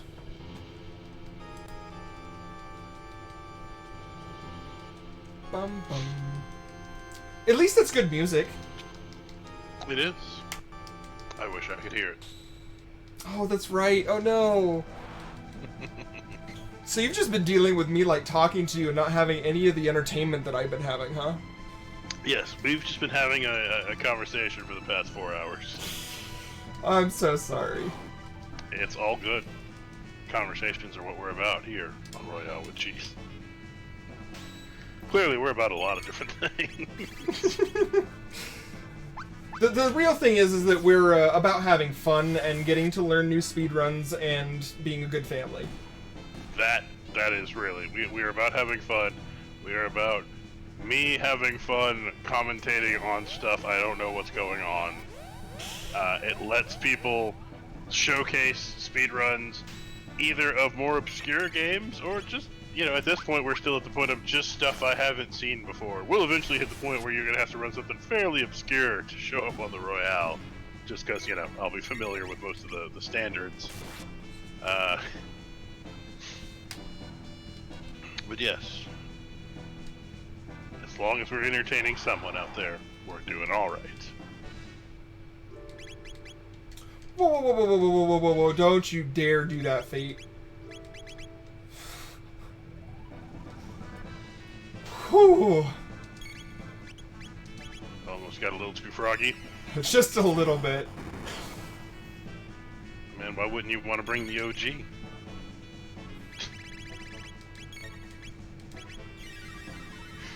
I do love that I made you mess up 2 different names by rickrolling you. It was like perfect timing for it. And you end up with No and the OG.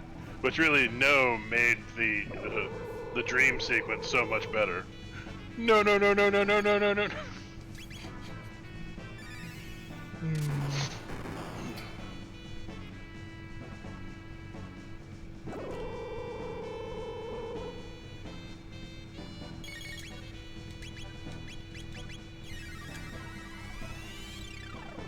No extra turn, right? We're good?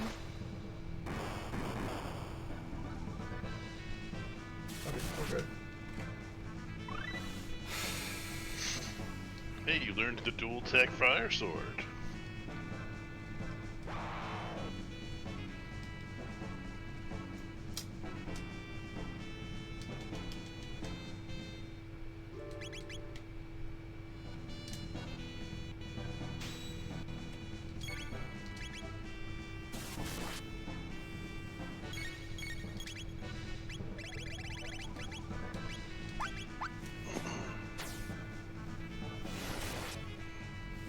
Time as we're going through portions of the fight we've seen. You guys should be following Fate. He has put on a great show for us. He's been running this for over 4 hours and has had kept quite a few good-natured throughout all of my rickrolling. And had some really good catastrophic failures, which goes to show like how open this game can be. Just because you have a script doesn't mean that you can always stick to it. 760. And of course, you can follow me if you want to, but don't worry about it. You know, if you wanna join the Royale, if you got a game that I've never seen and you think you can cause me pain by running it, as long as I get to cause pain pack, sign up for the Royale. I can't promise you'll get rickrolled nearly as much as Fate has. I was specifically requested to rickroll Fate as often as possible during this, so that's, yeah, it's a special case. It's alright. Here, let me turn around and desert you really quick. I got a swivel chair.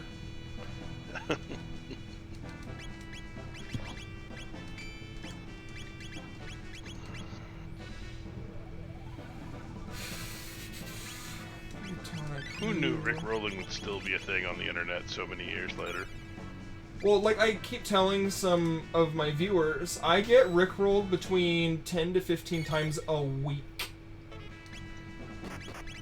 Is it all red? No. No. It's been a long time since I've been rickrolled. Yeah, no. It seems to be a common theme. I get rickrolled so often that even my mother does it. Wow.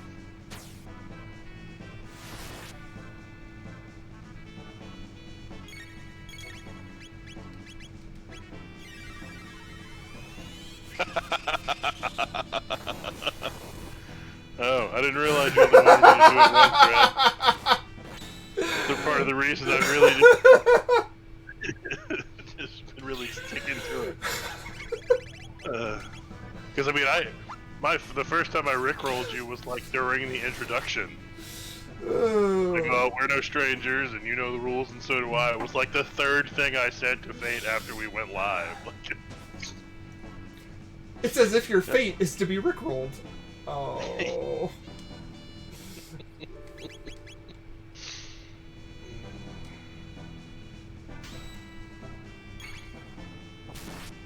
Alright. Alright, we're at the Megas phase. Again. Sure, at whatever point it is you're supposed to slow down. Make sure you slow down. Yes, sir. Whatever you say, sir. Hey.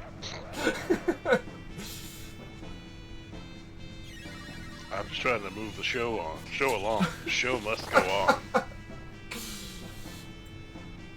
This is where I just go get someone who can do the run better and have them finish it out. Cheese, it's all yours. Yeah. Well, it's been nice having all of you on this week's Royale with Cheese.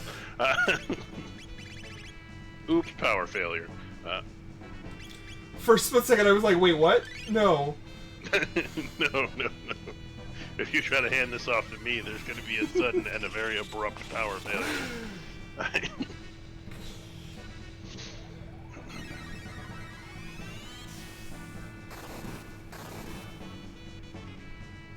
Yeah, like I said earlier, in 2 weeks we'll be having our next Royale with Cheese, where we'll be doing Super Mario Odyssey with Hey It's G-Man.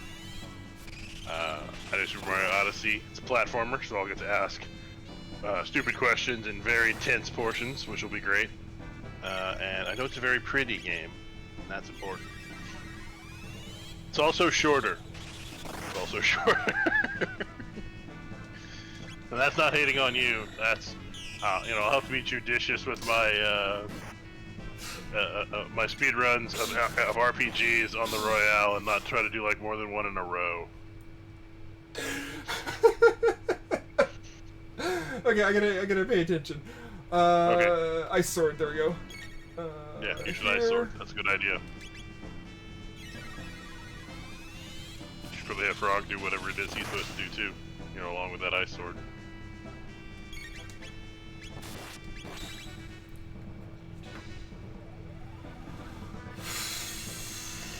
Okay, I am for sure on script now.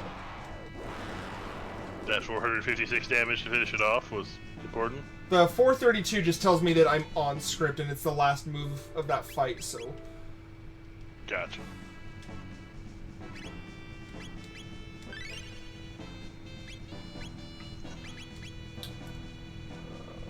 Mid-ether, you, and you... Double check you have the bandana, okay. Alright, now it's time for the Black Dinosaur. There we go! I got the provoke off, okay. Fire 1. Fire 2.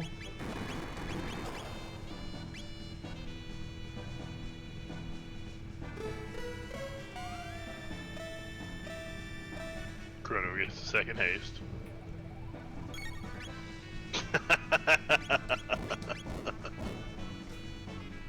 I'm never gonna live down half of this stuff, am I? Oh no. Oh no, see, like the second we're done broadcasting, this entire video is getting highlighted and uploaded to YouTube. Can we cut out the hour where I did lots of mistakes?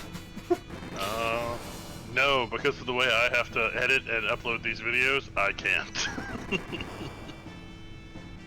Okay, I need to really pay attention here, so... Yeah, pay attention.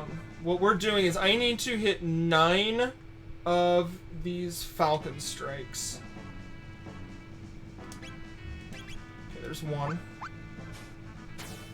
You don't care that Marl's dead? Nope. Or I guess probably she's supposed to be dead. 2.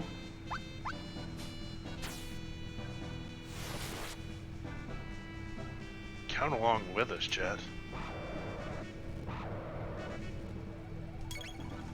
3. 3 Falcon Strikes. Ha ha ha. 4. 4 Falcon hits. Ha He just took off his headphones so he doesn't have to hear me while he's doing this.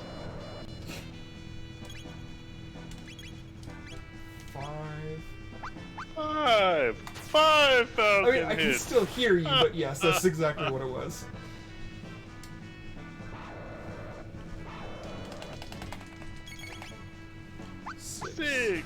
Six Falcon hits. Is that fast enough? Alright, I'm gonna stop the count on count. It's starting to annoy me, and I'm the one doing it.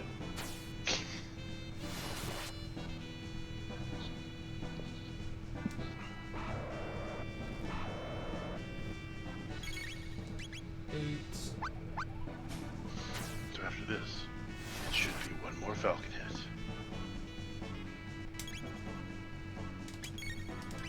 9. He's on the 17th green.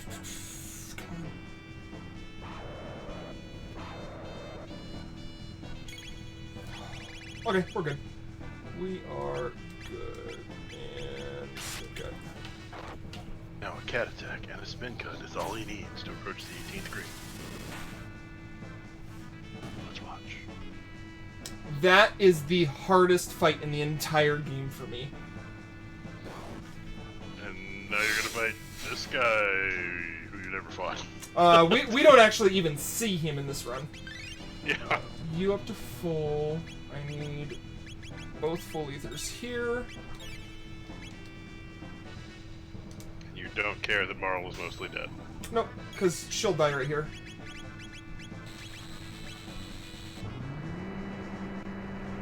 And this is we just Falcon Punch till the fight's done. Like just the rest of the whole fight, or just phase? This phase, sorry. Well, this is the last of the gauntlet. Gotcha. Well, your guys are mostly dead. Yep, but he won't get a turn again.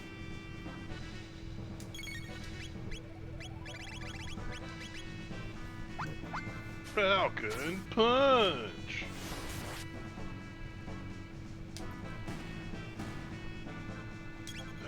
There goes the hands. Why is it telling me that Speedrunners Arena went live 5 minutes ago? We've been live for like 4 hours. I don't know. Why is it? I just got a push notification saying that Speedrunners Arena went live 5 minutes ago. Nice, nice. Considering our runtime at the bottom of the screen says 4 hours and 25 minutes. Really, mine says 4:30. Really? Well, I went live so you could crop everything. Oh, yeah. That makes sense. See, mine for you says 121 because remember your stream died in the middle of it. Which is weird because OBS didn't reset my timer. That's strange. It should be 1 or 2 more of these Falcons and we're done. How many more Falcon punches will it take?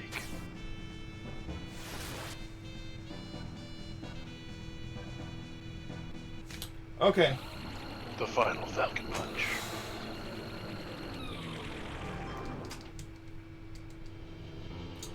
So menu, Chrono, you get the Aeon Helm, you get the Sight Cap, so you can't be Chaos, you get the Aeon Suit, you get the Mesomail off of her, you get the Berserker, you have the Bandana, you get the Green Dream, and I need you both to be full life. Is it now time to start cheesing things? Yes. Oh, I forgot to do one more thing. Where is my... So Lapis is there. I want heal, revive, and full tonic. Lapis, heal, revive, full tonic? Is that the order?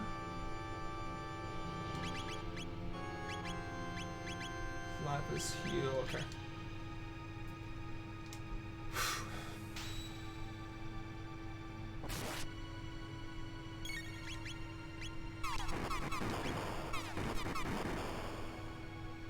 Destruction rains from heaven. And then this is what the Green Dream does.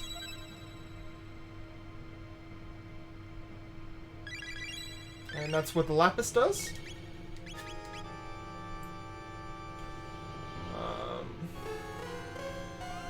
And then that heal that we got at the very, very beginning of the game will be used right here. Somebody gonna get chaosed? Yep.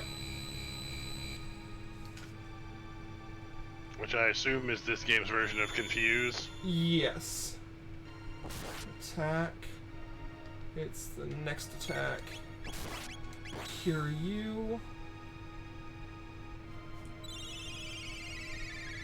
Marl will die here. Green Dream only works once though, right? Correct. Once ever, or once per fight? Per fight. Alright, so there's 1, 2, 3, 3. That's where I usually mess up. 3. That's 4. Weak out attack. Chrono attack. Rain. Lapis on her next turn.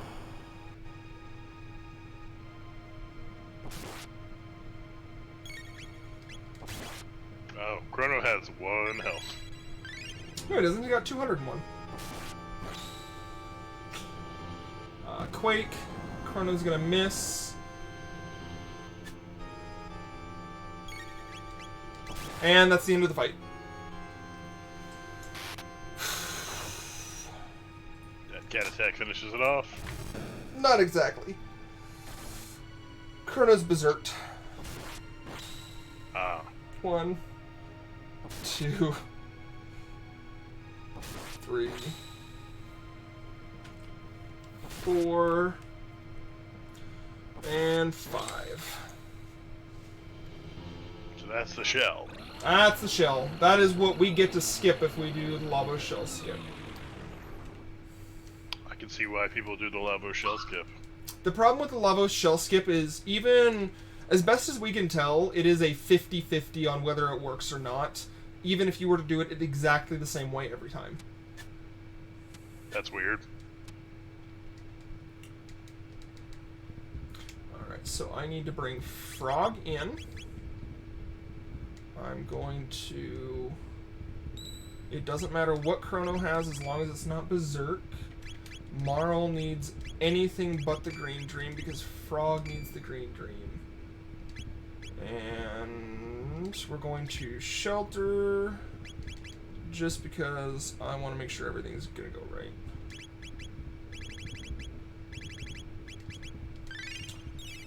So this is where we get to mess around with the glitch I was talking about, with Green Dream allowing us to use items on the enemy.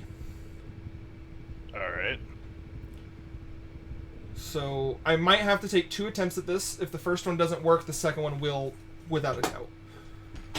We're still on battle speed 1, which is max speed. If it doesn't work, I'll just drop it to battle speed 4 and we'll go from there, because there's just these 2 fights left. Right. Battle speed 4, you can control your timing better. A little bit. It gives the enemy less time to do stuff. Throw away your thing. Okay. Frog, open up your items. Okay, Elixir is going to be A up A. Slurp cut on the head. Just used an elixir on its head and a slurp cut. So, Nope. the elixir allows us to, or is what item we end up doing. The slurp cut's what allows us to target the enemy. Or, Gotcha. yeah.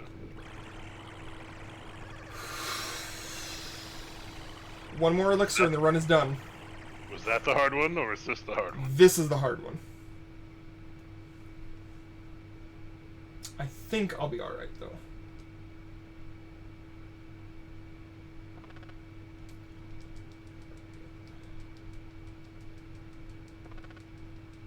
I need Frog to use an Ether on his turn, and that is just because I need him to be back on the item menu and not the tech menu, because we use Slurp Cut. And time will be at last input if he doesn't attack me and kill me again. Okay, so is it your last input? My last input, yeah.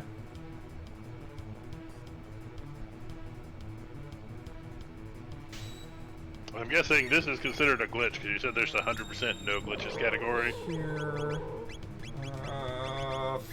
not the elixir, not the elixir, not the elixir. You pointed an empty spot. You're dead. Please use the ether. Okay, good.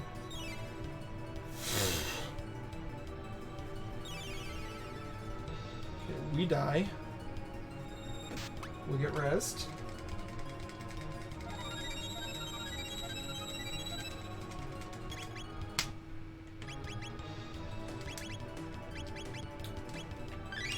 And that's game. Wait, you don't have to hit the main guy, you hit one of the things? The main guy actually is not Lavos Core, it is the one on the right-hand side. If you kill the one on the right, it defeats all three of them. If you defeat the other two, they will respawn each other. Oh. So. Alright.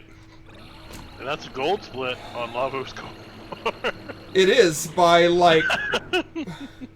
by like, what is it? 3 minutes. Because I got it on Battle Speed 1 for the first time. Nice. Hey, something went right. Mm-hmm. Battle Speed 1, first try, first time. There we go. Alright, well done. Well done. I mean, I know there was some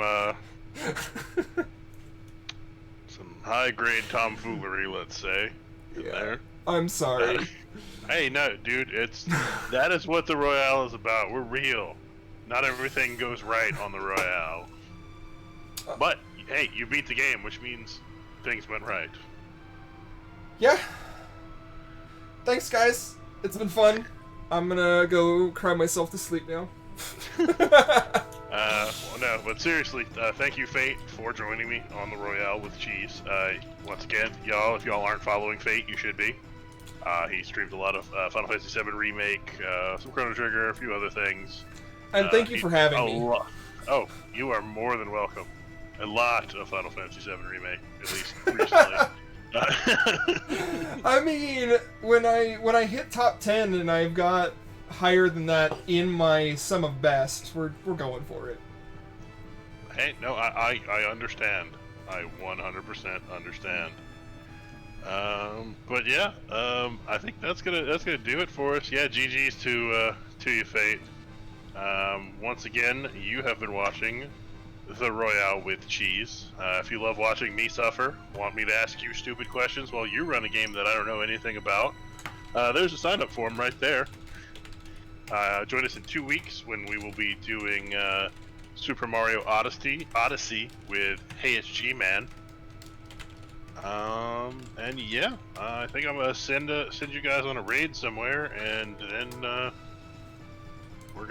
I'm gonna go do something else because I've been staring at this for a while. Welcome to. I usually run 2 of these in a day, so.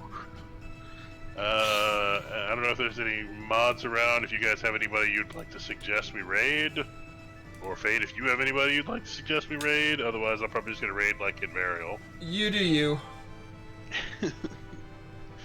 Alright, we're gonna raid in Varial. If you enjoyed watching Fate play Chrono Trigger, maybe you'll enjoy in Varial playing Persona 4. But once again, thank you all for joining me on the Royale with Cheese. Thank you, Fate, for joining me. And from everybody at Speedrunners Arena, thank you all, and have a nice day. We will see you next mission.